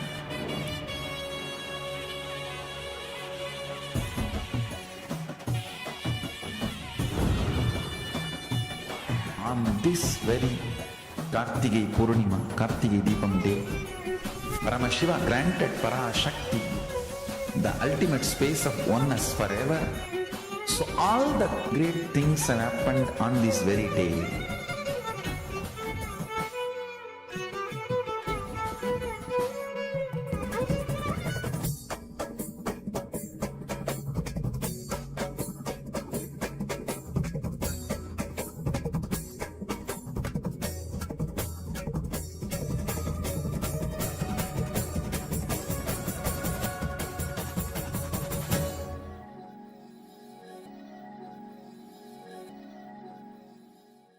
Established since 2002 in the United States of America, the United Ancient Nations is an intergovernmental organization, currently made up of 160+ members and indigenous nations. The UAN and its work are guided by the purposes and principles contained in its founding charter.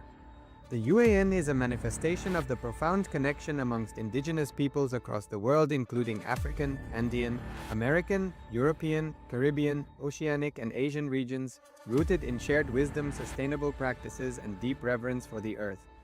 The United Ancient Nations serves as an international cultural and diplomatic organization focused on uniting indigenous cultures globally. Our governance structure is council-based without territorial claims, led by a collective leadership through our General Secretariat. As a non-state entity with UN-style advocacy, we focus on several key areas: cultural and digital heritage preservation, indigenous diplomacy, revival of indigenous knowledge systems to solve humanity's problems, global peace, environmental preservation, health and wellness, sustained economic development, indigenous and cultural tourism. While the UAN represents numerous indigenous cultures, the United States of KAILASA serves as the first indigenous nation specifically for Hindus. KAILASA's mission is focused on the revival of the ancient enlightened Sanatana Hindu civilization with a formal governance structure including a head of state, ministers, and ambassadors. Under the leadership of SPH, Supreme Pontiff of Hinduism, Bhagavan Nithyananda Paramashivoham, KAILASA has achieved recognition as a sovereign subject of international law, possessing distinctive attributes of juridical statehood. The United States of KAILASA is the main sponsor of the proposed UAN headquarters. This initiative would bring forth an estimated $100 million in revenue for the host country through summits, conferences, tourism, and development projects. The proposed UAN headquarters would represent the world's indigenous nations and peoples through its architectural design. It would blend the best of all worlds, featuring top modern architecture, the highest green building standards, and ancient Vastu architectural principles. This headquarters would serve as a central hub for indigenous diplomacy, cultural preservation, and collaborative efforts towards sustainable development and global peace.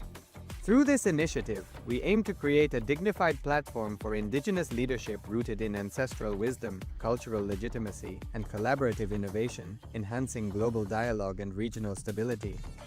The establishment of the UAN headquarters would position a host country at the forefront of a global movement promoting indigenous wisdom while creating significant economic opportunities for the nation and its people.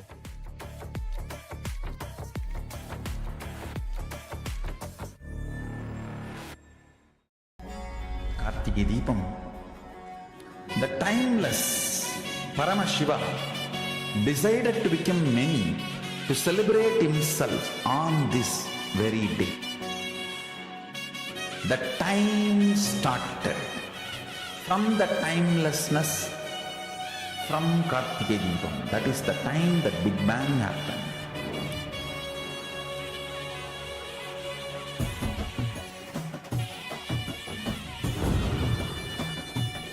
On this very Kartike Purnima, Kartike Deepam day, Paramashiva granted Parashakti the ultimate space of oneness forever.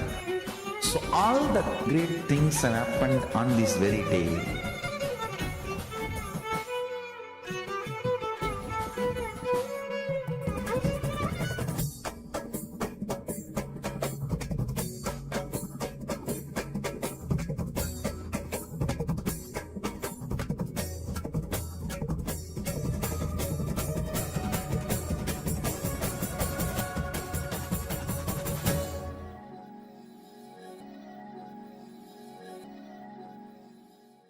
Established since 2002 in the United States of America, the United Ancient Nations is an intergovernmental organization, currently made up of 160+ members and indigenous nations. The UAN and its work are guided by the purposes and principles contained in its founding charter.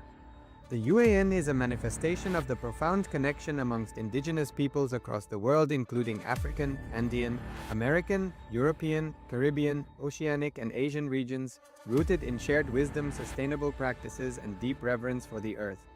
The United Ancient Nations serves as an international cultural and diplomatic organization focused on uniting indigenous cultures globally. Our governance structure is council-based without territorial claims, led by a collective leadership through our General Secretariat, as a non-state entity. Established since 2002 in the United States of America, the United Ancient Nations is an intergovernmental organization, currently made up of 160+ members and indigenous nations. The UAN and its work are guided by the purposes and principles contained in its founding charter. The UAN is a manifestation of the profound connection amongst indigenous peoples across the world, including African, Andean, American, European, Caribbean, Oceanic, and Asian regions, rooted in shared wisdom, sustainable practices, and deep reverence for the earth.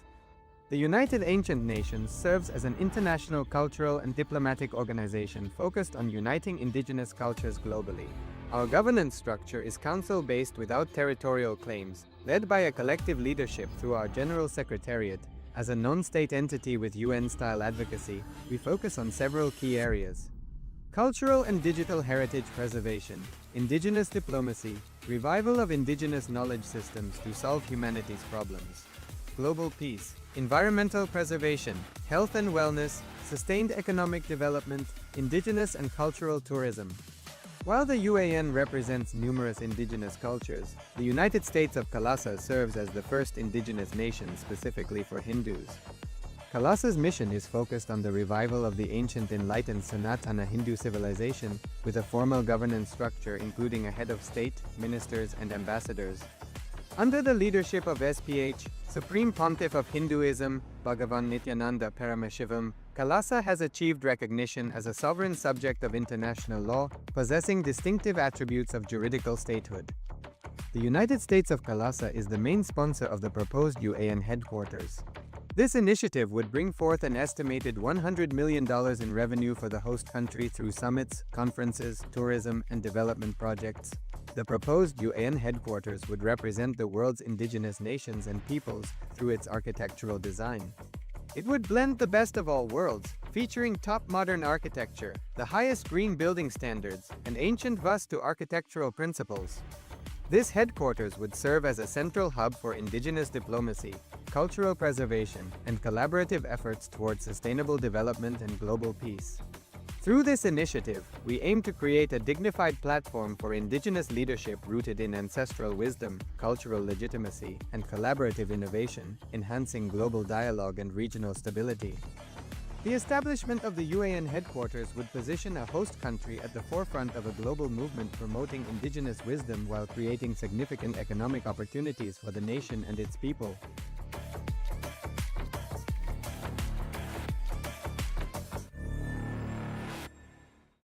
Established since 2002 in the United States of America, the United Ancient Nations is an intergovernmental organization, currently made up of 160+ members and indigenous nations. The UAN and its work are guided by the purposes and principles contained in its founding charter. The UAN is a manifestation of the profound connection amongst indigenous peoples across the world, including African, Andean, American, European, Caribbean, Oceanic, and Asian regions, rooted in shared wisdom, sustainable practices, and deep reverence for the earth. The United Ancient Nations serves as an international cultural and diplomatic organization focused on uniting indigenous cultures globally. Our governance structure is council-based without territorial claims, led by a collective leadership through our General Secretariat. As a non-state entity with UN-style advocacy, we focus on several key areas: cultural and digital heritage preservation, indigenous diplomacy, revival of indigenous knowledge systems to solve humanity's problems, global peace, environmental preservation, health and wellness, sustained economic development, indigenous and cultural tourism. While the UAN represents numerous indigenous cultures, the United States of KAILASA serves as the first.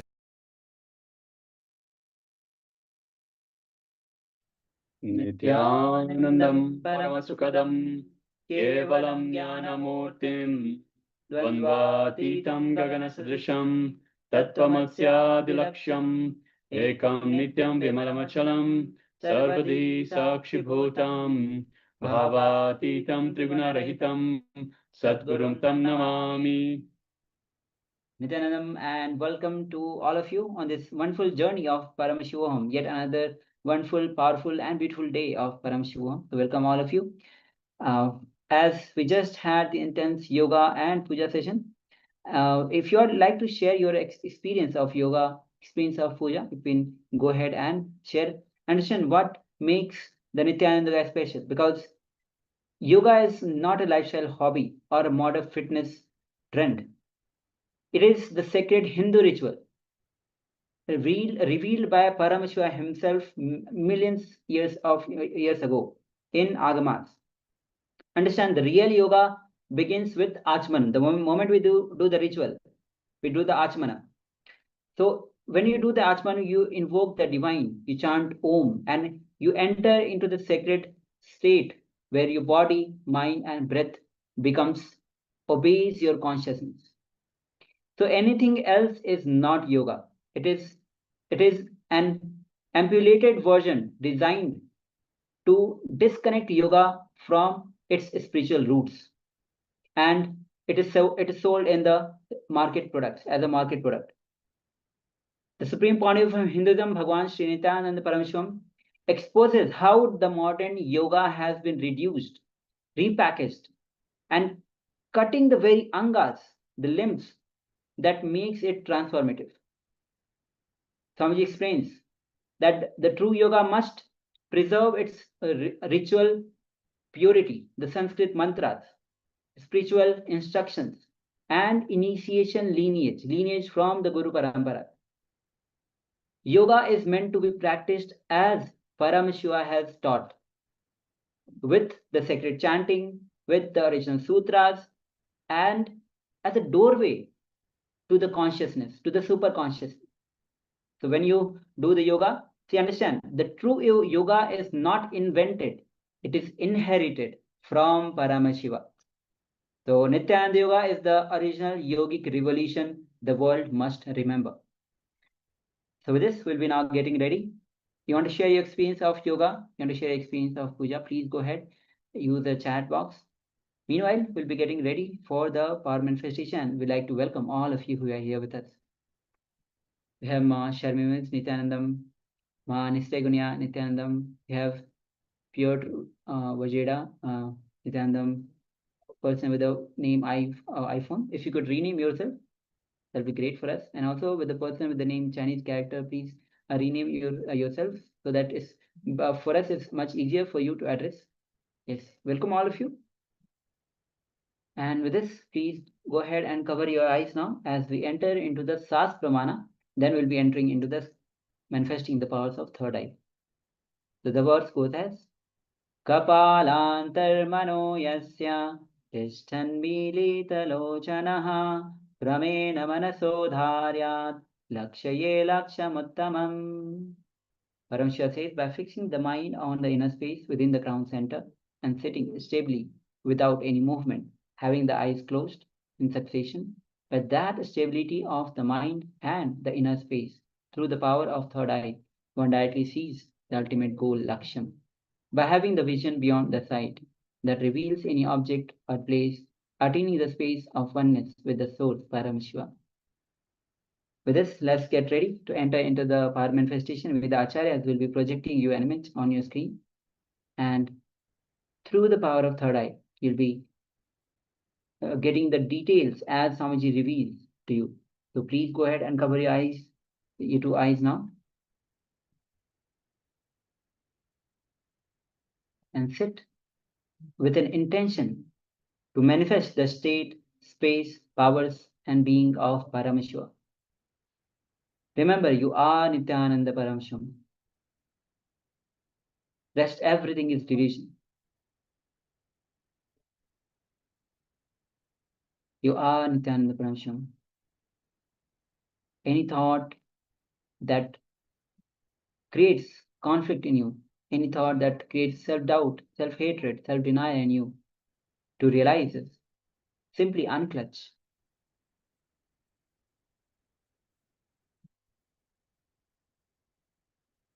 Any identities that you carry, simply unclutch. Any labels that society has given you, simply unclutch. Understand all these identities, all these labels are just like the Facebook profile that you have created to connect with the world, to communicate with the world. But you yourself are not the Facebook identity, first Facebook profile. So simply unclutch all identities, all labels, and sit with an intention to manifest the power. As you invoke Swamiji in your inner space, connect with Swamiji as we chant the Mahavakya. Om Nithyananda Paramashivoham. Om Nithyananda Paramashivoham. Om Nithyananda Paramashivoham. Keep your eyes closed. Keep chanting the Mahavakya. The image is now being projected on your screen. Let's begin this manifestation.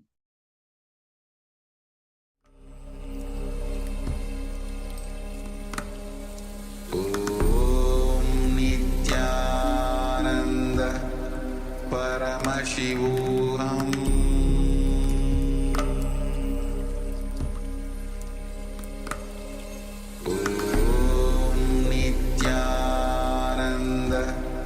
Paramashivoham.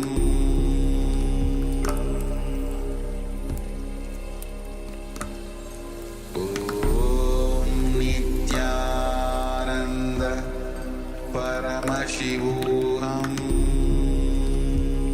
Om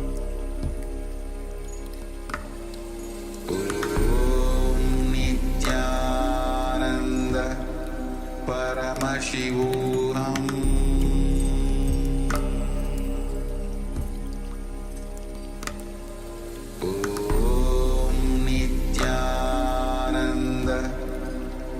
Paramashivoham.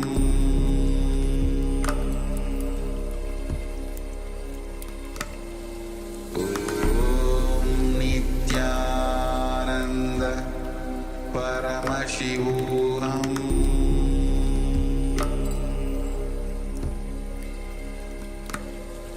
Om Nithyananda Paramashivoham.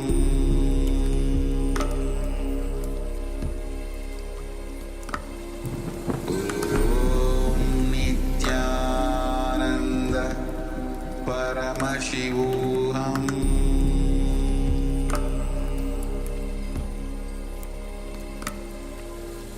Om Nithyananda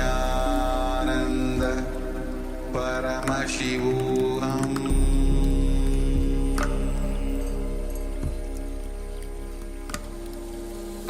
Om Nithyananda Paramashivoham.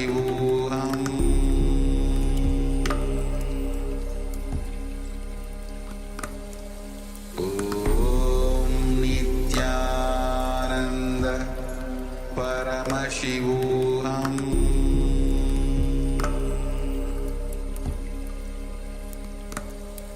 Om Nithyananda Paramashivoham.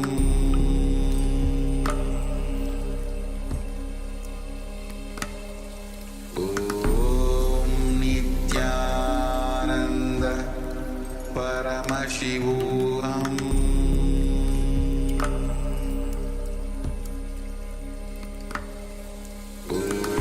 Om Nithyananda Paramashivoham.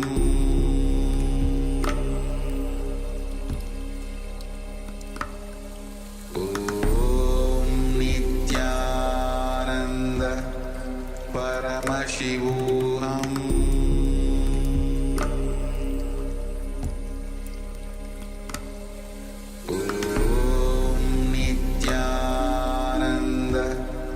Paramashivoham.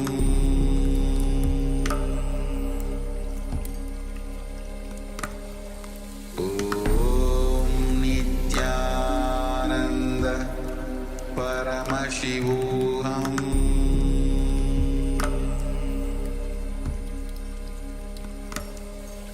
Om Nithyananda Paramashivoham.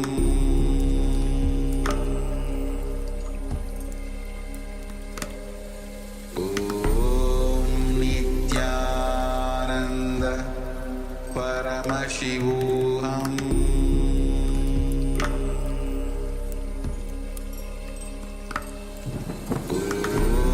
Nithyananda Paramashivoham.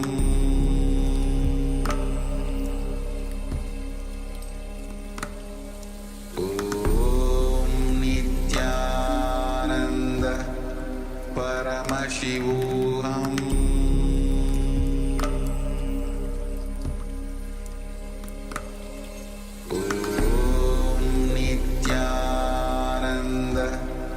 Paramashivoham.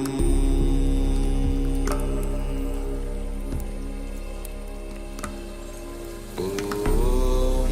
Nithyananda Paramashivoham.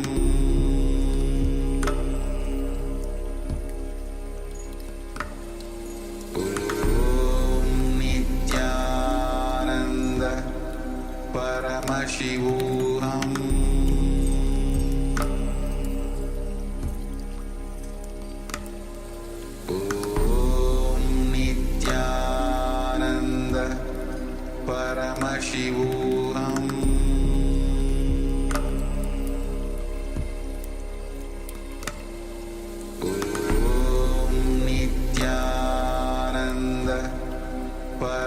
Paramashivoham.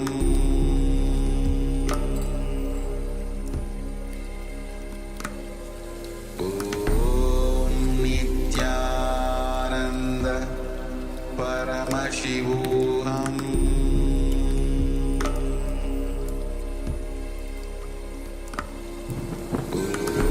Om Nithyananda Paramashivoham.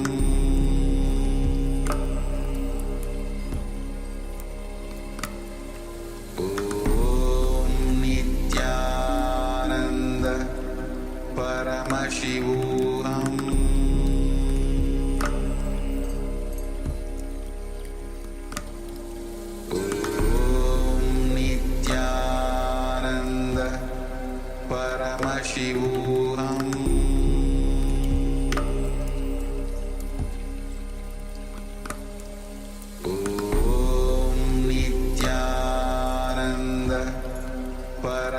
Paramashivoham.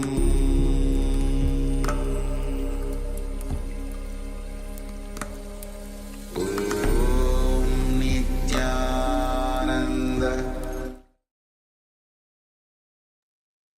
Now slowly, very slowly, you can remove your eye bands, you can open your eyes, let light fall on your two eyes. And with this, let's start sharing what Swamiji revealed to you. What Paramashiva, Swamiji himself is a living manifestation of Paramashiva. 1,000 incarnation of Paramashiva happened on the planet Earth to give the superconscious and a breakthrough to all of us.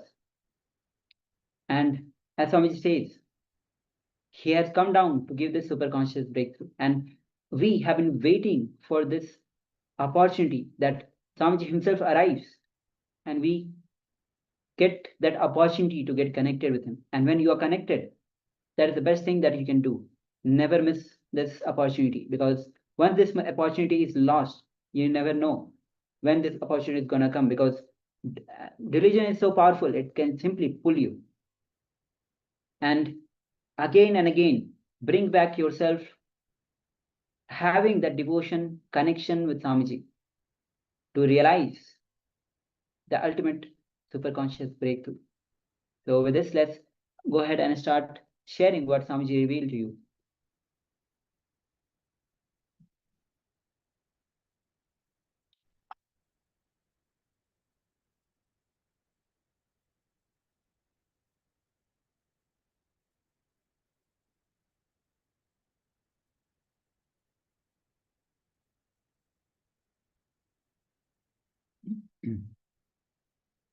Yes, so we request everyone that's here with us in the Zoom room on two-way, Shaman Muse, Manistragunya, Manira Hankara, Piotr Vaida, Aya, person with the label iPhone, and also one more person requesting if you have taken part in this palm manifestation, go ahead and share with us what was revealed to you. What did Swamiji reveal to you? What did Paramashiva reveal to you? The details of the image that we had displayed for this first round of power manifestation. Yes, we have Nithyananda who shares Swamiji's black alliance, Kala Bhairava. Yes, thank you, Ma, for sharing.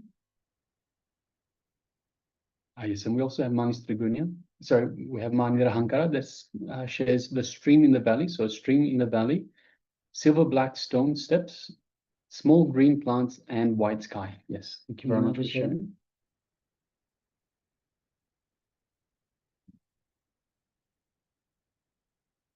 Just waiting for a moment, and then we'll bring back the image once again on the screen.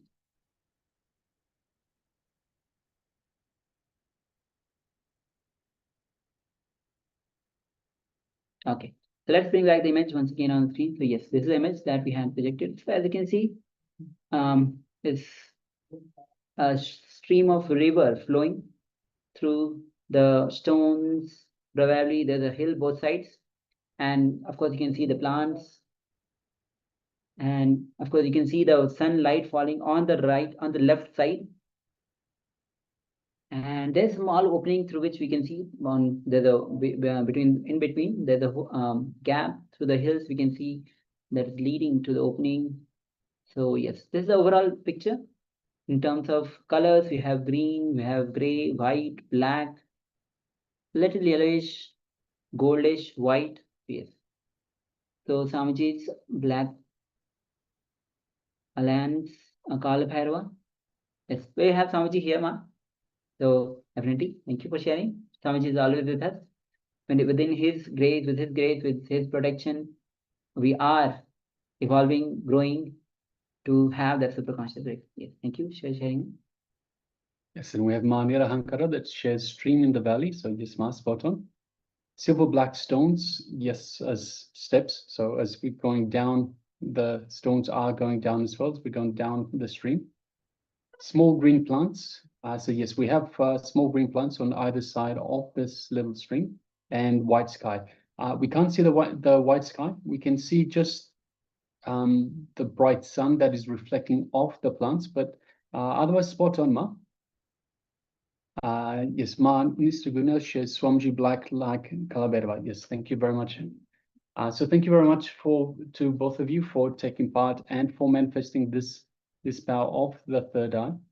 Now let us get ready for the second round. So we'll be doing it all again one more time. So let's get ready for round number 2. Let's put on the eye bands once again. And let's get ready for the power manifestation. Let us sit comfortably with the head, neck, and spine in a straight line.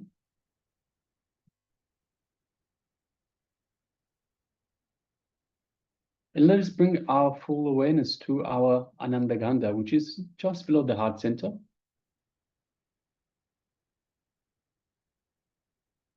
And let us connect deeply in the Ananda Gandha, our inner space. Let's connect deeply to Swamiji. Let us connect deeply to Paramashiva.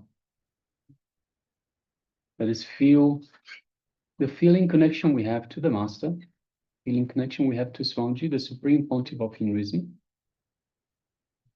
And let us feel the space of oneness with Paramashiva, from the understanding that we are Paramashiva. All there is energy and consciousness, Paramashiva. There is no other. So we are Paramashiva. We are each one independent, individual instances of Paramashiva.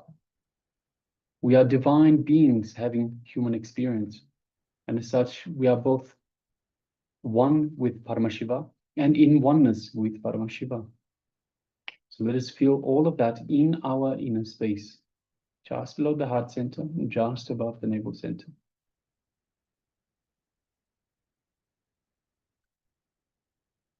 Now let us start chanting the Mahavakya. Om Nithyananda Paramashivoham.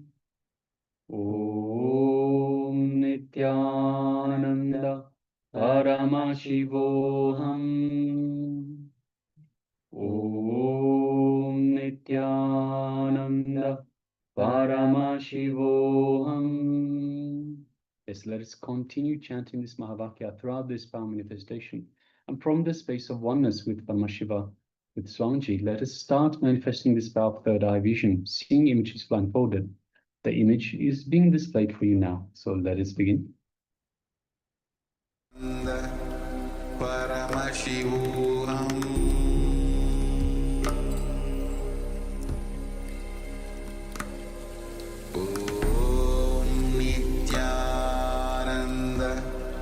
Paramashivoham.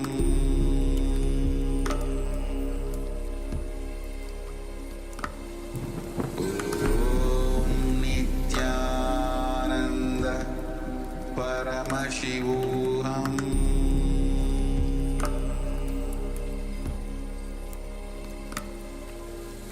Om Nithyananda Paramashivoham. Paramashivoham.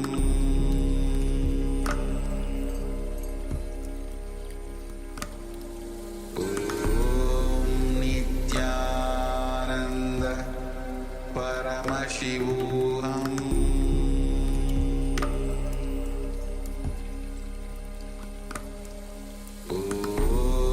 Nithyananda Paramashivoham.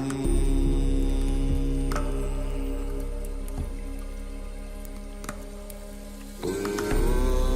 Nithyananda Paramashivoham.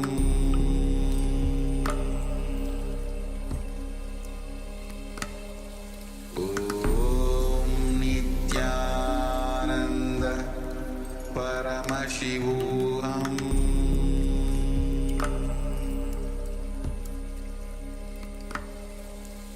Om Nithyananda Paramashivoham.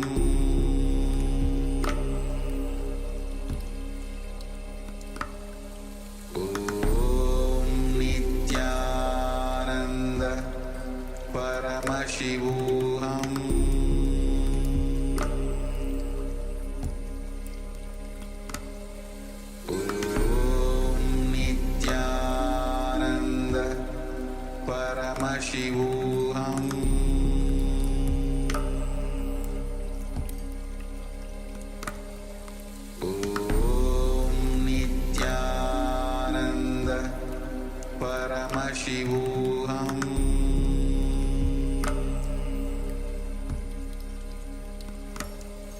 Om Nithyananda Paramashivoham.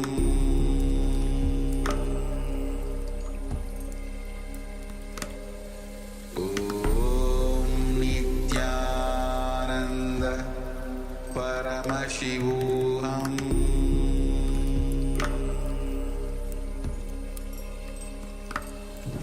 Om Nithyananda Paramashivoham.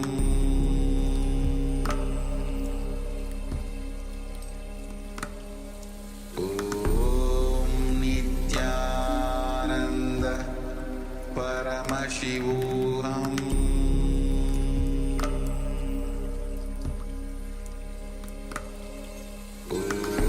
Om Nithyananda Paramashivoham.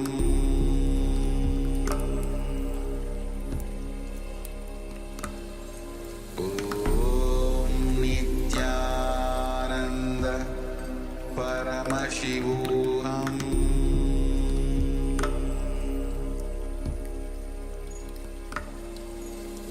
Om Nithyananda Paramashivoham.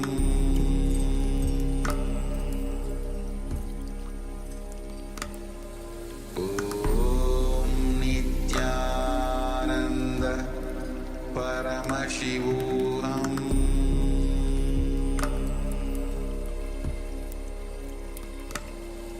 Om Nithyananda Paramashivoham.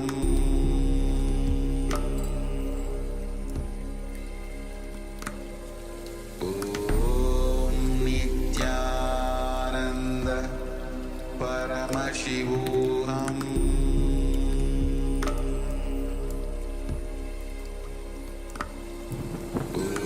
Om Nithyananda Paramashivoham.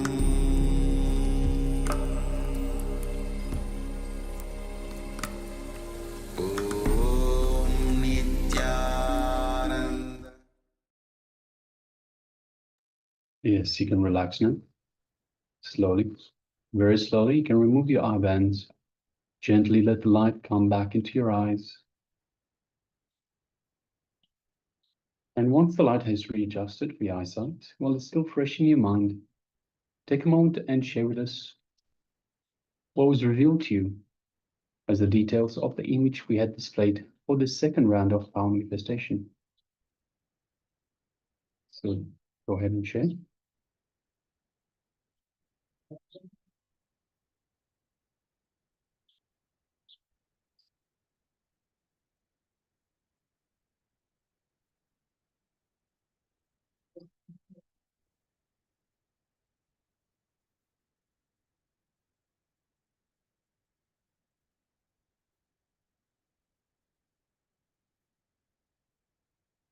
And once again, remember, as reveal, share everything as it was revealed.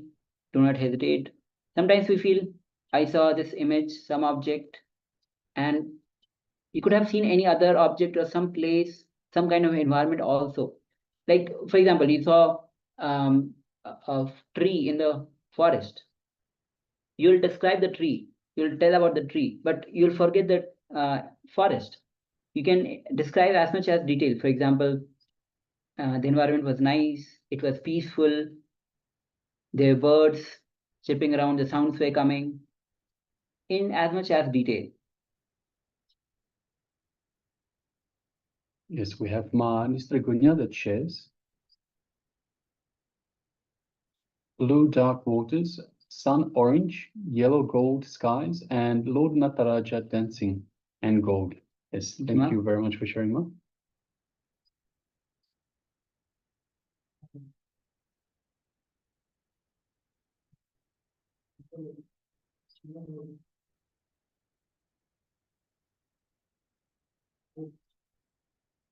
We'll give just a little bit longer chance for everyone to share their revelations, what was revealed to them.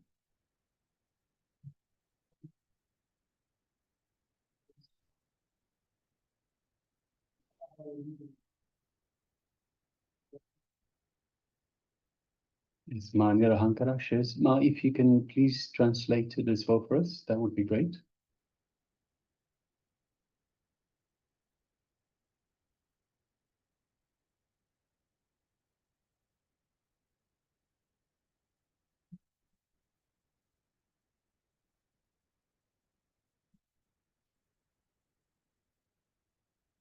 All right, so if you're still sharing, please continue to do so. Meanwhile, let us review the image once again. And yes, this is the image that we had displayed for you for this round of power manifestation.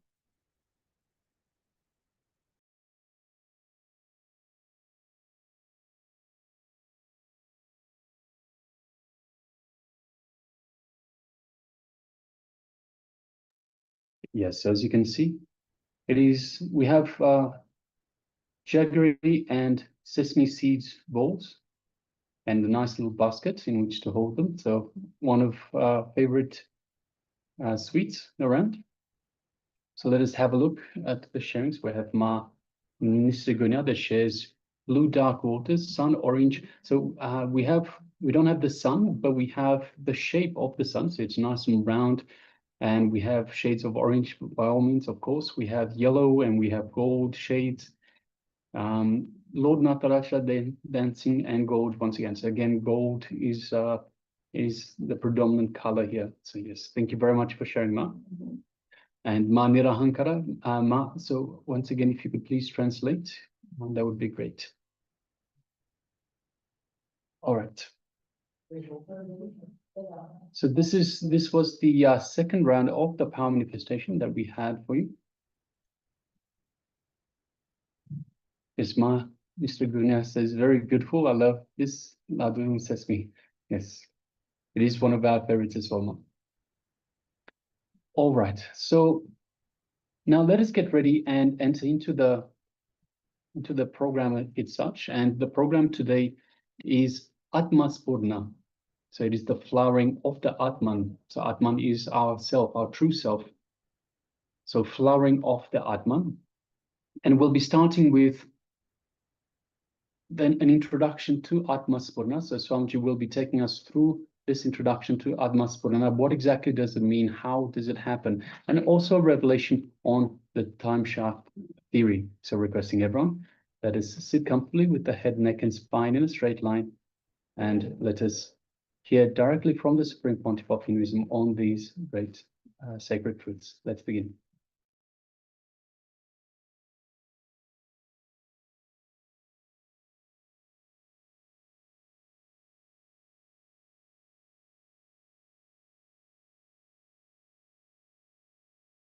One's disciple who has got a deep interest becoming enlightened, wanted to attend Atma Spurana, went to the Zen master. Atma Spurana means enlightenment intensive, the flowering of Atman, enlightenment. He went to the Zen master. Actually, master was on the third floor. He was walking the roof. This guy was approaching the master. Master, I want to become enlightened. Master just pushed him. From the third floor, he was falling. But the guy had such a deep trust over the master. Even when he was falling, he thought, if master does, it will be only good for me. The deep trust. The story says, yes, he fell on the floor like a flower after flowering. He fell on the floor like a flower after flowering. Understand this one story. For that experience to happen, two things are necessary. One is the master. Another one is the deep trust, deep connection with the master. Only then it will become enlightenment or moksha. Only then a disciple will have enlightenment. Otherwise, he will only die, the physical death. For this to happen, two things are necessary. One is the right master and the deep trust on the master. A deep relationship with the master. One thing is sure, what's going to happen I know. The whole program is going to be just like this, sudden shocks. Continuously be aware. Continuously be aware and be in tune with the master. Continuously be aware and be in tune with master. Continuously be in tune. Be in tune. When you are in his presence, be totally in tune. When you are in his absence, again, just be waiting. Just have the intense waiting. Intense waiting is one of the wonderful technique. Whomsoever was waiting for me before I came, whomsoever was waiting, you will see, you will have this program. You will have it. The people who are intensely waiting, the very word Upanishad means sitting with master, nothing else. Just sitting with master. Of course, sitting for the master is also Upanishad. Intense waiting is a wonderful technique. So this very waiting can do a lot in you. So when you are in my presence, be totally tuned to it. When you are in my absence, be totally tuned to that also. Let my presence and absence penetrate you. Then you will see naturally whatever is supposed to happen will happen. When I say tune to my presence, I say through all five senses fall in tune. By seeing, by hearing, by smelling, you will be able to smell me. When I say you will be able to smell me, literally I say you will be able to smell me. The Master's presence is very deep, penetrating. Only because of our insensitivity, we again and again and again miss it. When you fall in tune with Master's presence, the intense joy, when you fall in tune with Master's absence, the intense pain, both can purify you and make the miracle to happen in you. Master works in two ways, by giving his presence and by giving his absence. By giving his presence and by giving his absence. Please be very clear, never think he is not working on you if you are having his absence with you. He is giving his absence. He is giving his absence. Be very clear. If he makes you forget him, or if you forget him, only then you are really missed. Then you are unfortunate. If you are continuously remembering, but you are not able to be around him, or he is just keeping you aside, he is not giving you due importance which you want, or he is not giving you his presence the way in which you want, never think he is not working you or he has left you. Just be totally in the present moment. Drop your cell phones. Completely drop your cell phones. Don't even go and talk in the gap time. Now when my discourse is over, a thought will rise. Let me go to the room. Don't immediately follow. Give a gap. Relax. Witness.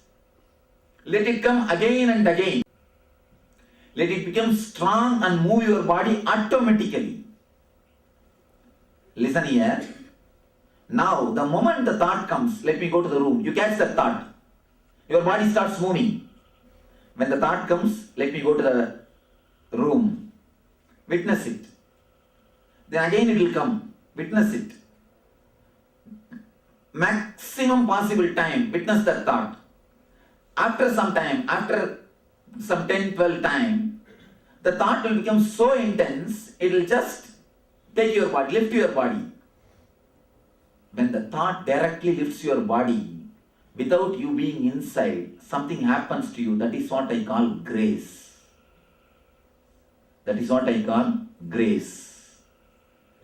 When you are there in between your thought and the body, you look so ugly. When you are missing between you and your thought, everything, whatever you do has got grace. Even your scolding, your anger will have compassion in it. Even your lust will have a pure love in it. Everything. Let us understand this first. This is the first thing which we need to understand. Designed means having the information, what the customer wants and what is supposed to be supplied and how best way the packaging can be done. What is the interest of the product? Means what do you want to give and how you want to market. With all this information, with all this data, product is created and marketed. Revelation means only one thing is in the picture, need of a customer, that's all, nothing else. What the person needs, nothing else is in the front. And the truth, as it should be expressed, comes out. Just designing is different, revelation is different. If it is a designed program, you don't need any preparation because it is revelation, means the truth. You need just few preparation. Atma Spurana.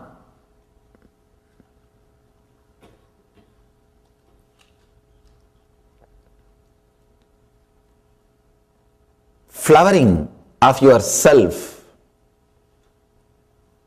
Understand? The ultimate consciousness which is in you, that is always overflowing. That is an eternal flower.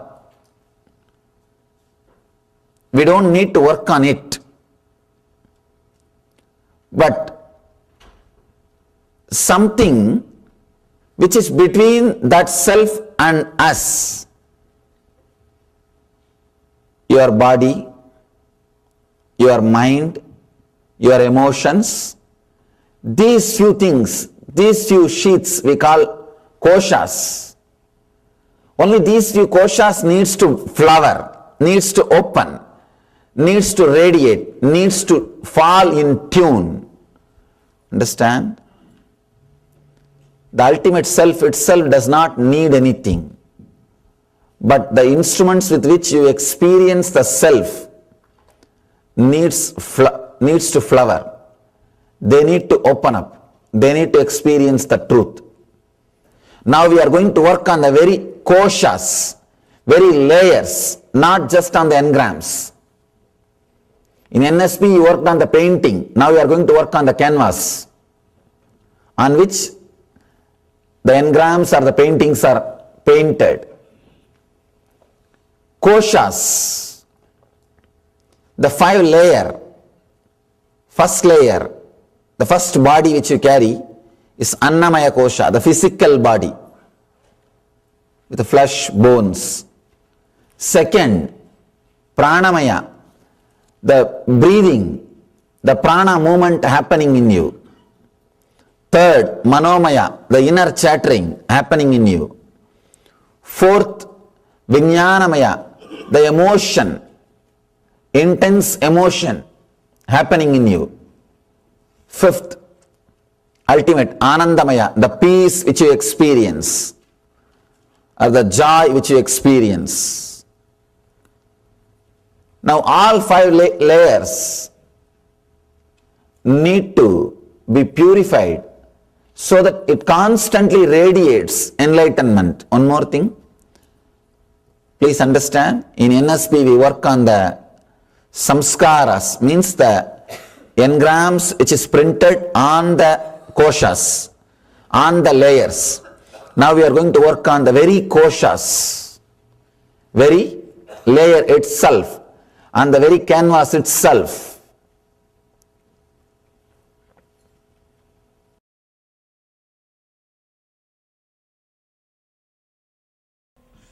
Alright, let me explain.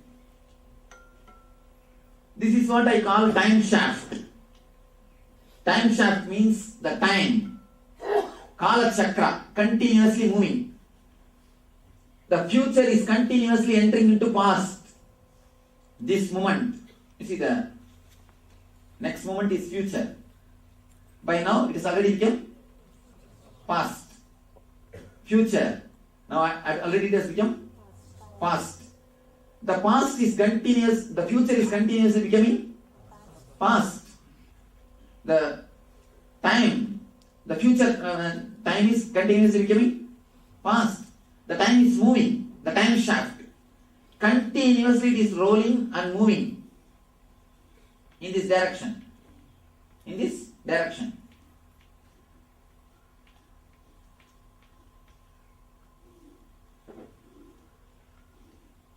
The past is moving into future. Continuously the past is moving into future. This is the time shaft. The whole future moving into the past. Anyhow. For me the past and future one the same. Actually in a way, it's a complete shaft. So what your so-called future is nothing but past. Nothing but past. Your future is also nothing but past. You are seeing only one portion of the time shaft. I am seeing the eternity, Nithya. In Nithya it is a circle. It just comes and gets connected. That's what we call kalpa. Kalpa means again, which again and again happens. Kalpana means which again and again happens. Why do we call something as kalpana? Imagination, which again and again happens. Once you experience it, the imagination will never happen. That's why it's called kalpana. Kalpana. Anyhow, now don't confuse yourself that much. Understand this much, that's enough. The future is becoming past. This is the time shaft. Past, future and present, all put together is only eternity, Nithya. See, the whole thing, past, present and future, everything only put together, eternity. Nithyananda means what? Eternally blissful. In the past, in the present and in the future. In all three times who is blissful is only Nithyananda. Eternal. All the three put together it is called eternal. Eternity. Future is continuously becoming past. Future is continuously slipping into past. Now, how to achieve eternity? How to achieve eternity? Present moment is the only moment where you can touch the time shaft. Present moment is the only moment where you can touch the time shaft. Can you catch your future? Can you catch your past? But you can catch the present. You can be in the present. See, the eternity means past, present, future. All three together only is eternity. This the whole thing is eternity. And beyond this board, on that side. Eternity.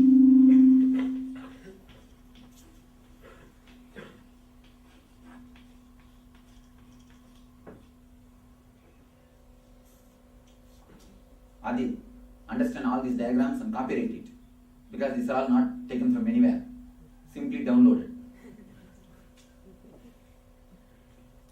Eternity. You see, this is the eternity. In this eternity means Nithya. We have to touch Nithya. We have to become Nithya. Where is the relationship between you and Nithya? Only present moment. You see, where is the relationship between you and the planet Earth? The place where you are touching, where your feet is touching. Is there any other place where you are connected to planet Earth? No. Planet Earth may be this side so much of land is there, this side so much of land is there. But you are connected to planet Earth where? Only where your feet is touching the Earth. Only in this place you are connected. So the time shaft is also there. Thousands of years are over. Thousands of years are going to come. But you are connected to time when? Where? Only now. Only now, this moment. Thousands of acres are there this side, thousands of acres are there that side. But you are connected to space, planet Earth only in this 2 feet, where your feet are touching the planet Earth. Thousands of years are gone and thousands of years are going to happen. But where you are connected to eternity? Now, this moment. Am I right? This moment, this is the only moment you are connected to eternity, the present moment. Not to our next moment or the last moment. No. This moment only you are connected to eternity. So if you want to touch the eternity, if you want to touch the time shaft, you have to come to this moment, present moment. This is the only space, this is the only time. Now is the only time. Here is the only space. Now, here, or nowhere.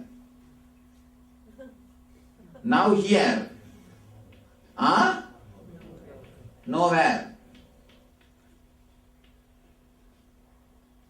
If you can give awareness, comma, between now here, you are now here. If you just remove that comma, the awareness is the comma. Anyhow, now is the only space, only time. Here is the only space.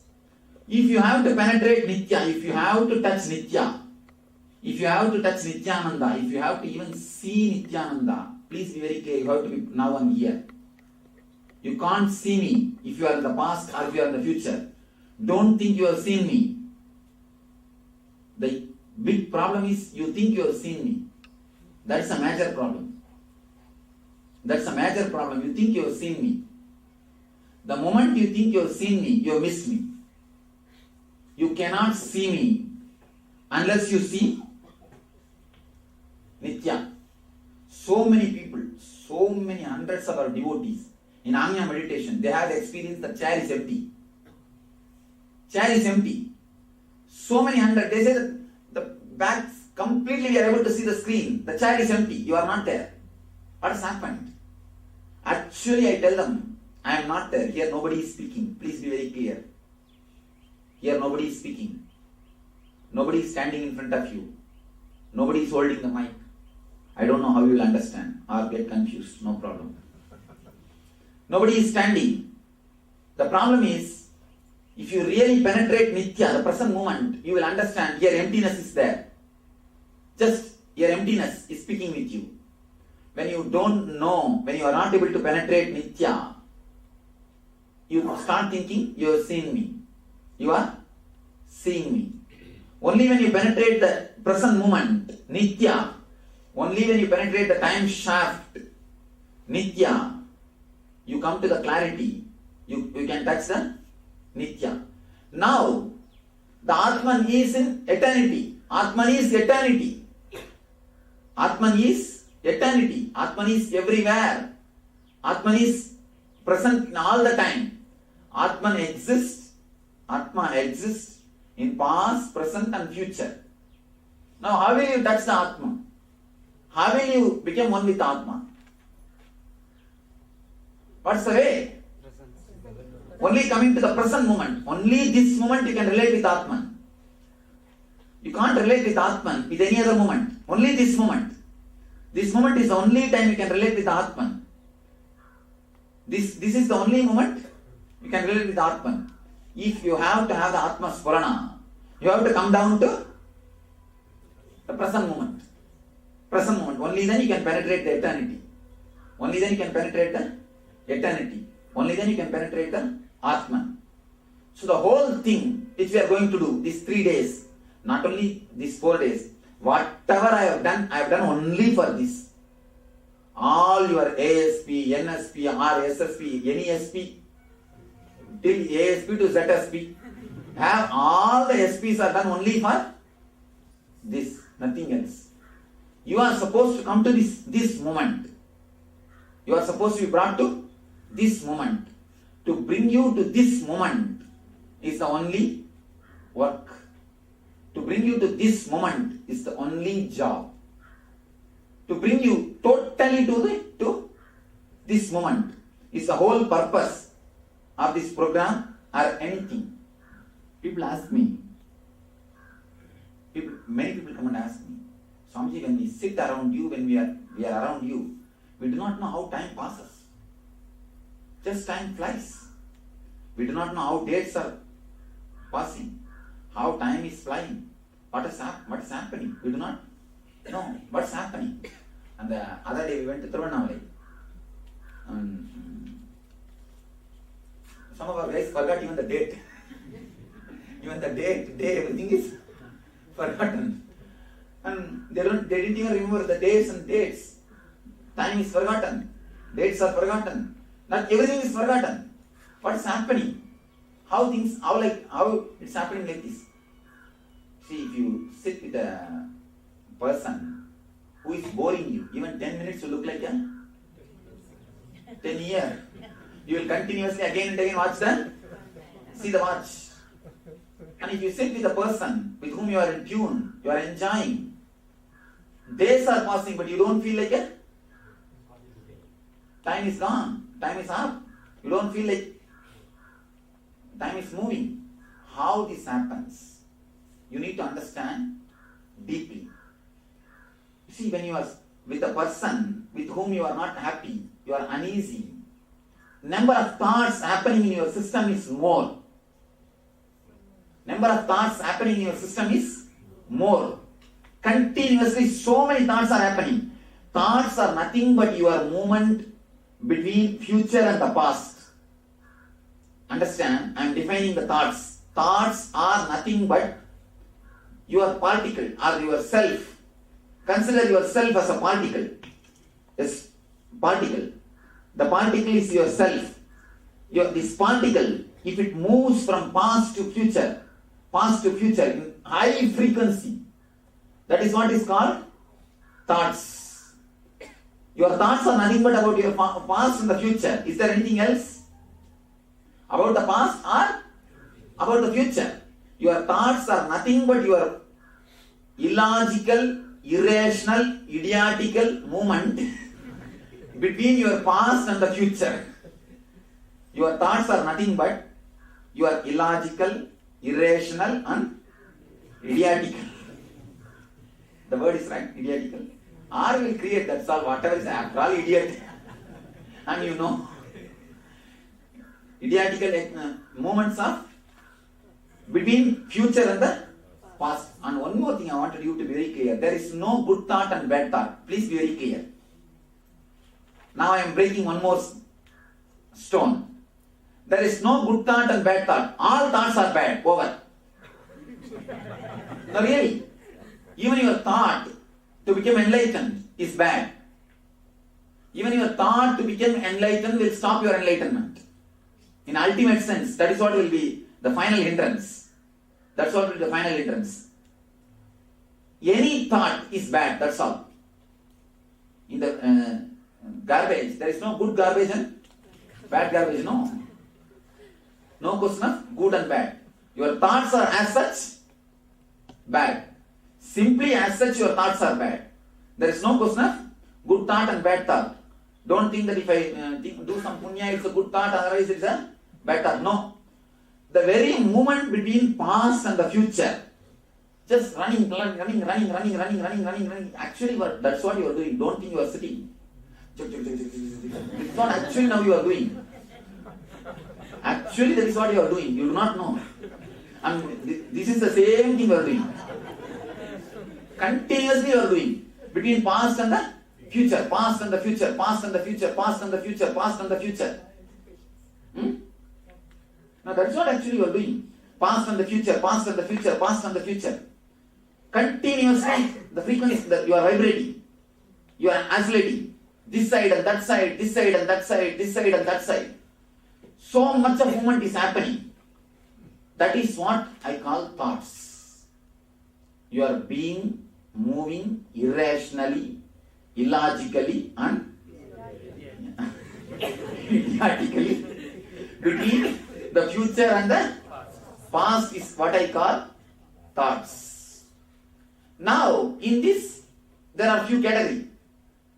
100 thoughts per second means high frequency. Just like a doobie runs. Doobies running.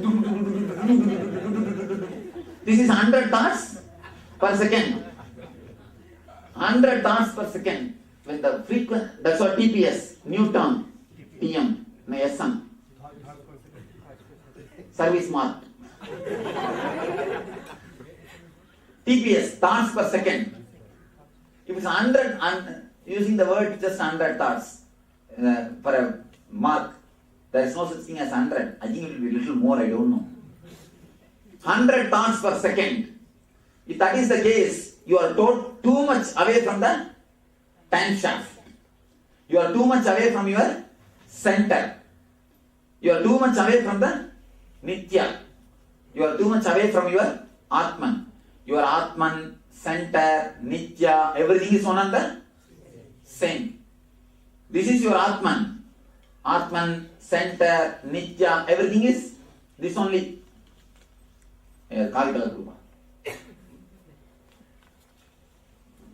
Already I put Kavikala on eternity.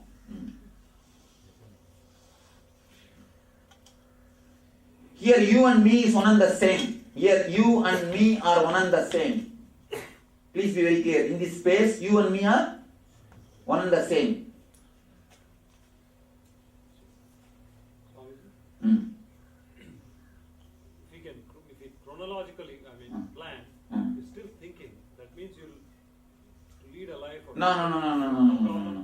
Now let me. You see, as long as you are inside your Manipura, all your thinking will be only psychological worrying.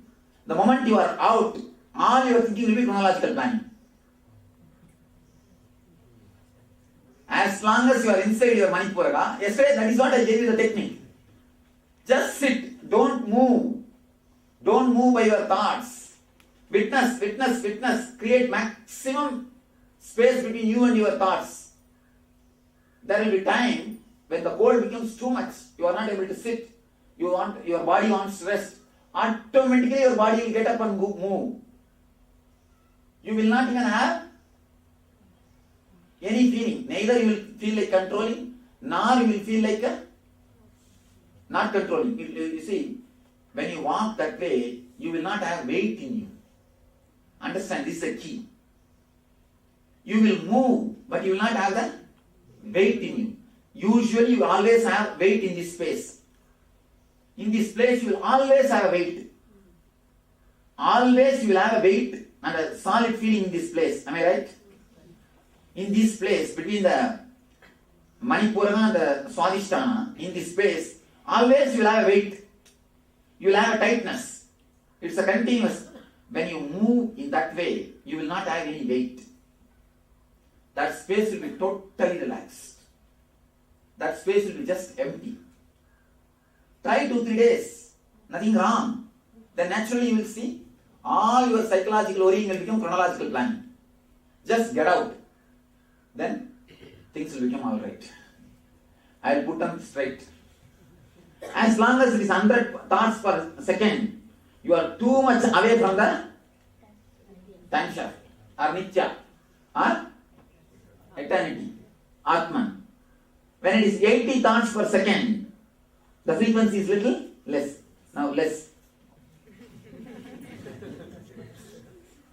Then when it's 60, then little less.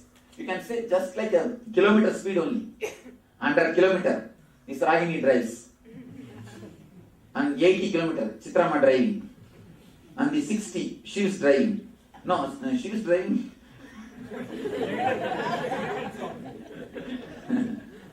And when you come to 60, the moment is there. When you come to 40, still low. When you come to 20, you almost manage. You almost manage.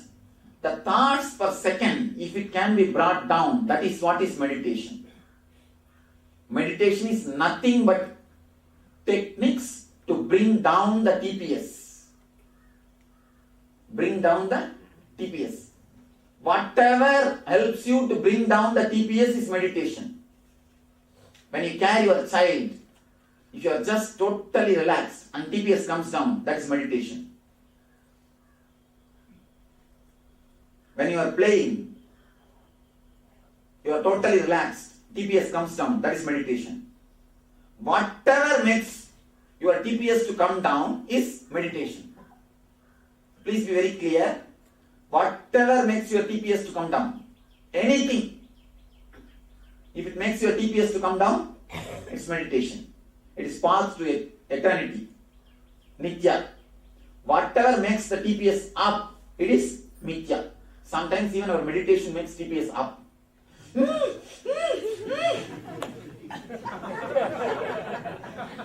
What do you do?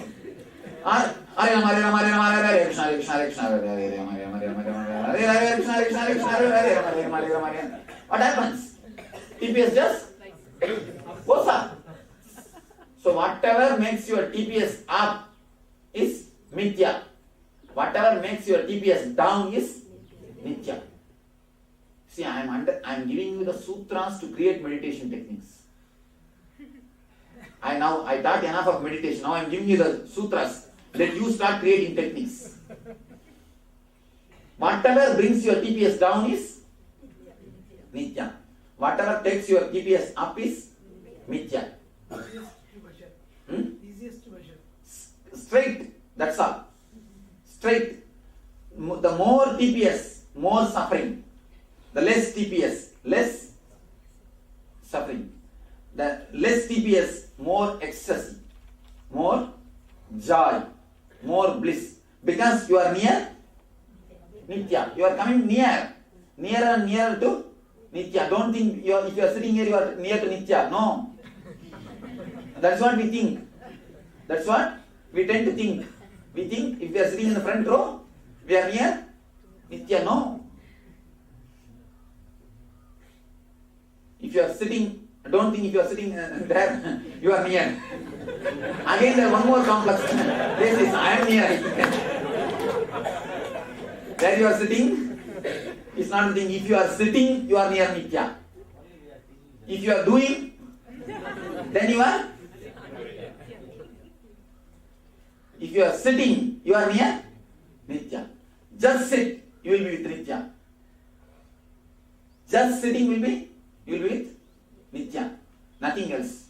Understand, the number of thoughts, the TPS, if it comes down, naturally you are near bliss. If it is high, you are away from the bliss. Now, let me give you very clearly, that's Upanishad concept. Your Atman, your being, is covered with 5 sheaths. Annamaya. Annamaya means 100 TPS. Pranamaya means 80. Means coming down and down. Then don't ask between the 81 and the 90, which Koshas only. This is the area. So Pranamaya. Then comes Mano. Then comes Vijnana. Then comes Anandamaya. Even this Anandamaya is not enlightenment. Please be very clear. Even this Anandamaya is not enlightenment. When you cross the Anandamaya, what happens is what is? Atman. If your thoughts are continuously moving, this side and that side, this side and that side, you are in Annamaya. High speed. I read a beautiful statement yesterday in the Madras. மெதுவாக ஓட்டினால் வீடு சேரு, இல்லையேல் வீடு பேரு. If you go slow, you will go to the house or you will go to the Kailash. So, if you are in a high speed, you are going to go to the not Kailash, somewhere else. You are in Annamaya. You are in Annamaya. If the frequency is too much, you are in grass level. Only the grass level things can give you the joy. Only the grass level things can give you ecstasy. You are too grass, Annamaya. If the frequency comes down, it becomes Pranamaya. If the frequency is more low, you are penetrating the Manomaya. If the frequency is little more down, then you are penetrating Vijnanamaya. The frequency is little more down, you are into Anandamaya. If the frequency is totally stopped, nothing, just, then Anandamaya. Then the Atmamaya or Nityamaya. You can call it as a Nityamaya or Atmamaya. These 4 days we are going to work only to penetrate this 5 layer. Penetrating this 5 layer means stopping the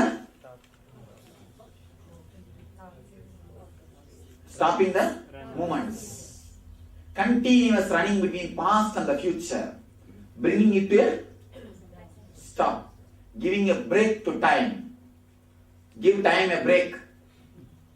Where is this advertisement? Give time a break. If you go to Pondicherry also, you will not give time a break with this mind. And actually, I tell you, the person who do not know how to give time a break can never have a vacation. I tell you honestly. Even if you go to beach and sit, what will you be doing? You will start thinking about when I will go to bed next day office. What I have to do in the next day office. What else you will do? And I tell you, all your vacation is just foolishness. All your vacation, all your holiday is just changing the worries. Just changing the worries. You cannot have vacation, you cannot have a holiday, you cannot have any enjoyment unless you know the technique of bringing down the TPS. Tell me, what do you know about your enjoyment? What have you enjoyed? Tell me.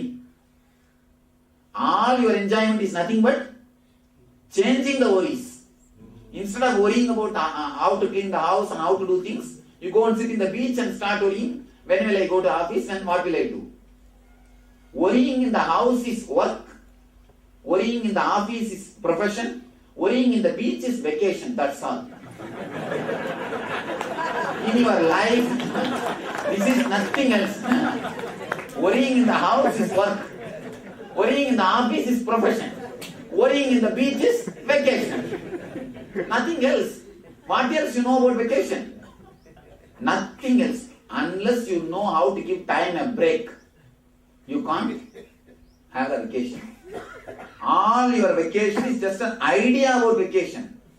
Not originally vacation. Be very, very clear. All your idea about vacation is just idea about vacation, not vacation itself. Only when you can give time a break. Give time a break. For Atma Spurana, I have a quotation.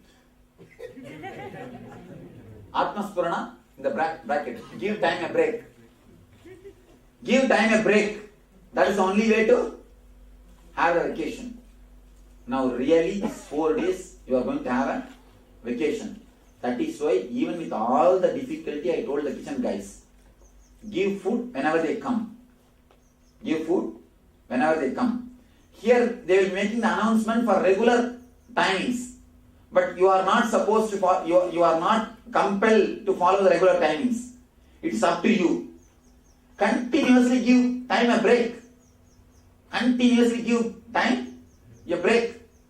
One thing, by giving this freedom, I know it's a big job for them. It's a big job for the kitchen people. But here I am trying to create a space where the TPS can be brought down. where the TPS can be brought down. When you are with a person with whom you don't feel comfortable, happy, naturally the TPS is up. That is why what you do? You feel bored, you are in suffering. That is why all hell is called eternal hell. Why you know?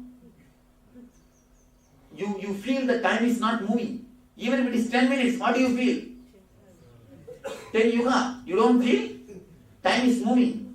You feel time is not moving. Again and again you see the watch.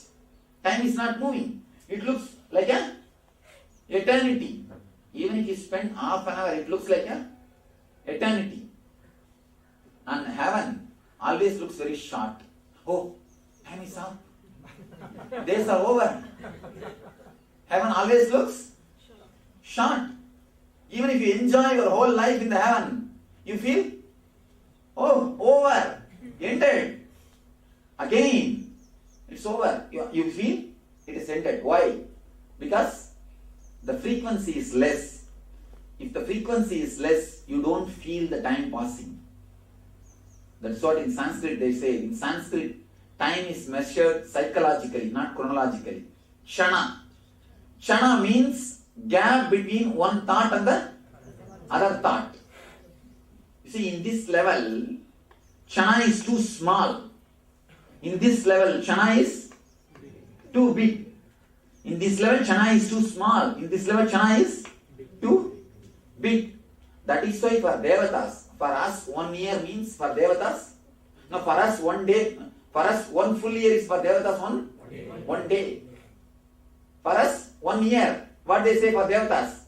1 day. That is why Nararaja will have only 6 Abhishekams. In Shiva temples per day they will do 6 Abhishekam. For Nataraja for whole 1 year they will do only 6 Abhishekam. Because for Nataraja the Devatas time is only calculated.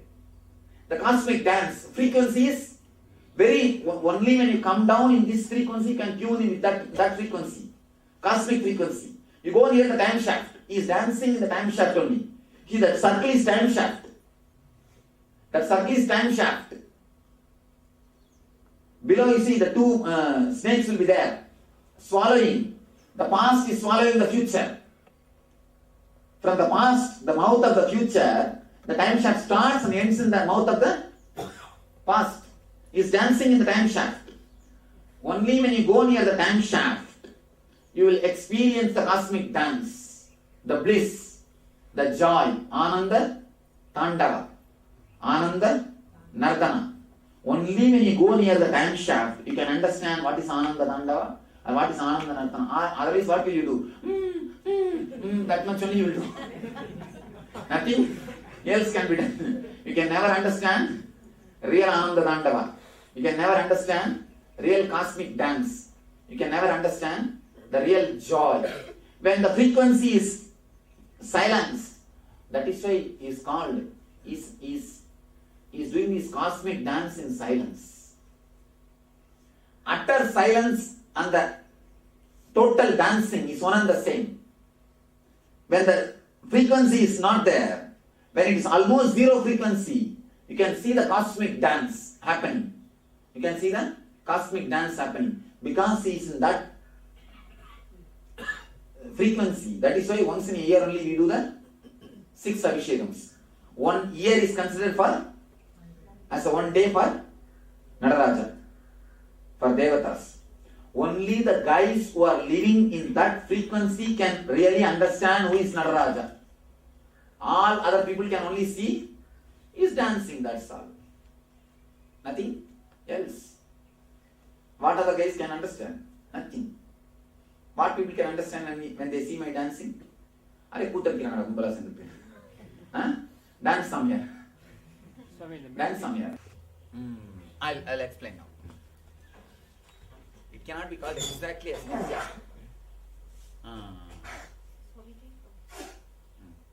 When you were talking about chronological worrying as opposed to chronological planning, this thing really upsets me because I don't know how to do it. I can understand it conceptually. That's what I'm creating a space for you now. These 4 days don't move with the mind. Just witness the mind as much as possible.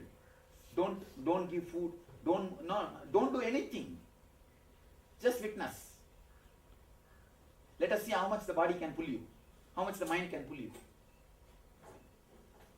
Give a break. Give time a break. That's all. These 4 days, that is what I am trying to create a loving space. Let me explain how the Master's presence is working in this. Yesterday, some of us had a very confusing experience. You shouldn't have discussed with others, then it will be confusing. No, after you left, we were sitting for maybe 45 minutes, 1 hour. You shouldn't even calculate it, it's 1 hour. No, maybe, that's why I said maybe. But we didn't get any thought. Then that's all, that's all. Sit for eternity, what is the wrong? We are getting sleepy after that. And then naturally, you see, if the sleep is too much, either your body will tell, let's go and sleep in the room or sleep here itself. Do that, that's all. That is what I told you. I am creating a totally loving space where you can experiment with this. You see, in the house only you have 1,000 problems. I can't sit here, I can't sit there, I can't do this, I can't do that. Here 4 days, give time a break. I am creating a space for you where you can experiment these ideas, where you can ripe, where you can become fruit. I want spiritual fruits, not religious nuts. I am trying to work on the religious nuts to make them as a spiritual fruits. As long as it is a faith, it is just a religious nut. Only when you are ripe, when you work with these concepts, you become a spiritual fruit. These 4 days.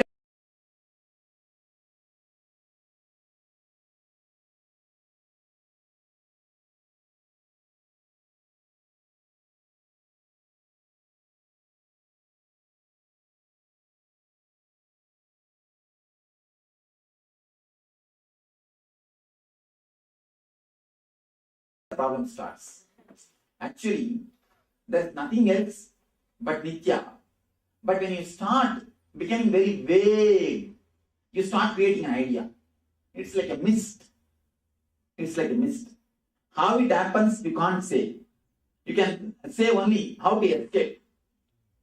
How to escape. You see, when you make a statement, there is nothing else except Nithya. That statement has not become your experience. It's only an intellectual syllabus. If you read, that's where starts the problem. Because you do not know what is Nithya, the first statement you make without experience. Let the first statement be made with experience. Then the second statement will not raise. Chronological plan. That does, for example, I have certain No. things to get done. No. Simply it is not. At least in my work I can say very clearly. It is not. If you are having the problem, then first thing, please be very clear, you are not doing my work totally. Second thing, there is some clear-cut problem. You will not be able to do my work properly. Somewhere you are playing. Why do you play? Drop you. Get out. I will do my work. Just get out. You will see I will do my work. Everything will be done. Yesterday I told you, create a gap between you and your thoughts.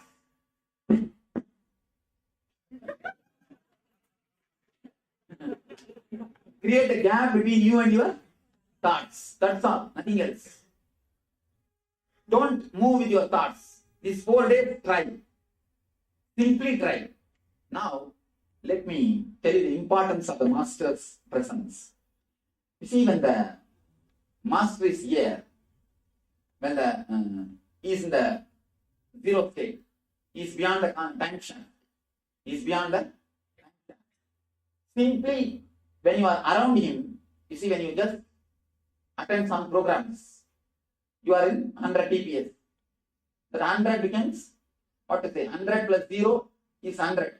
By 2 means what? You come to the 50, average. If you are doing some meditation, naturally you come down to 80. 80 plus 0 is, then where you come down? 40. Then if you are letting him work on you, means living in his presence.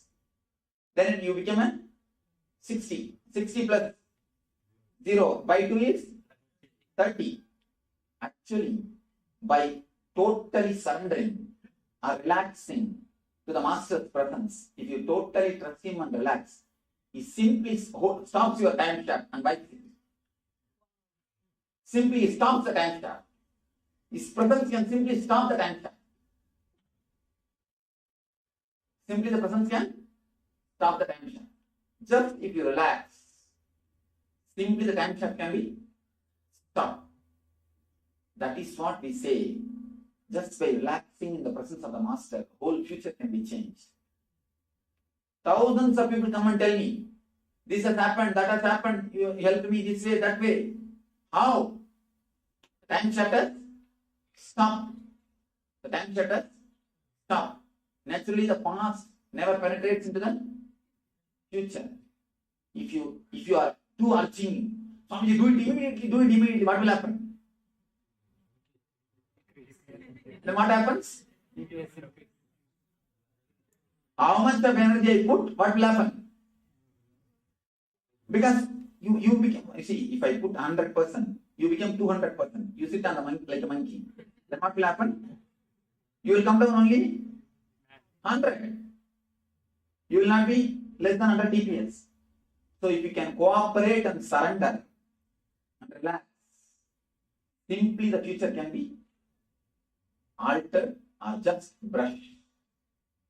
It can be altered or just brushed. That is why that's a beautiful sloka which says, Brahma sits with all his sweating, tiredness, goes on writing on your head, your life, your future. Guru just walks and wipes it and goes.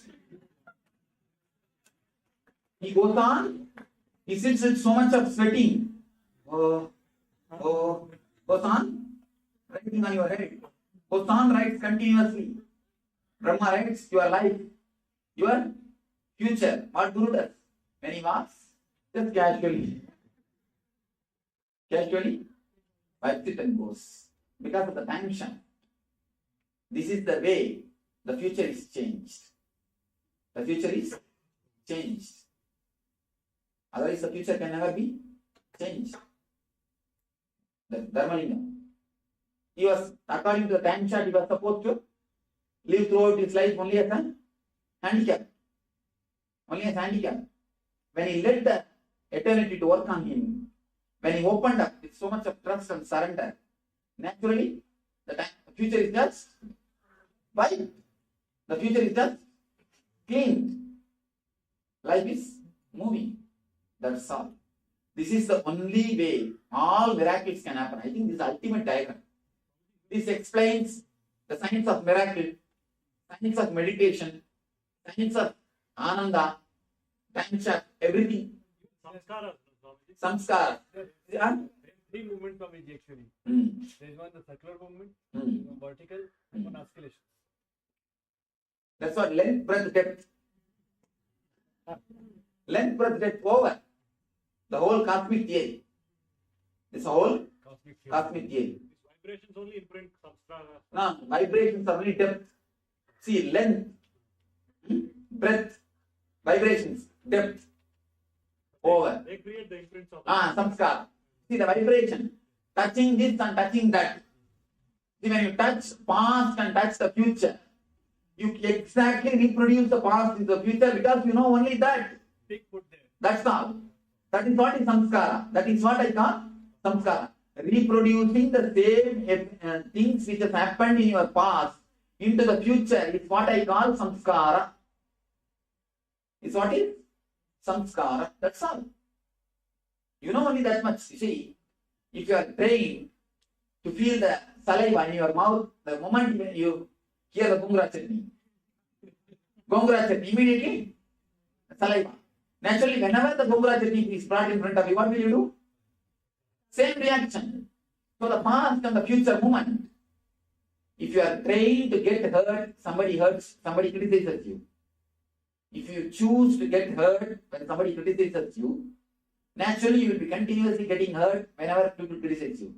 If you choose to be happy and relaxed when somebody criticizes you, naturally you will start Choose to be happy and blissful. When somebody, it is just your choice. Your choice can help and work if the TPS is less. Your choice, your conscious decisions always brings the TPS down because the force of the oscillation is stopped. You see, not only TPS, you come near the time shaft, not only when the TPS is brought down, even when the oscillation is brought down. When the frequency is brought down, again you come to near the. You understand? You see, if these moments are reduced, naturally the TPS also will become less. And that is what is TPS. TPS also will be reduced.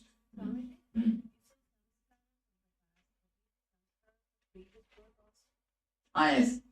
Past means all your yesterday, previous birth, previous to previous birth, everything.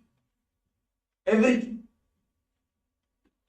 The TPS is those actual conscious moments in our life. So you told us during this field at the time of death, there is a fast forward, and the conscious moments are the only ones that actually carry along. And more and more less TPS and more conscious moments, less and less karmas we carry along. Yes. Less and less karmas you carry. If you touch at least once the time shaft in your lifetime, and the end, again you will be only sitting in the time shaft. You will be simply thrown. If you will be thrown to the, you will be, what to say that? Thrown. You will be thrown to the time shaft. This is the tunnel where everyone talks in near-death experience. Yes. NDE. NDE tunnel. This NDE tunnel. Near-death experience. There are thousands of people who had near-death experience. There is a doctor who runs a website called NDE. Just NDE. He has recorded thousands of people's experience. The beauty is whether they are Hindu, Christian, Muslim, whomsoever they may be. But NDE is one and the same. NDE is what I speak in NSP. Same NDE only everybody had. This shows very clearly. Ultimately, God doesn't know who is Hindu, who is Christian, who is Muslim and all. He knows only consciousness. Somebody came and reported me because they attended our program that they are religious people. They have refused that they will not be given the burial ground. They will not be given the place their burial ground. I said, don't bother. They can only refuse the burial ground, but heaven is in my charge. I will give it there, don't bother. There I am going to give the seat, not these guys. These guys can refuse only here. They can't refuse. There I am going to give. Come there, I will take care. There I will take care of those guys. I will make you as the in charge. You stand there and take care of them. When they come, oh, is it so? All right, wait in the list. ಸ್ವಲ್ಪ ನೇರ wait ಮಾಡಿ. ಸ್ವಲ್ಪ ಕೂತ್ಕೊಳ್ಳ್ರಿ, ಸ್ವಾಮಿ ಬರ್ತಾರೆ. That's all. So the ND website clearly proves. If you guys have a time, take a chance to see the ND website. You will see very clearly whether they are Hindu, Christian, Buddhist, Judaism, whomsoever it may be. ND is one and the same. Means what? NSP is the ultimate religion. NSP is the final religion. NSP is the ultimate religion. NSP experience came to. Yes. Yesterday we received an email from our Prabhavananda, Oklahoma devotee, Robin. Our mother did a NSP with us. Here is the testimonial for NSP. In NSP, I think even the last NSP I told, if you have done NSP and fall into unconscious at least once, only then you will understand what NSP has done to you. Here is the email which says, the mother was slowly passing away. The daughter and the mother both did NSP. Daughter is sitting. She saw very clearly the sahasrara are opening and the energy moving out. Swami standing in white dress and laughing, and the energy slowly moving out and disappearing into the existence. Just becoming one with the cosmic energy. Even the doctors and nurses, they were shocked to see so much of energy in the room. In that room, just yesterday we received an email. Next copy is here. Later on you can all see. Take it out and see. All right. Any questions about the time-shaft theory? How that so many people, when they receive a healing, and even a physical healing, after a while, the TPS goes back up. When the TPS goes up, naturally they will create more disease. That is what I'm telling you. If you just heal them, it will be like giving them fish. If you give them meditation, it's like teaching them how to fish. Teaching them how to fish. Give them little how to fishing, huh? Fishing. Okay. So you see, teach them meditation. Naturally, they will not create the disease again. You see, when they come with a headache, healing headache is okay, but teach them how to keep the head calm, so that they will not create headache once more. Otherwise, they will create headache for themselves once more and for you also again. Once more. So, don't let them create headache for you. Don't let them create headache for you. Now, all of you understand this time-shaft theory? Anybody who is not able to understand? Yes. Monday through Friday or Saturday, it goes just like that. But in Sunday, I find that slowly when we are not meditating. But the same way, when we look at the year, last year Jayanti to this year Jayanti, it appears just like that. How it will relate to that? You see, it means in your life you have not met much of sufferings. Your TPS is, by naturally, your TPS is like something, what you are doing, you are enjoying. Some way. That's the reason you feel the time is flying. If you are feeling the time is flying, it means you can pat yourself. You are doing something nice. You are enjoying what you are doing. Then go ahead with your life, nothing wrong. Perfectly all right. But if you feel time is not moving, horrible, then naturally you have too much of TPS. It is more TPS. What will happen? What will happen? Nothing. Simply you will become mad. That's all. But for you there is no problem. Second time you will not be. There is no fear of getting second time.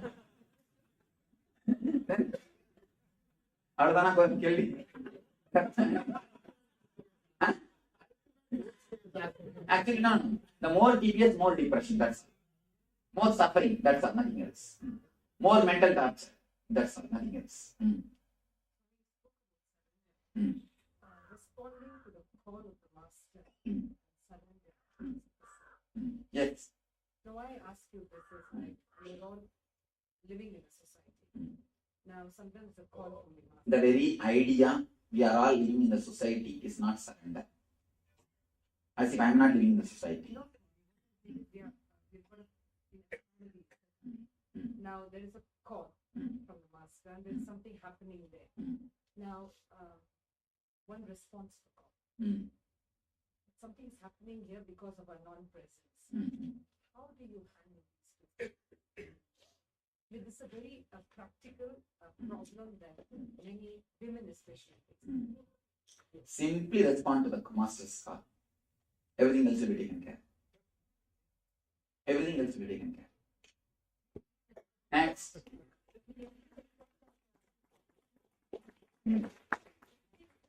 This happens when you don't bring yourself in. But witnessing in the opposite. No. When you witness, actually, the small I disappears. You become capital I. You see, when I say get out, I say small I. When I say witness, bring the capital I. When you witness, you bring the capital I in. Small I and capital I confusion, that's all. Next. If you want to create some future and they say like you have to imagine about that. And if you are imagining and living on that, you are going to your future. All you are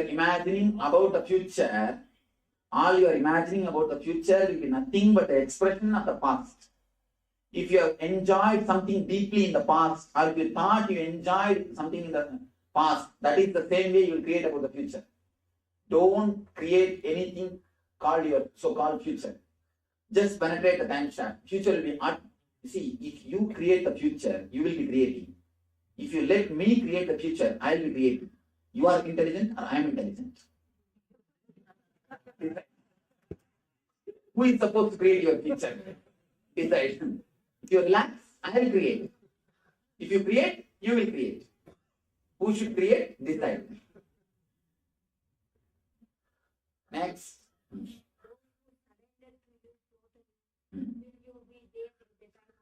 Yes. Sure, I will be. Next.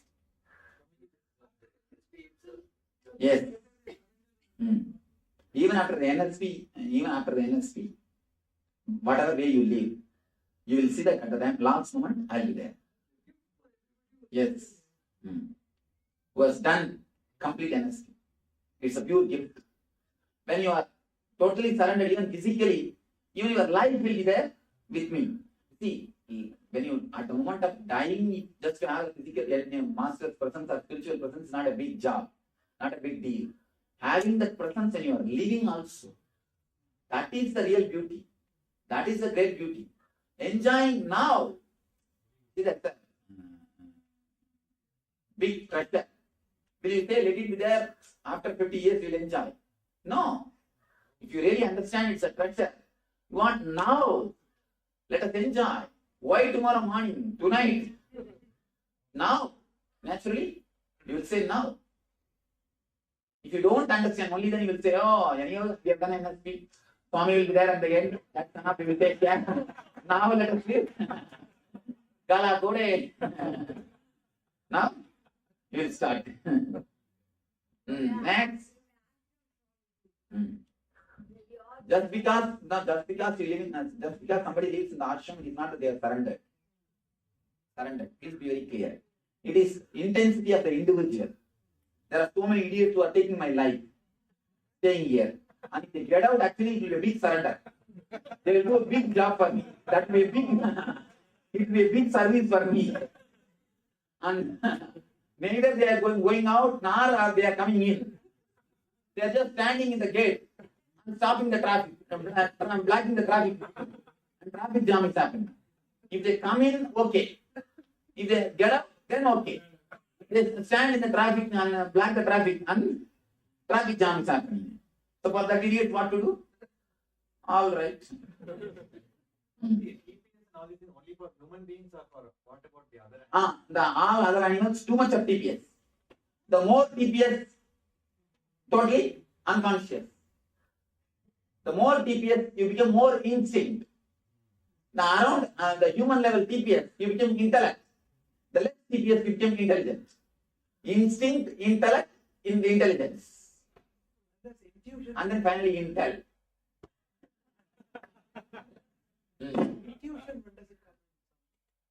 Intuition when you touch the time shaft. When you just touch the time shaft, where the future, whole future and the whole past is seen, that's intuition. When you penetrate the time shaft, you become individual or enlightened.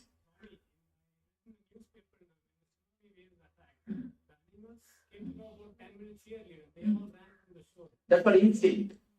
Instinct. And actually, instinct is also a little bit okay. Intelligence also a little bit okay. This intellect is the greatest trouble. That's what human beings are the only guys who are in trouble. If you become enlightened, you have no trouble. If you are just animal, if you are a monkey, then also no trouble. Neither monkey suffers nor enlightened master suffers. Neither Rama suffers nor Hanuman suffers. Only Lakshmana and Sita suffers. Really? Neither Rama nor Hanuman suffers. Only Lakshmana and Sita got suffering. And that's what Ravana and all these guys, they suffer.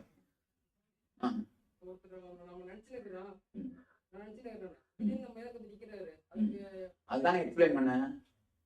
அதான் மறுபடியும் explain பண்ணேன். English புரியலன்னு நினைக்கிறேன். உட்காந்து பரவாயில்ல, அவனும் பண்ண முடியாது. ஏன்னா ஹோல் திங் தமிழ்ல சொல்ல முடியாது, டைம் இல்லை. அதனாலதான் கிளீனா சொன்னான். இங்கிலீஷ் புரியாத தயவு செஞ்சு வராதிங்கிறே பல பேருக்கு சொல்லிட்டேன் நான். ஆத்தூர் அவர் எலக்ட்ரிஷியன் மிஸ்ஸஸ் எல்லாம் கேட்டாங்க. நான் என்ன சொல்றேன், என்னால முடியாது, வராதிங்க, அப்புறம் டெக்னிக் புரியாம கண்டபடி ஏதாவது பண்ணிட்டு இருக்காதிங்கன்னு. அதெல்லாம் முதலே சொல்லிட்டேன் நான். என்னால முடியாது அப்படின்னு முதலே சொல்லிட்டேன். ஏன்னா ஹோல் திங் என்னால இங்கிலீஷ் எக்ஸ்பிளைன் பண்ண முடியாது. இப்ப அது அந்த ஆக்சுவலா அந்த ஒரு கான்செப்ட் தான் இந்த டயக்ராம் போட்டு தான் எதையுமே எக்ஸ்பிளைன் பண்ண முடியும்.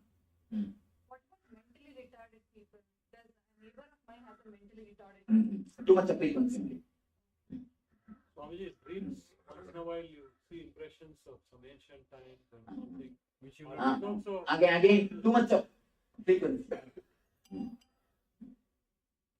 Is it too much of frequency, Swamiji, or it's a less frequency because you're seeing the future and past? No. And actually see, too much of frequency only will see. In the less frequency, actually less frequency, it will come different vision. Less frequency, what comes as is a vision. Too much of frequency only dreams happen. You see, visions will not make you tired. The dreams will make you tired. The early morning when you get up, if you are tired, dull, want to rest, tired of taking rest. And there are ladies I see in the ashrams they are staying. And early morning 10 o'clock, they will get up from the bed. The way you say walk, you can see they are totally tired. This means what? Whole night dreams. They are in trouble. If you are tired after getting up, whatever you had is dream. If you are fresh, alive, bubbling, jumping, if you feel like dancing, the moment you come out of your bed, the moment you get up, not even come out of your, the moment you get up, your steps should be more like a dance instead of steps. Then you are having visions. Otherwise, it is just dreams. Does the mind get blocked in the frequency reduces? Does the mind get blocked? No. Mind gets open and the frequency reduces. Mind gets black only when the frequency increases. It becomes solid stone. Blackage. Swamiji, one of the theory in scientists, if the person is able to move beyond the speed of light, he will become infinite weight. Yes. No, not infinite weight. It will become anima. Anima, Mahima, Lagima, Karima is one and the same. Anima means what? Just becoming the whole. Lagima means what? Just becoming nothing. Becoming nothing and becoming whole is one and the same. He says it will become a big weight. I say it will become nothing. Both are one and the same. But what is the connection with the speed of light? One can travel beyond the speed of light. You see, this is all frequency level. In certain frequency level, you are a human being.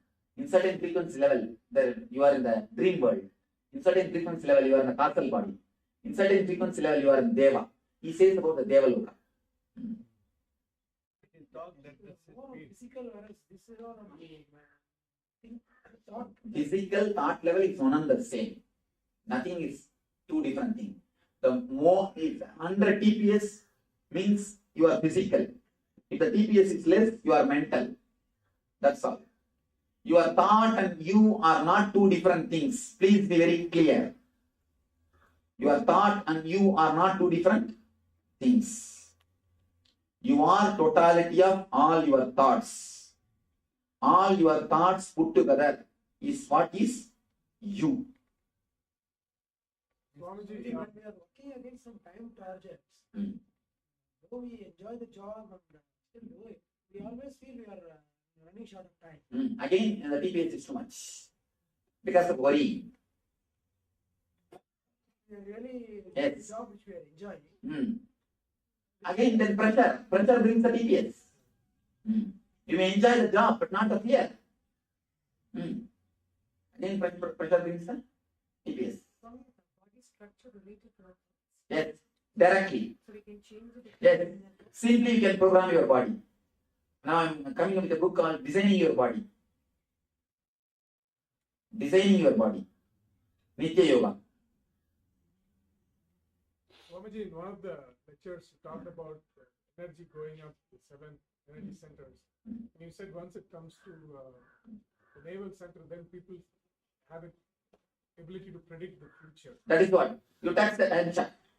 Okay. They are linked. Link.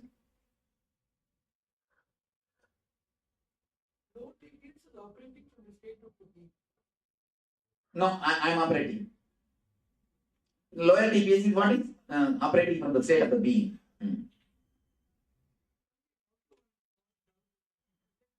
Come close to you. People got another initiated in the universe. Why is the idea also? If you are centered on the particular chakra, the particular chakra will start working. And one more thing, all my music is having my presence through ears.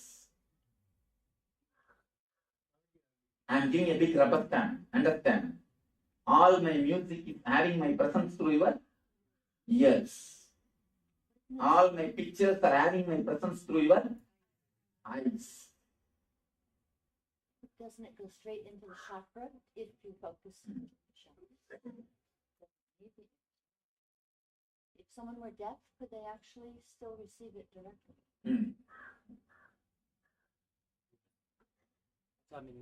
பக்கத்துல ஒருத்தர் ஆசிரமத்துக்கு தூங்கிட்டு இருந்தாங்க sir. கொஞ்சம் உட்காந்துட்டு இருக்கும் போது அவரு கொரட்டோடு தூங்கிட்டு இருந்தாரு. பக்கத்துல இருக்கிற என்ன சொல்றாரு, இதுதான் யோகா மகா மந்திரா நித்திரை அப்படின்னு சொன்னாரு. அப்படி சொன்ன வாட்டி திருப்பி பாத்தீங்கன்னா சிரிப்பு வந்து ஒரு 5 நிமிஷம் அடக்கவே முடியல சொன்னேன். அடி வயிற்றுல இருந்து இழுத்துட்டு வந்து உள்ள சிரிச்சு அப்புறம் கண்ணுல இருந்து தண்ணியா வந்து உடம்பு ஃபுல்லா ஹீட் ஆகி ஒரு எனர்ஜி தர்ஷன் பண்ண மாதிரி ஒரு feelings. The loud laughter also can make the energy happen in you. Next, any other questions about this time shaft and this Annamaya, Pranamaya, Manomaya, Vijnanamaya, Anandamaya Koshas? This explains something that's been taught to me in movement, in the Tai Chi. Teachers say, slow is fast, fast is slow. It's a perfect explanation. I never understood it before. Actually, when you meet a master, living master, everything falls zigzag. Now all the zigzag puzzles just fall in line. Everything falls in tune. As long as you see a living master, whatever you learn is just puzzle. Just there, here and there. Once you meet a master, living master, everything falls in line. Tuck, as if something is pulled up. Up. Over. You see, I have seen so many of our devotees who read Ramakrishna literature, understood nothing. Who read Ramanuj's literature, understood nothing. Who read Koshas books, understood nothing. Who read Paramashivoham's books. I think Shiva and Ravi, they have bought two copies. Because when you read, I should not be missing. When I read, you should not be missing. All the books, two copies. Not even the page was torn. But there, anyhow, all this, so much of reading, nothing is understood.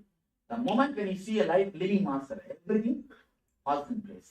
You understand Atma Yogi more clearly. You understand Ramakrishna's life more clearly. You understand the teachings of Osho more clearly. You understand teachings of Ramana Maharshi straight.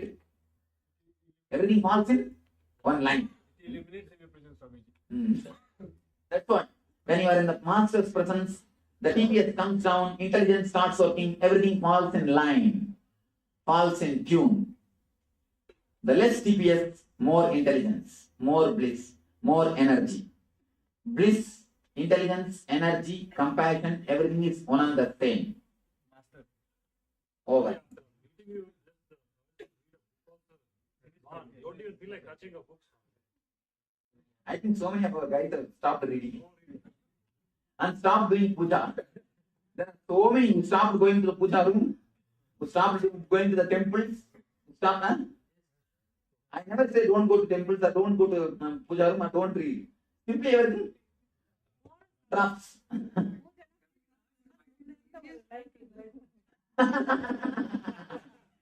Becoming the ashramite is the easiest way to become enlightened. Difficult way for Swami. Don't stand in the gate. Yes. Becoming ashramite is okay, but don't stand in the gate and block the traffic. Swamiji, people who are not physically close to you, I mean, this whole theory. Nothing works. Let TPS is enough. No, but if you are away from you, what are some of the techniques by which you can still? Of course, I produce so many of my techniques and my photograph, my kirtans, my message, All these things are natural. Okay, so to listen to them, that is all. That's one of the wonderful steps. And just remembering me, Anandaganda. Anandaganda is straight. When you fall in Anandaganda straight, practically you fall to 0 TPS. Swamiji. Just 0 TPS. See, the moment you are connected to Anandaganda, the energy starts happening. You are less than 20 TPS. Be very clear, less than 20 TPS. The moment you fall clearly to Anandaganda, you are already in 0 TPS. Not only time shaft breaks, even space breaks. Yes. Time shaft and space is nothing but one and the same. Distance and nearness is not there. Yes. Physical is over. Yes.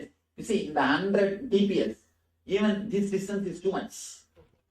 In 100 TPS, even this distance, what I say you will misunderstand. When the TPS is more, what I say you will misunderstand. And even if you see me, what will you think? This is such a young guy, what he can teach. You have your own, people have got their own ideas. People have got their own ideas. I dance. They have their own ideas because the TPS is more. They project themselves on me. Even if you live around me, when I fire you, you think I am a human being. When I bring my energy to destroy your human aspects, you think I am a human being. All your misunderstanding is physically around me and too much of TPS. This too much of TPS guys create problem for me also, actually. I tell you honestly, this too much of TPS guys only create all problems for all living masters. All problems created for all living masters is too much of TPS only. When you are actually, if you are not mature to certain TPS, better don't live near the master. Otherwise you will hurt yourself and hurt others. Hurt him also. So, if the TPS is less, even if you are sitting in San Jose, you will be falling in tune with me. No problem. If the TPS is more, even if you are sitting here, see there are so many idiots sitting here, continuously around me, but nothing is happening. Nothing is happening except the specific time gets filled. Except filling the specific time, nothing happens. Nothing. Simply, about one another solran. They think that it's not for them. So that then naturally you hurt yourself and you hurt others. The opens, we have full of joy and ecstasy. So you are coming on physical body on us and feel like, I'm imitating you. What does that mean? Nothing wrong. In the beginning it will start happening. The presence of the master is so strong. I have always seen. Everybody has started speaking my language. Everybody has started picking up my language. Everybody has started moving the hands and everything automatically. And so much has started happening. So in the beginning it will start happening. Don't bother. Let it happen. They say drinking, everything is something like, I'm imitating you. So naturally it starts happening. If it starts happening, don't bother. Relax. And automatically when it is necessary, it will disappear. Only thing, don't make a throne and start thinking. That starts little trouble. Not for you, for the people who sit in front of you. That's the only thing. Otherwise, nothing wrong. Start imitating. And imitating master is a sort of a wonderful way to enlightenment. Continuously you remember him.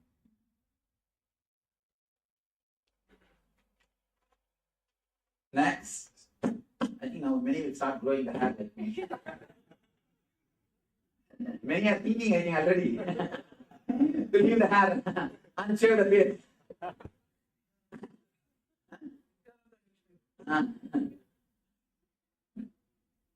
We'll make this as a passion. This dress and this hairstyle, and now I'm already working. The Mysore turban they brought and gave me. See, just like Mysore turban, we'll make the same thing in Kavi and have this. And start selling our turbans. Let all our guys come and take one like a monkey cap. Everybody. That's all. Nitya cap. What they call Mysore turban. Maithupeta, Nityapeta. Okay, that's all. Actually, the master moves in the 0 TPS. So there's a special grace. It is not even a beauty, be very clear. Grace. It's a grace. Nothing is arranged. Everything is so spontaneous. It's such a grace. Automatically your heart gets attracted. You see, every one of you want to go to the 0 TPS. Every one of you have a deep yearning for the 0 TPS because the 0 TPS is bliss. So all your search is nothing but 0 TPS. So when a man acts from the 0 TPS, naturally you start imitating. You start imitating. Simply, without even your knowledge, you start imitating. So naturally you fall into 0 TPS. There are guys who act from 100 TPS. All actors, I think 1000 TPS. So when you imitate them, where will you end up? You will end up only the 1000 TPS. You will try to have same like a bike, same everything, all the things. And you will try to do the same thing. You will end up only in the 1000 TPS. When you imitate a guy who is acting from the 0 TPS, naturally you fall into the 0 TPS. Your hero decides your path and your goal and your end. Your hero decides your path, your goal and your end.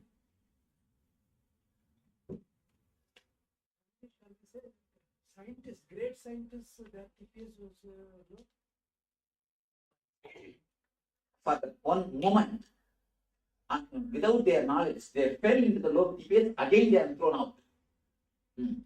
They didn't stay there. That's what I call Satori. One glimpse. Newton, one glimpse. They saw something and they noted it down. Noted it down. Not even that's not even a 0 TPS. They fall only to 40 TPS level. That's all. 0 TPS, you will know the whole science of the universe. 0 TPS means you would have produced a master philosophy. You wouldn't have produced such an idiotic theory which can kill the whole humanity. It's not complete, Swamiji. And moreover, when he has reproduced the formula also, he would have reproduced the formula which will have only help the society, humanity. See, Buddha reproduced the formula, Vipassana. It can never hurt anybody. It can never hurt anybody. But Einstein's formula can hurt.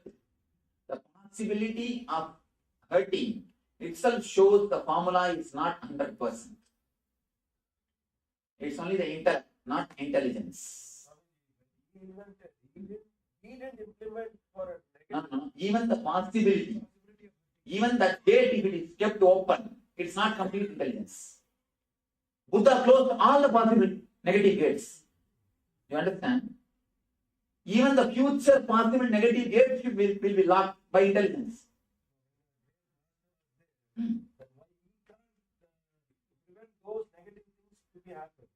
See one thing, preventing negative things are different. When you produce formula, that time itself is doing is different. Just see.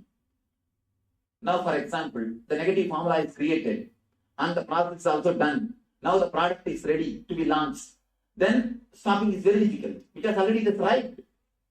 It has become a fruit. You see, when it has become a fruit, it's naturally difficult. But in the seed, the small tiny bush can be destroyed. But can it be destroyed if it becomes a big tree? It can't be destroyed if it becomes a big tree. So this formula also, if it is in a very seed level, the producing time itself it would have been destroyed. But when it becomes a seed and when it becomes a big tree, now so much of energy is necessary to destroy it. Come up with the question. But Buddha was not physically alive that time. He could have stopped whatever is going to happen in the future. You say, that time itself you could have stopped the unseen happening. But every individual has got a total freedom. See, people ask me, Swamiji, why don't you change my mind and make you as disciple? And so many people, especially all these wives, come and tell me, please Swamiji, do something to my husband and make him your disciple. I can't do that. I can't interfere in his freedom. You see, God gives you the freedom to be in bondage. Please be very clear. Even bondage is your choice. If the freedom also forced upon you, it is not a freedom, again bondage. You have a freedom to be in bondage or to be in freedom. So freedom or bondage is your choice. I can't interfere. Somebody asked Buddha, you know, enlightenment is a great thing. Why don't you give enlightenment to everyone? He said, who wants? Bring them. Who wants? Nobody. So it is your choice. God never interferes in your freedom. He gives you the freedom to be in bondage. It's your choice. That is the reason why disasters like tsunami and all tsunami. Yes. It's a corrective negativity. When it is becoming too much, yet nullifies itself. Swamiji, this is really a universal theory of spirituality. Yes. Not theory. Theory means theory is not. Theory is a word, dead word. Philosophy is a dead word. Philosophia. Darshana. Darshana means what I have seen. Philosophy means what I thought. Philosophy is what I think. Darshana means what I have seen. So this is a darshana. We can call it Nithya darshana. Nithya darshana. Darshana doesn't have English word for me. No, in darshana don't have English word. Because in English, no darshan, no rishi happened. No rishi happened, nobody who had the darshan happened. You see, in Tamil, there is no word for tsunami. Because tsunami never happened in Tamil Nadu. Throughout the history, the tsunami never happened in Tamil Nadu. So there is no word for tsunami. They are using the same word tsunami. There is no word because it has never happened. So there is no word for darshan because darshan never happened in that area. All happened is philosophy. Philosophy. Only the intellectual theories. Suppositions. Not actual tatata. Darshana means tatata.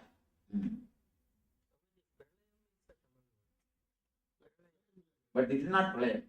Pralaya means whole thing done. அதெல்லாம் கூட equal ஊழிக்காரனா மேல ஆள மட்டும்தாங்க கீழே ஆடுதுங்க அதெல்லாம் ஊழிக்காரதான் இல்லைங்க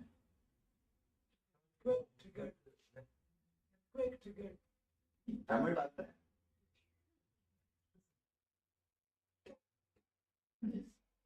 In theory, this sounds very simple, but in practice, I know that many people have resistance to lowering the TPS. To lowering the TPS. Then leave the high TPS itself and enjoy. That's all. That's all. Nothing more can be done. There is no need to bother. You see, in the practical and theory, it is simply simple. It is simply simple. The moment you say it is not simple, you try to make it complicated. One more TPS. That's all. One more TPS. Materialistic world is high TPS. Really. No, in the high TPS, you are in materialistic world. When you are low TPS, same word, but not materialistic. You are not materialistic. The same MG road is there. Kids hang around every day night, but none of us go there. It's not that we entered in a different world. Same world. Everything is same. But we are only not going. That's all. Witnessing or observing the thoughts that finishes the thoughts, that TPS went down. Yes, TPS simply falls down. If you are able to stay there for 11 kshanas. So, but kshana itself is gap between the. It means actually, to tell you honestly, by 11 kshana, when you start staying, the kshana concept will disappear. Just to give you an idea, at 11 kshana, 21 kshana means small time. That's all. Actually, when you come to zero TPS, there cannot be any kshana. How can there be gap between one thought and another thought? That's all. Practical terms, Swamiji. Staying there means remaining aware. Relax. Aware of the thought. Yes, aware. When you become totally aware of thoughts, when all your energy becomes a witness, there will be no more thoughts. When you intensely witness, thoughts will not be there. Because there is the energy to think. You will be totally a witness. What about greatest musicians from the TBS falls down.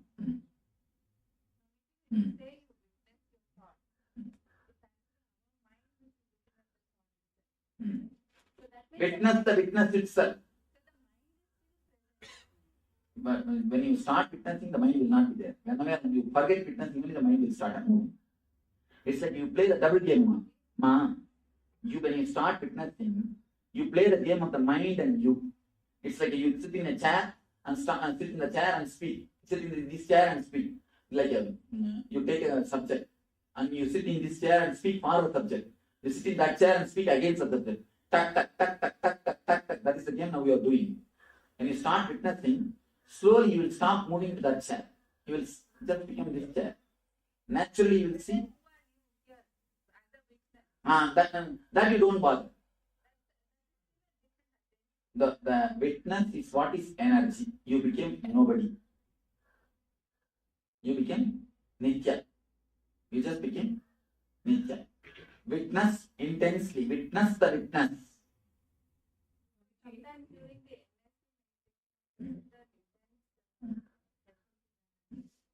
The experiences are fantastic. But at the same time, it was as though we were seeing it from the outside. That is what? But does that mean that my mind is still active and viewing that experience? Your mind active and viewing. See, viewing is not your mind. Viewing is your being. Acting is your mind. Being witnessed by my being. Means you experience that you are witnessing. That is the real experience, ultimate experience. No. Yes. One hand clapping, frog jump in the pond, plop. Everything is this only. Basho cycle and sound of the sound of a bamboo. Not bamboo, sound of a bamboo. Cones are nothing but just breaking you and pushing you straight from under to zero.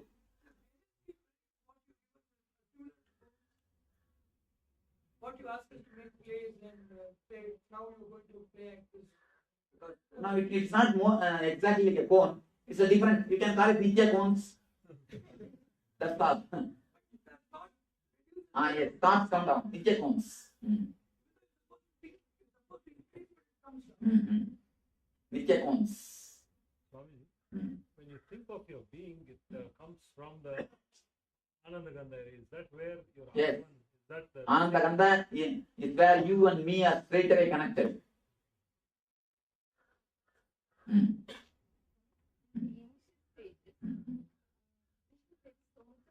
To see you, to talk to you, and to get the answers, or to be like, when the music is on, they're dancing with you, and we get emotionally tired again, we slow down and all that. Later, the urge subsides. And then I started realizing that that's when you appear and give the answers. You see.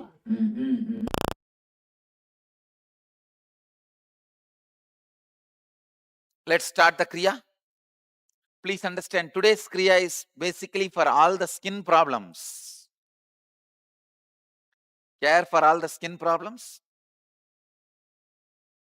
All skin problems are related to breathing layer. Pranamaya Kosha. The oxygen, prana, spreading all over the body. If it is not happening properly, there comes skin problems. If it's happening properly, then the breathing problem gets dissolved. So you are going to do 5 kumbhakas today, step by step. First, Magatasana.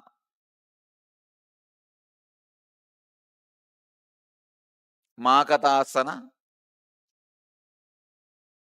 This is from Yoga Pratipika, 25th verse, 125th verse.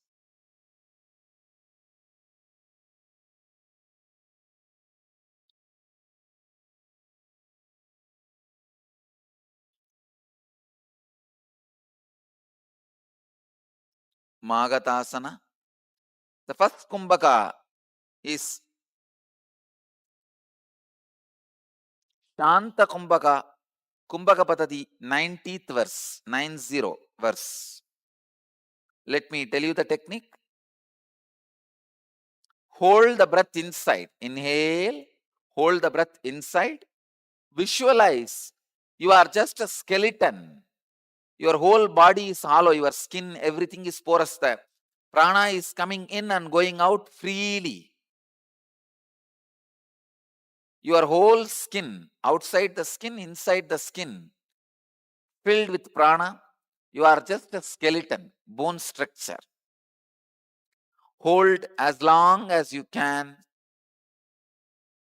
Relax when you can't hold anymore. If you want to visualize your skeleton, I can get the skeleton and show you. Just visualize yourself as a skeleton. See, just visualize you are just a skeleton. And the air is coming in and going out freely. Inhale, hold as long as you can.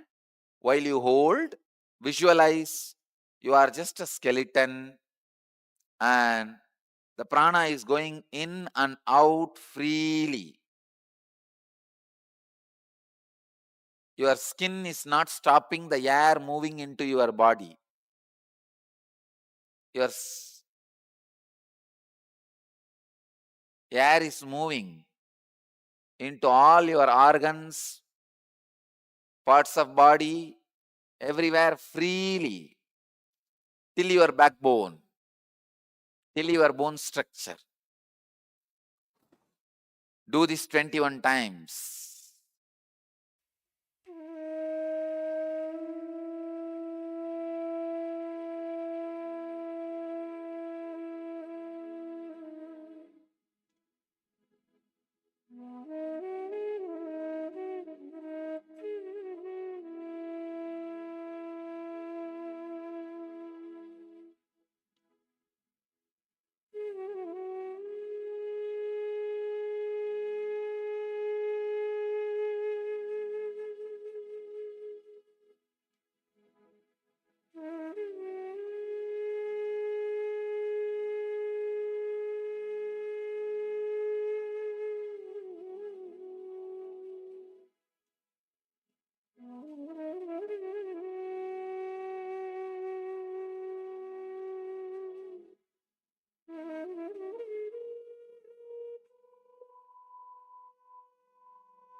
Hitkari pranayama.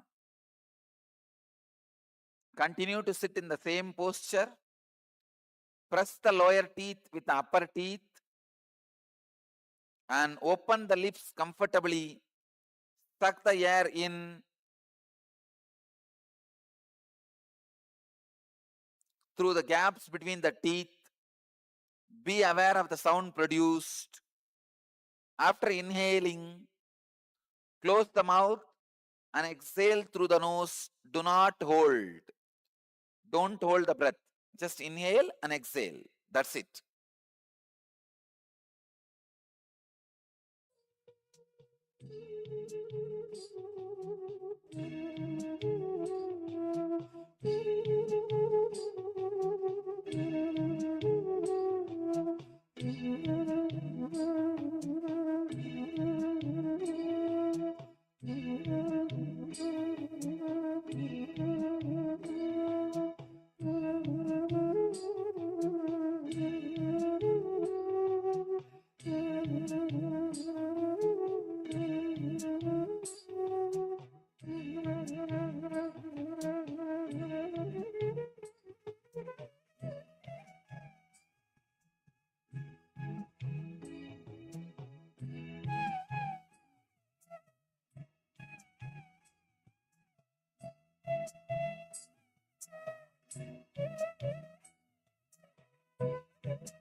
Relax.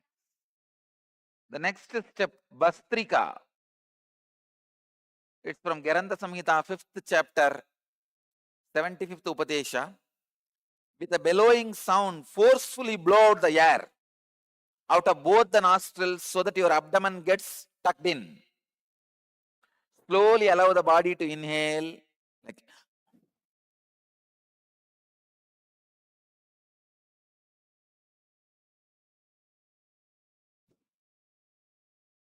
do this 52 times. Skin will be completely not only cleansed of toxins, it will shine. Your skin will glow. Do it. You will have a pure aura.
next step, Trinetra Kumbhaka in Kumbhaka Patadi, 192 verse. Let me give the instruction. Inhale through the left nostril, hold the breath without exhaling. Inhale through the right nostril also, hold the breath without exhaling. Inhale through both the nostrils and hold the breath as long as you can. Then slowly exhale and relax. Let me show you. Inhale through left,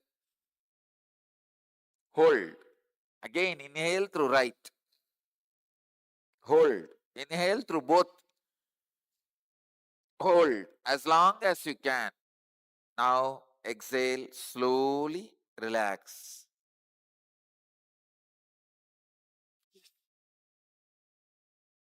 Start. Do this 21 times.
Next,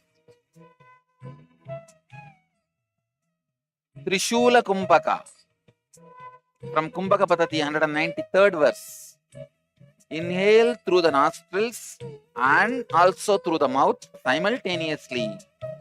Hold the breath as long as you can judiciously.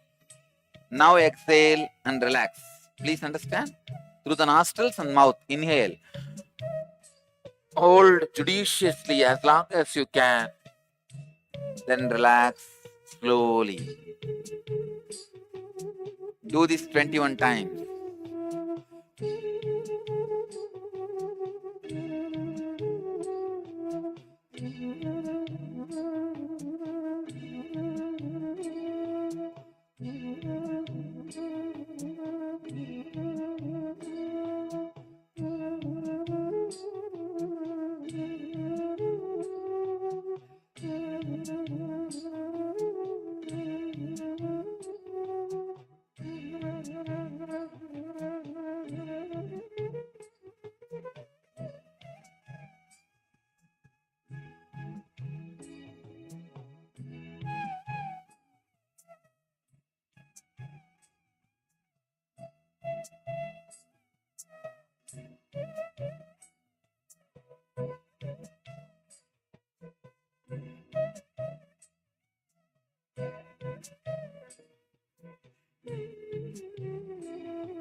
I bless you all who are sitting with us around the world. Let you all achieve, experience, live, express, radiate, and share the eternal bliss. Nithyananda. Thank you. So welcome back. So we had a wonderful revelation there from the Supreme Pontiff of Hinduism on quantum entanglement in presence of the Master. And then we also had a kriya for skin caring.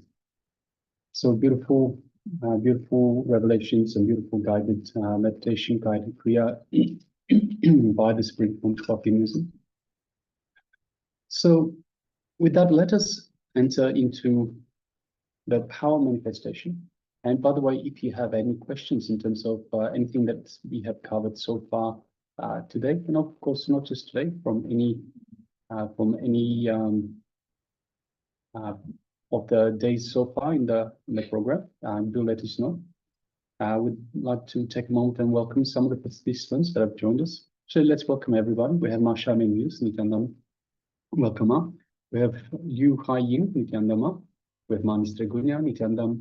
We have Piotr Vaida Aya, Nithyananda. We have participants with the label iPhone. If you could please rename yourself to use your real name so we can actually address you appropriately.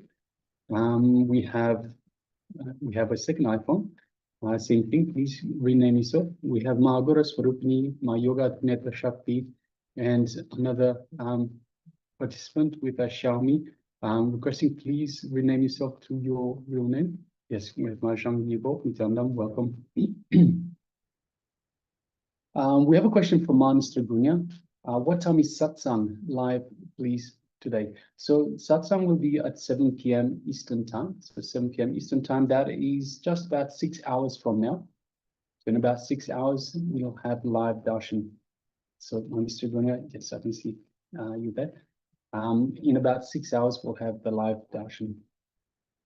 And of course, today will be Kalaberva Jayanti darshan. So make sure everyone that you join us for this live darshan that will be starting in just about 6 hours from now. All right, so now let us enter into the power manifestation. And today's power is the power of remote vision. The power of remote vision. So now you don't need to cover your eyes. You can just have sit there. You can have your eyes closed. You can have your eyes open, whichever way you feel most comfortable. That's not a problem. We'll be having an image displayed on our monitor, on our screen. And we'll be requesting yourselves, the participants, to through the power of remote scanning, to let us know the details of the image that we have displayed for ourselves on our monitor. So if everyone's ready, requesting everyone to please switch on your cameras and be available in the camera frame. So if you please all switch on your cameras, be available in the camera frame, and let us get ready for this power manifestation, the power of remote scanning.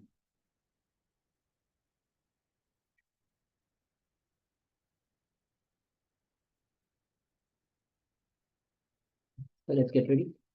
So as Maharaj already mentioned, we'll be projecting an image on our screen, and you can keep your eyes closed or open, and you'll be scanning the acharyas for the details of the image.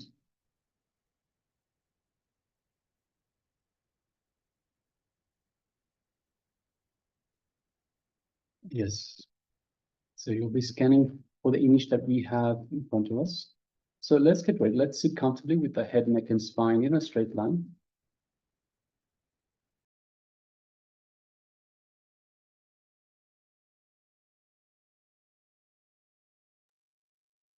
So let's sit comfortably with the head, neck, and spine in a straight line. Let us bring our full awareness to our Anandaganda, just below the heart center and just above the navel center. Let us connect deeply to Paramashiva, connect deeply to Swamiji in our inner space, our Anandaganda.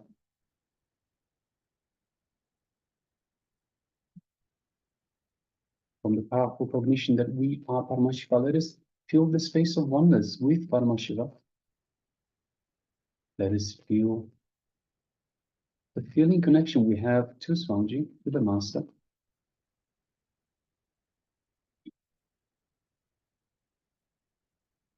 And from this space of oneness with Paramashiva, from this space of oneness with Swamiji, the Supreme Pontiff of Hinduism, let us start chanting the Mahavakya.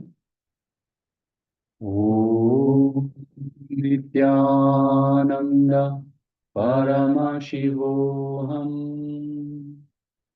Om Nithyananda Paramashivoham.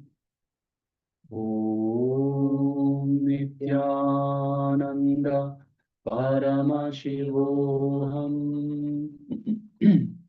Yes, let us continue chanting this Mahavakya throughout this power manifestation, the power of remote scanning. And from the space of oneness with Swamiji, with Paramashiva, let us start scanning the image that is in front of the acharyas of ourselves. Let us begin.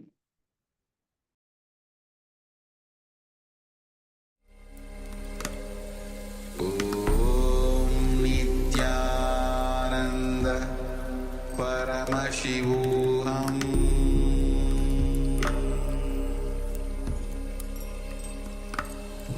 Om Nithyananda Paramashivoham.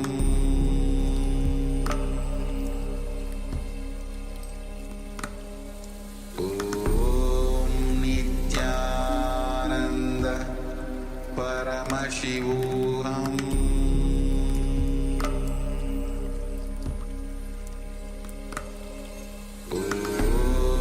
Nithyananda Paramashivoham.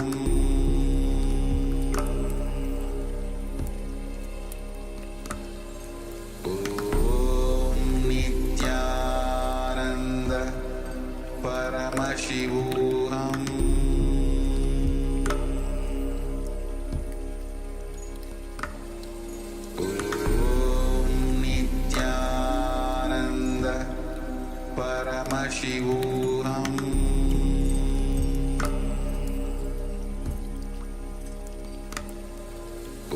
Om Nithyananda Paramashivoham.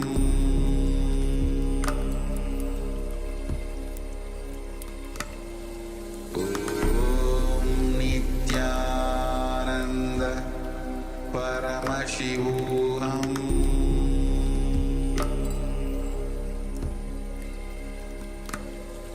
Om Nithyananda Paramashivoham.